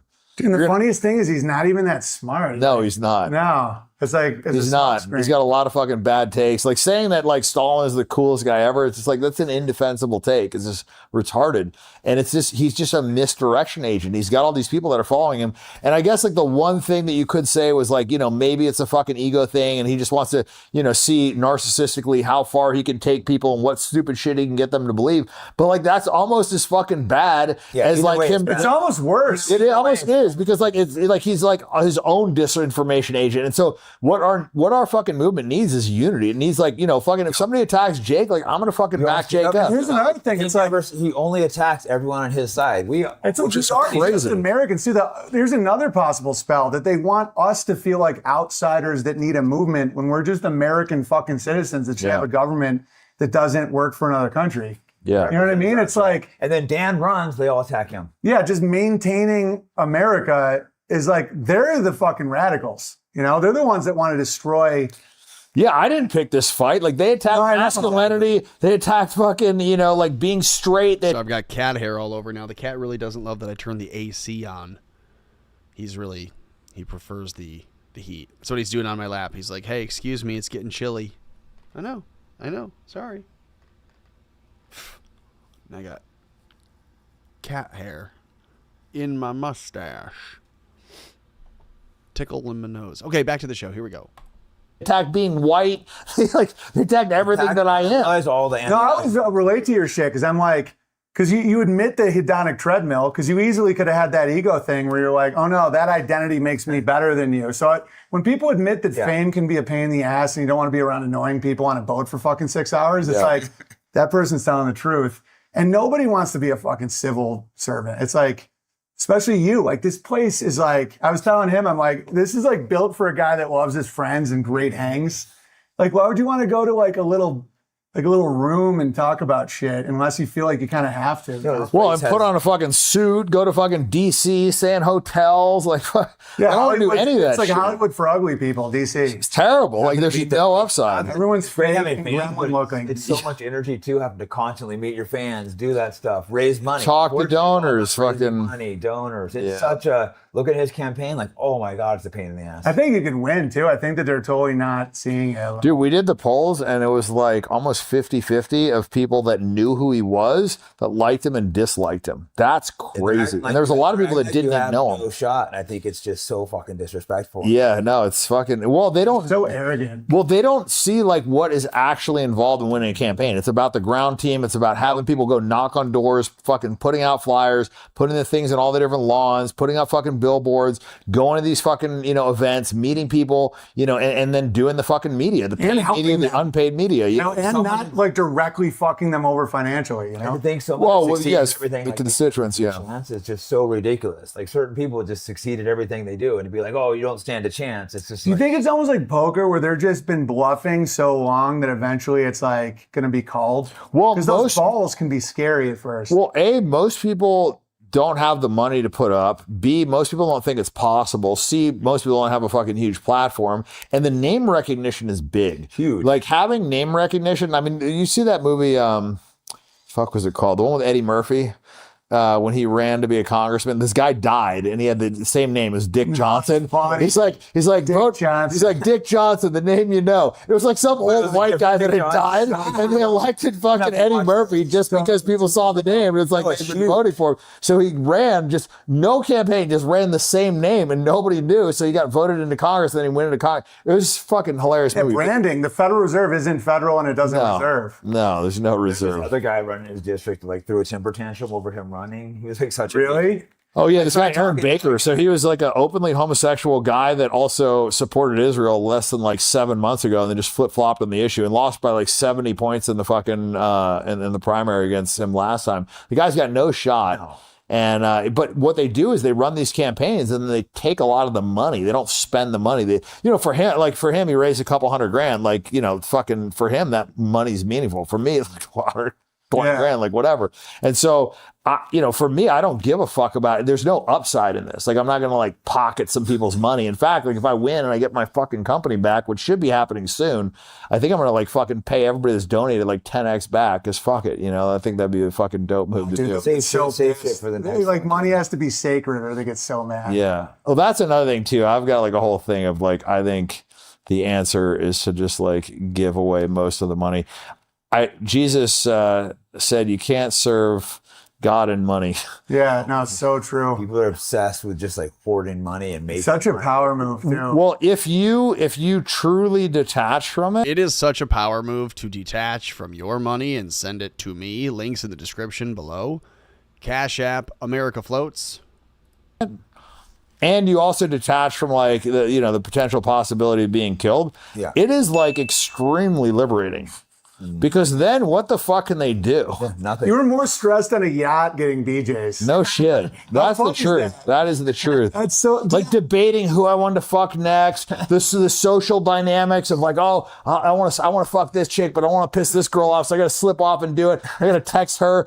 All these girls want to do a threesome. Like it's a lot of fucking work. Exhausting. It sucks your energy in so many different ways, and then also people don't think past the fucking banging, right? Like, right. They never get to the post-nut clarity, so they don't know where that's at, right? But like the moment you fuck, a couple times, and then you're like, shit, I'm stuck on a fucking boat I gotta with a bunch of girls. Exactly. And then the funniest part is when you zoom out of this and you start like doing shit with your friends, like fucking mountain biking, playing paintball, surfing, free diving, doing all the shit that I like to do. And you're hanging out with people you like to hang out with, you like realize how much your life was lacking and missing on a fucking mental connectivity. And then you realize like, dude, the pussy was just such an unnecessary distraction from so many things, from business, from personal relationships, from training, from just like doing things that I wanted to do that I didn't even realize. Like I didn't realize how dope freediving was. I could go down 100 feet on a breath of air. I could go through caves. Like he goes, hey, you want to go freedive with me? I'm like, oh, that sounds fun. We flew out to France. I thought we're like, awesome. Like snorkeling. Bro, this shit is crazy. What's your friend's name? Alexei. They just go out. They don't explain it to me. Dude, they just go down. Well, he did 460 feet. So he's in a different level. That's insane. Bro, yes. So 10 feet, I'm like, my ears are... Bro, you don't how do they do that? Well, you got to clear the whole how way. How deep did you go down? Like I did 100. That's 100 feet. That's a 10-story building. Dude, I went like 15 feet. And then you got to come back. So it's a funny story. So I did this. The first time I met him, it was in Dubai, the deep dive Dubai or whatever. And they like closed the thing down for us and let us go there. And I had done 70 feet in Thailand. And that was like the deepest, that was the bottom. So there was no deeper. And he's like, how deep do you want to go? And I'm like, oh, dude, like 100 feet would be sick. So I get there and this like, of course, there's like a film crew and shit. It's like a whole production. I'm like, fuck. So now everybody's like watching me too. I'm just like, I've never done this. Right. And also he's like the world champion freediver. Never even met this dude. So I don't want to like look like a bitch in front of him either. She's like, okay. He's like, I will safe to you. And I'm like, okay, cool.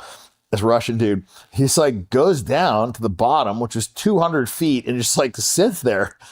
I'm like, okay, well, I guess I gotta go now. Like, fuck, man. Because nobody's supposed to like relax in this whole thing. And I'm just like, this guy's like sitting at the bottom. So I can't relax. There's all these people filming. I've never even done 100 feet before. It's stressful. I'm like, fuck. So I start going down. I'm like going down pretty fucking fast. And I'm clearing and I get down to the 100. How do you clear? What is that? You breathe in? No, like so initially. So there's the Valsalva, which is like the common thing that you do on the airplane, which is like You just like, plug your nose and blow into it. Then there's Valsalva, which is like kind of through your jaw a little bit. And then there's mouth fill. You have to start doing mouth fill after like 70, 80 feet, where you have to like breathe some air back into your mouth so then you have enough air to like clear your ears. Because your fucking lungs get like really tiny. So I get down to the 100, turn around, and I kick 3 times and I don't fucking move. Oh, man. I didn't realize. Well, no, this was fresh water. I'd only dove in salt water. Fresh water. So I'm super negatively buoyant. Yeah, and I also like just on a steroid cycle, so I have like 0% body fat. I kicked 3 times. Randy Fine's just flying. Bro, yeah, he's good. Kick 3 times, I don't move. I'm like, oh man, dude. So then I kick 5 times hard and I'm like going a little bit and my legs start burning. It's like lactic. I'm down 100 feet, dude. And I'm like, oh my God. And then like in my mind too, I'm like starting to fucking like freak out a little bit. I'm like, oh my God, like I got a long way to the fucking top. Like if it's this hard, because normally the up is easy. So anyways, I finally make it to the top, but I'm like blue at the top. I get there, but that was the first 100. How long were you holding your breath for? It's like a minute and a half. But you're like moving as you do it. You did stuff that made dudes feel you deserved the yachts and BJs. Well, this was You after. can free dive 100 feet. You're like, Early. This guy, he passed out, 30, 40 feet under when he was doing a world record. yeah. And then the next day, I think he broke the world record, right? Yeah, dude, he's an animal. He's broke it like so many times. He's been doing it since he was 6. His mom was like a world champion free diver. She actually died free diving, which is kind of heavy. But yeah, he's like the nicest dude ever. He's just got like a very like calm, fucking super positive energy, and like so much the shit on him. he doesn't care. I only did it one day. The shit was gnarly, but it was just cool. That was a fun trip. That was a fun trip. Really getting ice cream every day and shit, walking around Corsica. Took off on the plane, hadn't flown in a while. We're all sitting there just quiet, thinking, hope there's not bombs on this. Dude, Going for on real. vacation to him must always include one horrifying thing. Where it's like, oh no, we're about to fight a fucking gorilla or something, you know? Dude, he just says gnarly shit. But that's odd. We got stopped by the FBI, so we were like, so first of all, leaving Vegas, we're like, fucking like, is the Mossad gonna bomb it? Like this would be certainly fucking fitting. And so that we were like a little nervous of that. And then when we got to Bangor, Maine to refuel, the FBI actually like boarded the plane. It was about my dad. I never do this. Yeah, my dad's a fucking total scumbag, and he's like getting popped for embezzling like $80 million fucking dollars, and they wanted me to testify against him. I pled the fifth, but it was about that, but I didn't know. It's like the FBI is like the cops just came. Yeah, they're like the FBI. Like my pilot's like the FBI's here. Not using The cops were cool because they liked us, but we're like, is this normal? No, not at all. Never seen this before. Sorry, guys. The FBI's been waiting here for you all day. Because we were like late on the flight. We're like, whoa. Yeah, it's the high levels that are this guy. It's like the low level guys, a lot of them can be totally cool. But they were super cool. The cops, they were like fans of ours. I was talking to them, but they were a little worried for me. It was getting me worried. Yeah. Is this normal? Nope. This isn't normal. Someone's spazzing out. You made Randy Fine feel fat. Yeah, I didn't know. I was just like, man, I know they want to fucking get me. I mean, I've been like talking shit about everybody. The Trump. Fucking, that was right when you're. But you're right, though. I think that puts you in a better position. Yeah. Because they want to, like, if they're going to take someone out, they want to spin the narrative somehow. And if you're just yourself, it doesn't really matter. It also looks bad about them, too. And then also, like, focuses people on, like, the last things that you said, which are all, like, pretty. Yeah, it makes martyrs. They've done this for a long time. It's a bad move. The blowback's insane. Yeah, like, look at Charlie Kirk. Like, he didn't even say anything about Israel, and look at how much fucking negative blowback that was. Yeah, so, it's wild, dude. It's kind of like that whole... Not true. I mean, he didn't say anything about Israel. He said he didn't believe the October 7th rhetoric, the narrative. He didn't believe that. He said he'd been to Israel and he doesn't believe their story. That was something. He said a lot about Israel, but he said it from, standing firmly on their side of things, saying, I, as a supporter, need answers. And that was what they could not have. They can have their perceived critics, like Fuentes, criticizing them. That's okay. As the Joker would say, that's all according to plan. But when you say your greatest glowing white knight boy on the campuses, Charlie Kirk, is going to turn against Israel, well, then everyone in Tel Aviv loses their minds. That's what we saw. Project Looking Glass. I don't know if there's any fucking truth in that or whatever, but the theory is basically like they can see a future event, and whatever they try and do to stop it only accelerates it. Right. I believe in that. I think that's Seems like it. That's valid. Seems like it. It seems like everything they've been trying to do to slow this down is only accelerating. That's my hope with Palantir and AI and stuff. I'm like, because like the social media was their ultimate control thing. We can have everyone's information. We don't need that. And it just completely backfired. Now everyone knows how media manipulates because everyone's now media. Like, that's true. They can't, like the control freaks, they can't show. see what's coming. They always make mistakes. Ultimately, I think we're going to win, and it just gets a little concerning with the Palantir. You guys are already winning. You're having a blast. Like you fucking were free diving with a Russian. Yeah, we're not. Like you're currently winning. You would like this guy. He's such a cool dude. He is a cool He's good cat. at paintball too. Yeah, he's just like, hurts, man. he's a specimen. Yeah, my girl's been playing. She actually Dude. I just got emasculated. The first time she played, she was, I remember Oh she sucked, and then like a month later, she was good. I'm like, fuck. yeah, dude. She like she played a tournament. She actually won the World Cup with a guys team, which is kind of gangster. She got Yeah. good so quick. Was she on privates or like I'd never seen anyone. Just training, like, you know, training with like pro level people and shit. You just get good fast. Like, people don't understand, you know, the average person does something for like an hour or two on the weekend. If you like really put in the fucking time, it's the whole 10,000. They're really putting in the time on this. This is, I mean, I don't know how long they've been going. This stream is going on 3.5 hours. So hit the like, share a link to the show. I'd love to say we're going to finish it here quickly, but it looks like they'll be going for at least another while. Hours. Yeah, totally. It's like you just we were get good playing in like every week, but then he started going pro, and I didn't have the time to put that in. Yeah. So I know what it takes to be pro. I was bummed getting kicked off the team. Wow, you didn't get kicked off. It's just like, you know, I didn't have the time. a lot of the guys weren't showing up. It was fun when everybody kind of sucked and we were all just fucking around. Yeah. And some guys took it more seriously. Started And getting so the good. gap like, kind It's of. like, dude, you're a liability. You're leaving the wing. Well, I can only do it once a week, bro. You're playing course, 3 yeah, times a week. I know what it takes to be fucking really good. This was the turning point was the refs. So we were out there, we were like thinking like, we're getting pretty fucking good at this shit, you know, like getting cocky.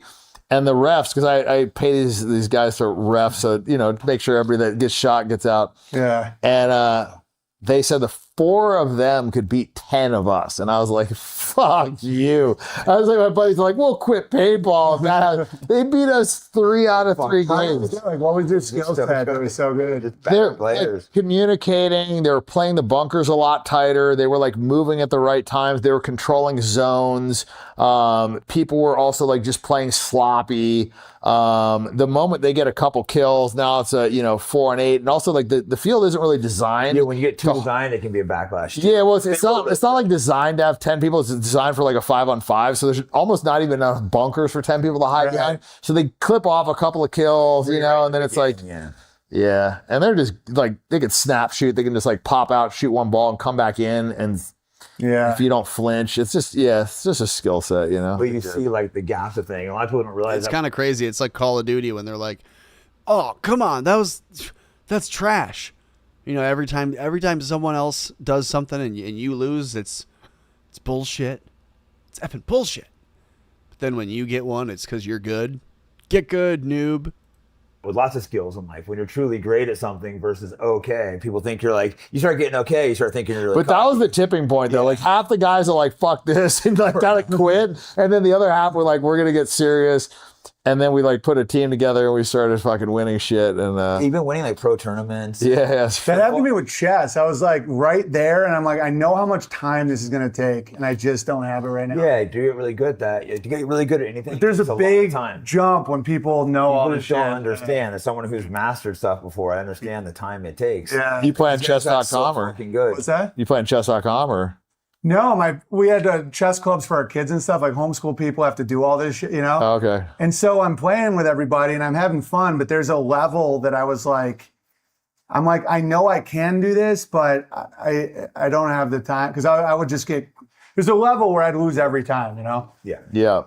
Well, so basically the way chess works is once you get to a certain level, you have to just memorize the opening and every iteration of this opening. So it's like, I'm going to go here. If he does this, I'll do this. If he does this, I do this. So like you memorize all the iterations, then you get to the middle game and you get there flawlessly. Then you start like playing chess. Yeah. But if you don't memorize the opening and put in kind of like that early work, then you'll get into the middle game as a disadvantage. And if you're not as good as the guy and you're down a piece or two, you just like Done. can't win. Then it gets to be a blood I match. noticed that within 2 moves, the other guy would be like, haha, and I'm like, oh, I did something wrong already. Yeah, I've never played chess until I was It's a kid. cool. I mean, I get why people get addicted to it, and I can be very addictive. So I'm like, because I could see myself playing thousands of hours of it. I'm like, I just can't commit to that. No, we probably all have personalities that we can do that. Get into. Yeah, something. just If I I wouldn't could have see just started my that. podcast, I would have got totally obsessed on the paintball thing. Dude, I 'Cause played they're winning piano, pro yeah. tournaments. And Dude, when I was a kid, I played piano like literally like 10 hours every day, just finger exercises and shit. the only way to get good at something. Yeah. People don't understand to get good at anything takes so much work. Yeah, fighting, dude. I did my kids' jujitsu class for Father's Day. I was like, dude, this is so gnarly. They were little crazy. kids. Yeah, it's a crazy. Doing like double arm bars and Dudes shit. think they can like fight me. They just don't understand. Like It's so next level, dude.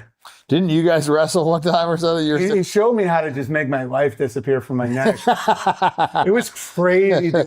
It was like, I was like, oh, you could just squeeze someone's life. what's the giant dude play paintball with me? He would want to wrestle me sometimes after. Oh, the guy we call Trent Master or whatever. I go again and again. He was strong as shit. I'm like, you are crazy. I just keep choking you out. Yeah, because I'm aware of like how much fighting skills.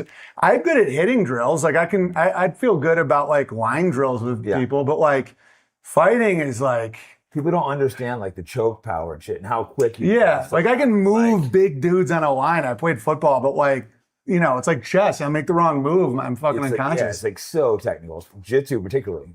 Dude, my kids will show me like a 7-year-old. I'm like, oh shit, I left my arm out. Now it's gone. Yeah, I taught, was both of them I taught a choke. Oh, dude, they were like so pumped too. They're like, the Giant's gonna die. You remember when UFC first came out and it was like you got to see what a sumo versus a karate guy. That was dope. Amazing. It was like the whole like Batman versus Superman. It was like all those debates got settled, right? Because like you never knew if like kung fu or karate, like who would win, Bruce Lee or Chuck Norris? Like nobody knew. And then it just gave you like all the answers, you know? That Like, was just the coolest moment. yeah, it was fun. Like Tank Abbott. It's cool. I got to become friends with like Hoist Gracie after like That's watching him as a awesome, kid. dude. It's so cool when like people as a kid, we're sure we've all experienced that a little bit. You know, it's like so. It's cool. It's almost cooler in fighting though, because like I'll meet like quote unquote celebrities that I've looked up to, and I'm just like, oh, they did 30 takes. You're retarded, you know? Fighting, you can't fake it. Stand up used to be like that, but now somehow they fake it now. Most fighters. Well, they rehearse it. Like I said, they just like And laugh. they literally just rehearse it over and over and over again, and just like it's literally still like have to have good acting. It's like material, though, you yeah. do something long enough, you're gonna nail a scene, you know. And then also when you just go and do it in front of a crowd, and it's like, okay, they didn't laugh about this.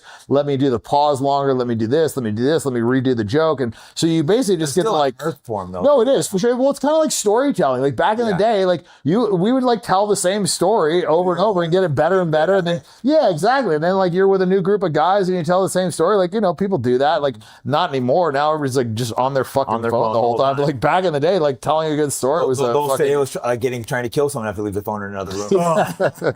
Dude, and that's why I'm like, it's weird, the Palantir shit, because I'm raising my kids like it's 1850. So I don't know how that's going to pan out. They're healthy, they're happy and all that, but like... But you have to they have to have a little bit. No, I do that. That's why No, I do that. That's why it's a hard limit. You want to give them a little They bit, but want not too movies, much. So they it's like- like that fine line of what you give. People give way too much. They just hand their kids fucking screens. I think the hard part is you want them to be technically proficient with stuff, but at the same time you don't want them to like waste their life and get sucked into social media and like go down all these things. So it's like you don't want them to be like technologically deficient where they like can't navigate on a map or like they don't know how to use things, you know? So I think it would be a fine line. and I don't know the answer. No, they'll do math shit on the iPad, but I remember like the Silicon Valley guys, they had their kids doing like blocks and ropes and shit. I was like... Lots of them won't let their kids use it, and they all tape over their screens. Yeah, this guy Chamath that was like one of the Facebook founders or whatever, he wouldn't let any of his family on social media. They design it to be addictive. Yeah, I'd be cool if I could teach my kid how to like use AI for their business well, but I don't want them just like lost in the haze. Like they're so sharp, you know? I will say one thing that is nice with AI is just you have such access to information. Yeah. No, they're Like- And if you use it as a tool properly, it's fine. Yeah, great question in the chat. TNT1776 on YouTube asks, is that Baphomet water? Look at the water bottle. That surely looks like a goat. I think it's, like whatever the brand is, the Vigilante Strike Force Goat Vigilante, something like that. It's got to be that. It's got to be Jake Shields' company. making the water bottle. That's what that is. It's a goat skull.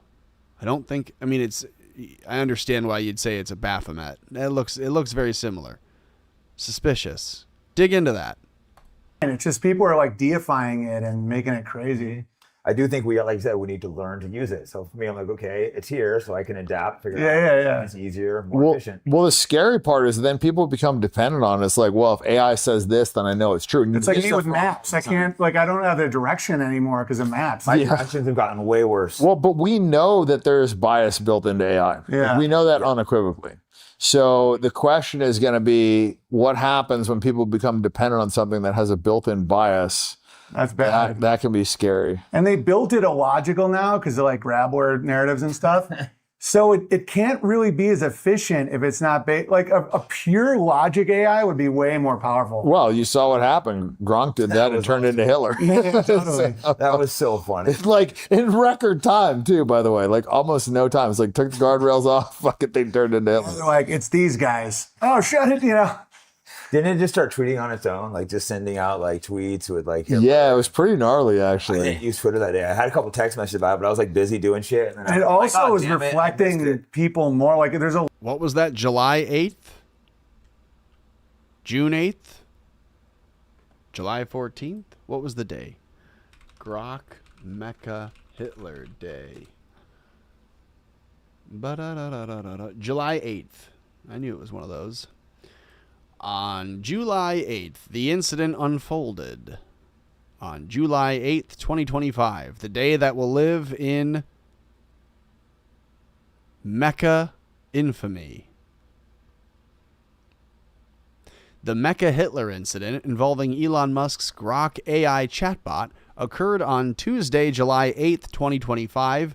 The controversy sparked global backlash when I wonder why it was global. I wonder which foreigners were really upset about it. Oh, oy vey, I wonder. Oh. Anyway. a lot more people that are not into the grabber stuff, and they won't admit that.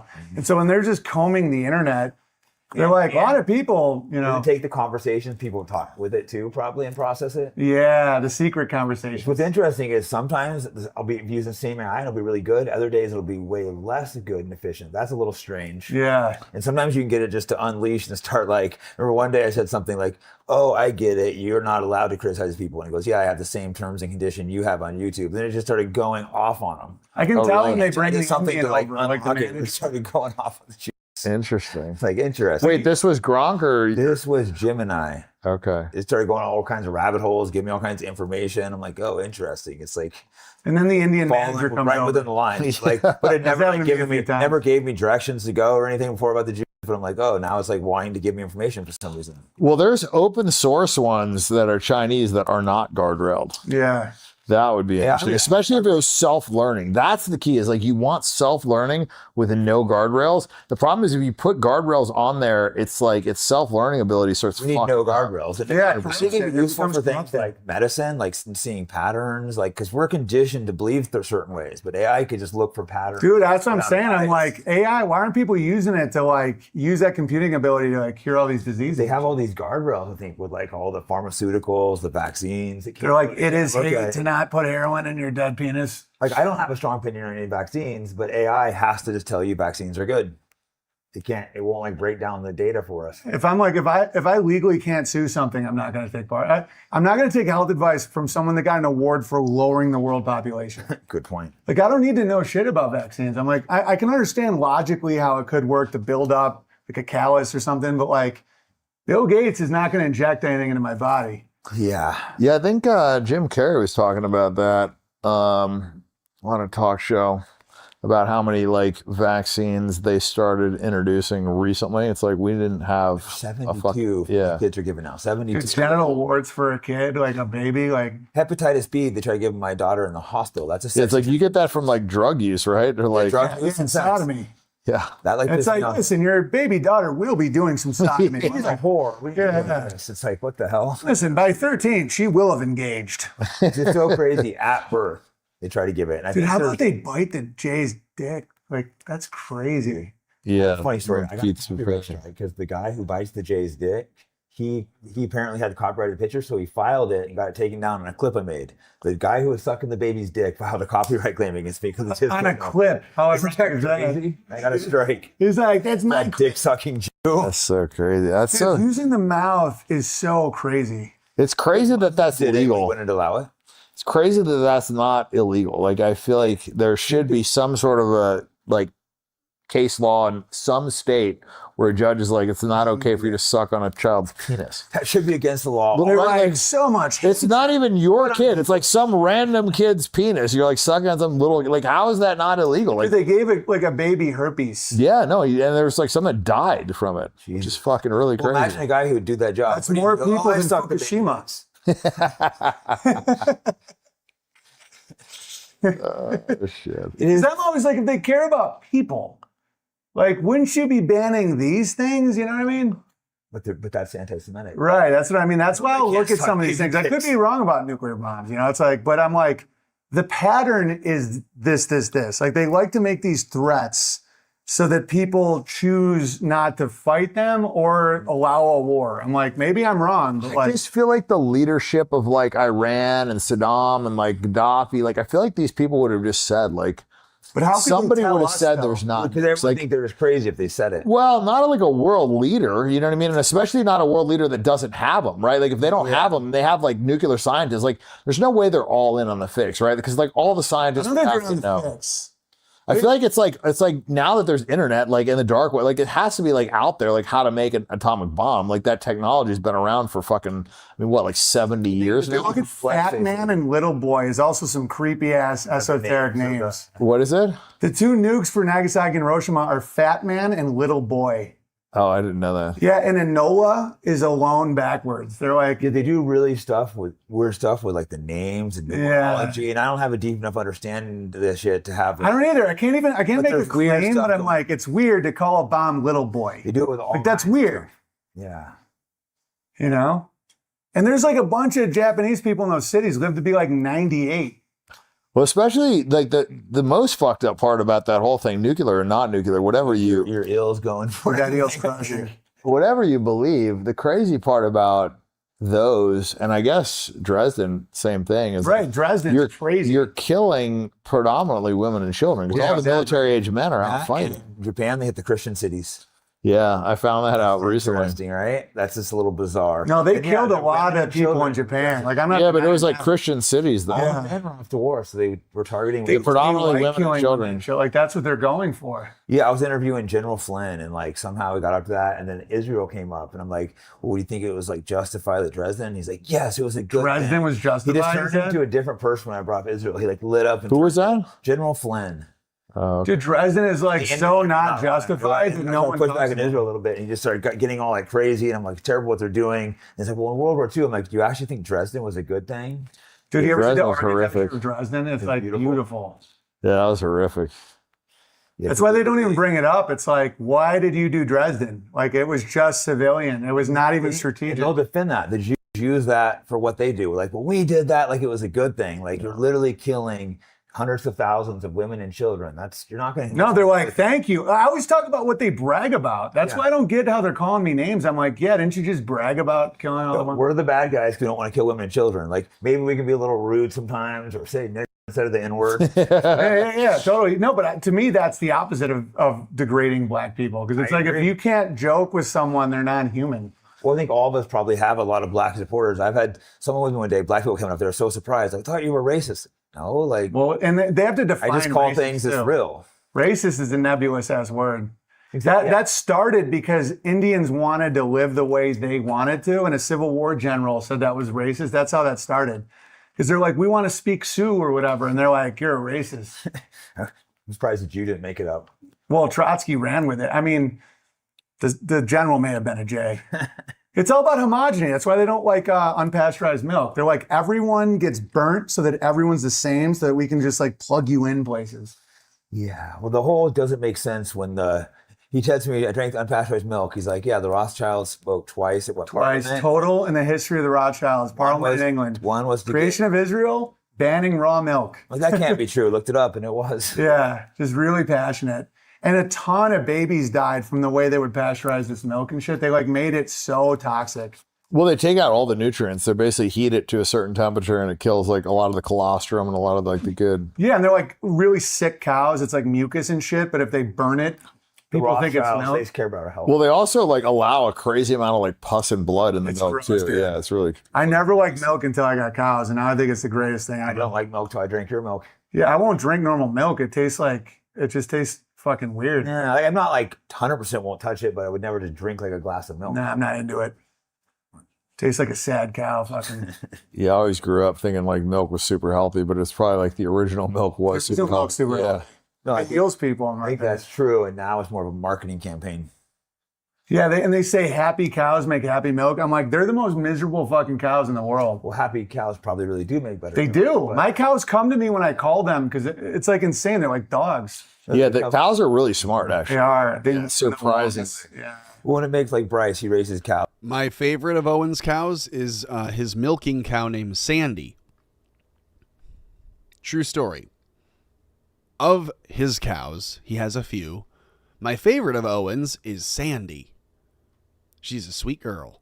And kills them, but then Dude, he Bryce respects is it a lot more. He's like, I use every part of the animal because I grow this connection with it. Yeah, I no, can 100%. respect that versus the factory farming. No, Bryce, neither one of you guys met him, right? He's awesome. Dude, I love Bryce. I watch his videos. Bryce Like, Mitchell. Yeah, I he's love his awesome. farming shit, man. He's legit. Like he's like, dude, I don't save money. If I need money, I'll fucking fight somebody. Like, He just always says what's on his mind. No, I think He got he's in trouble- legit. he got in I trouble think he's a for lot- the UFC, but then he started talking again. He couldn't help it. I like him. I think he's a real dude, man. He's definitely a real Oh, he dude. definitely. And he's right about farming shit. He's not They fronting. got him to back down a little bit, and then he said, He "Fuck started you." going again. But he Yeah, was like, they threatened his job and stuff. They were like Yeah. not happy. There's a big difference between not saying shit and lying to me. Like if someone just backs down, I'm like, I get it. Everyone doesn't have a flock of chickens. yeah. But if someone's like, no, Dan Bilzerian tried to kill Shapiro, I'm like, Yeah, no, that's- now you're like an evil fuck. You know? No, that's when I was like trying to stay out of it. I'm like, I'll let Dan go out for a minute. And it's sad. It's like, bro, come on. I was there that day. It's like I was seeing that just really pissed me off. Yeah, it's a little weasel. Weasels. Yeah, and Lucas Gage lied about me on the internet. And I've literally called him out, like, say you're fucking piece of sorry. shit. Like you just accused me of something. No, he's just such a worthless piece of shit. Now he's in cannery. It's the most embarrassing humiliation ritual I've ever seen. That they're like, how much do you love Jews, Lucas? Tell us. Do you love them more than a baby? Yeah, it's unfortunate. He just really required a ton of attention, and I think the whole, thing got him some attention, and then everybody kind of figured it out, and nobody cared anymore. So then Yeah. he thought, okay, well, I'll just go the other way, and I'll get a lot of attention for that. And he did for like a period, and then nobody cared anymore. And then when I started attacking Nick, then he's like, oh, here's my time to, get back in the spotlight. And he That's was so like true. getting on Spaces, and people like cared what he had to say again. And it was like, bro. Yeah, one He of was our like mad themes. to bring back my podcast, but I just didn't really like him that much. He's just an idiot. He's No, just I like- know, because he was like kind of upset. It's like, with him, if he had a song, he's like, I have a record song right now, and no one's having me on their podcast. A song? He had an AI. He made an AI song, yeah. It's just like, What was I'm like, it? well, I'm kind of booked. Boom up. Boom I Tel go, Aviv, I think like, it was. Really? Which is pretty, it was actually a pretty good song, but it was I'm like, AI. well, Like, maybe in a couple months I'll have you back. And then he started talking shit about me after that. I'm like, is he like upset? And you're not a guy that I even understand why people would talk shit. Like you're not. No, I like, was super nice to him, picked up at the airport. Like, Dan got his flight. Like, I couldn't imagine talking shit to someone who, like, dude, I only talk shit. Like I'll do jokes about people, but I'll only talk shit if someone like directly fucking lies about me publicly. I'll never ever talk shit about someone that I thought was my friend. If they do something stupid I don't like, I just won't say anything. Yeah. what do you think about Rogan? I think he's weaselly, but I don't hold any hard feelings. And I respect that he opened up podcasting to a lot of people and all that, but he's a survivor, Like, he knows that the fuck's up, and he's just scared as fuck. With that, I think overall he has like a well-meaning and he's done a lot of help to people, but I think he's not. I don't like think what he he's did holding to back. Theo at all. No. Yo, he definitely. Because he did the same thing to me. He had an intervention with me about, because that's the worst thing is when someone that you say is like your friend, like I've done Rogan 3 times. If he says I went insane, people actually believe that shit. Yeah, you can watch That's it. why I like those. saying you're crazy. Didn't he kind of ostracize? Dude, him and Eric Weinstein said that I went down a dark road, and I'm like literally in like a fucking beautiful painting, like Yeah, frolicking. where's your dark road? He's like, And to me, I'm just like, it's just a lie. Unless they believe it, they may believe it. They may just be like, "That's a dark road to us." Like, No, it's not you started like questioning. That's Right. like, literally, that's the I was free. dark road. I was free. Yeah. Yeah, he got weird to you afterwards. Dude, it's even cool. Like, you can even get past it. You're like, oh yeah, they're fucking scumbags. Anyway, this is what we're doing today. They get even more mad about that. Wow. Like, one of our themes was now what? Like, we fucking know the ADL was to cover a guy who fucking raped and killed a girl. It's like, but now what? The funniest part of that whole thing is the fact that they tried to blame a black guy. And the KKK fight, yeah. No, not the Southerners. The KKK lynched the Jew over the black guy. That told me everything I knew about that story. The face is covered. They're like proud. Like, look, we got this child raping Jew. The KKK was like, how dare you go after this African American? He's a good, hardworking. It's like, we only whip them if they fucking do something wrong. Yeah. It's like they rape our women or something. You realize, a lot of lynchings were after terrible things. Yeah. I'm for sure there's a couple that were like bad, but you realize, a lot of these were after horrific things were done. Like Leo. Biggest lynching was Italians. Interesting. Like the branding of like, oh, a rope. Oh, It's all about black people, but it's not. They tried not, to feel dude. in there. People were hanging up nooses, and like nooses, people are hung forever. They're making it like a black thing. It's a victim mentality. Probably like the most humane way to kill somebody, Yeah, to be totally. honest, you know? Like, unfortunately, like so many Brits hung criminals that now they don't have any balls anymore. Like every violent guy got fucking killed over 1,000 years. well, then they shipped the fucking rest of them to Australia. Yeah. And somehow they got emasculated there, too, which is crazy. It's like bad in Australia. It's so bad. See the girl got arrested, tried to shirt from the river to the sea. Insane. That's Insane. like I got a theory that there's like another Australia where they don't even acknowledge the government. they should. Because I know be some of the most badass dudes are Australian. Like, That's what I'm saying. Like, there's like some fucking legit, like, dudes crocodile. there. I don't even like that guy Thomas Sowell is fucking great. It was so funny. I was like so tired, and he's like forced me to fucking get on this podcast and drink like fucking 5 cups of coffee to just try and like wake up and not be a fucking brain dead idiot. And I like overtalked the guy the whole like couldn't shut think it was bad. Bro, I just, like literally like 5 cups of coffee, and I'm like a 1-2 cup of coffee a day guy. No, I was just like, and again, no, he was great. tax that guy Yeah. and stuff. I don't agree with everything what he does, but he has the balls and the courage to go out there and actually do something. Well, I told him, I'm not like the white nationalist guy, Yeah. but I get it, and I don't give a fuck. You know what I mean? Cool, man. Like, look, everybody else is tribing up. Whites should fucking have every right to tribe up if they want to. My message is more one of like unity and coming together. Like, I think it's fucking Jew versus Gentile, and I think the rest of the stuff is just a distraction. But I get it. Like they have a bunch of fucking immigrants coming into his country. Yeah. So I told him, but who does that though? Who's flooding it? Like, I would agree with you on this one. wages, because I was never like a rah-rah white guy, and I won't overcorrect like you were talking about. For me, it's like, I like my tribe based on shared interest, trust, all that. And if most of them are white, that's cool. Like, that's my whole Where thing. he lives is his area is almost all white. When I visited there, I had like 4 people invite me to their home for like dinner and lunch. People never do that around. Yeah, and It's the crazy. few like other types are there for shared values, shared interests. They want that lifestyle.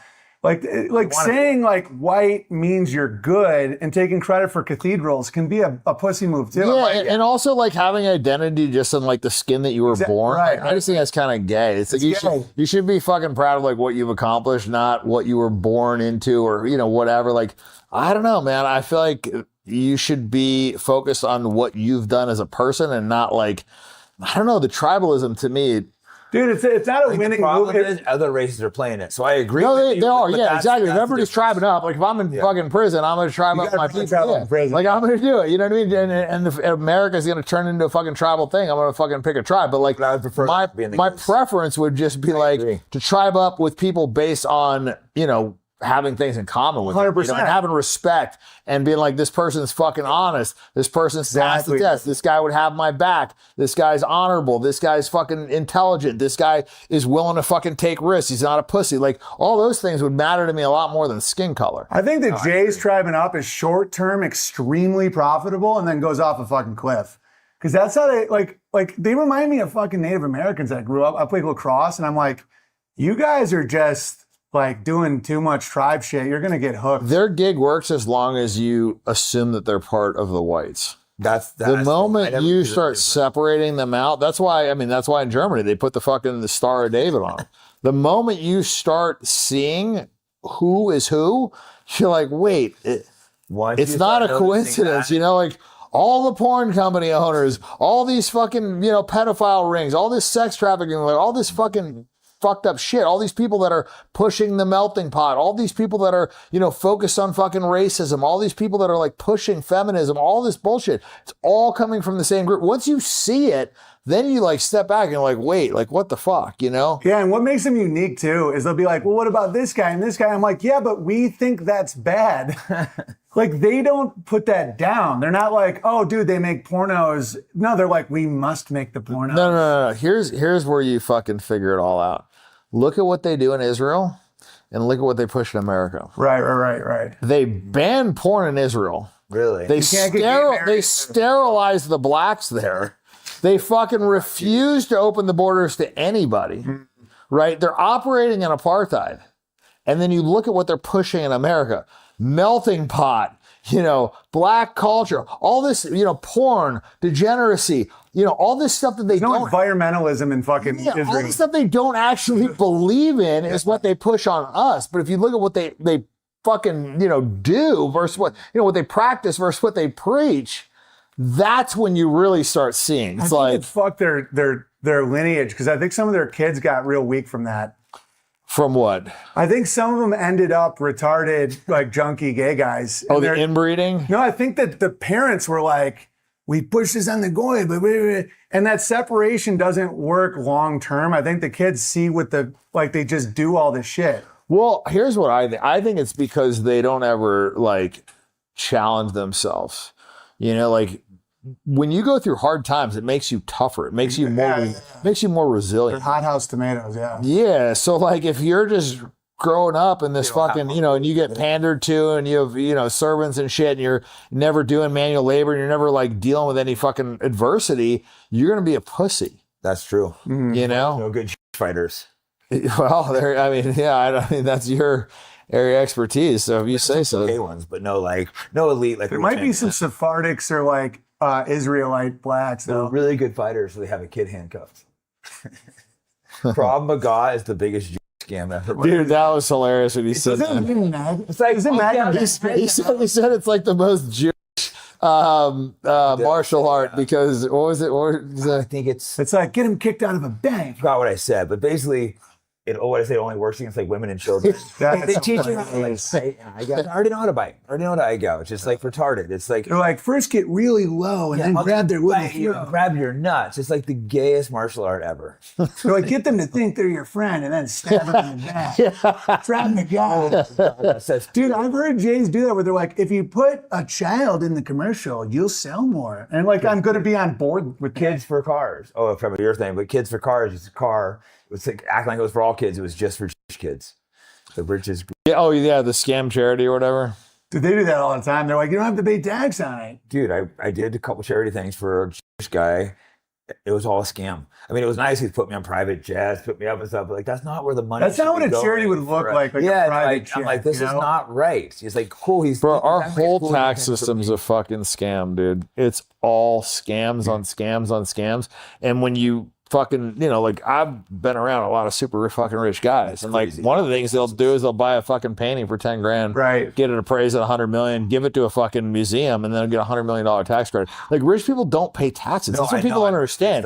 And also this guy, this Jewish guy has been running around, basically selling a course on the fact that you don't have to pay federal income tax. And apparently he hasn't been paying it for 30 years. He's been openly talking about it on big podcasts and shit. And he has a whole legal team. So if you join his thing and you ever get audited or whatever, they come after you, he'll fully legally defend you, this whole thing. Paying taxes, trying to get other people. That maybe, but he's claiming. I don't know if I would trust you. Claiming that that basically most people get tricked into agreeing to pay the tax. And if you agree to pay it, and you don't, then you can get thrown in jail. But if do you agree to it? Don't you I guess usually in the extensions and all the stuff, eventually they get you to sign something, and most people get already opted in or whatever to where they withhold it, and it's a whole thing. So once you agree to pay it or once you pay some, and you don't pay it, then you're fucked. But apparently, according to him, there's no actual. I got a buddy whose dad went to prison for this though. Yeah. Well, Wesley Snipes did too. Wesley Snipes, he just didn't. Yeah, but I think he filed or something. Apparently there's a way that you have to do it. I don't know. We'll see if he goes to jail. Well, I think it's chess. I think it's been 30 years. I don't know. I think you need 1,000 hours. It's like chess. I'm I pay my taxes because I'm I get what you're saying. I just can't commit the time to figure all this shit out. Yeah. That's why I'm And like, the kind of guys they want to throw in prison. Oh, for yeah, sure. I like ag write-offs. Like if you have agriculture, you pay like $10 an acre. So For you can like write off all kinds of wetlands, all that shit. You know, an office. Like I like write-offs. But like I said, being around like billionaires, they come up with crazy. Dude, the write-offs. art Things thing I've is seen. nuts. They'll put a dot I didn't know at that. like a banana. They'll like draw a banana. One That's guy was like buying a $100 bunch of million. buildings, and if he did like a couple like donation things for the community, but it was almost like fake. He had a guy that would set up like they're doing community programs, and there was like no taxes. The scam. Yeah, I mean, there's a lot of ways. I mean, like, look, if you live in churches, PVI for like 4 months out of the year, you pay like 4% tax. I mean, that's what the Paul brothers are doing in Puerto Rico. There's like a lot of different ways. Don't they I'm get kinda pissed? hungry, Don't they man. get gang where they're like, good hang. It's 9:15. Holy shit! You talking about we talked a while. How long did we go? over I think 3 it was hours. 3 hours. Was this 3 hours? I knew I was like, That's a great hang. yeah, fucking starving. You guys want to get some food? Yeah, Sure. Okay. Let me. we can leave them on, right? We won't use this, but in case something, obviously anything on here. Well, we can also kill it so I can say a couple gravy things about the nuclear bomb shit. Let's go. Let me get him to throw some steaks on here. Fuck. As many of you know. Cool. So if you would, hit the like, share a link to the show. I'm tired. I'm hanging it up. Hope you had a good time. I'll see you tomorrow. Ba-ba-ba-ba-da-ba. But yeah, hit the like, share a link, repost, and we'll see you tomorrow.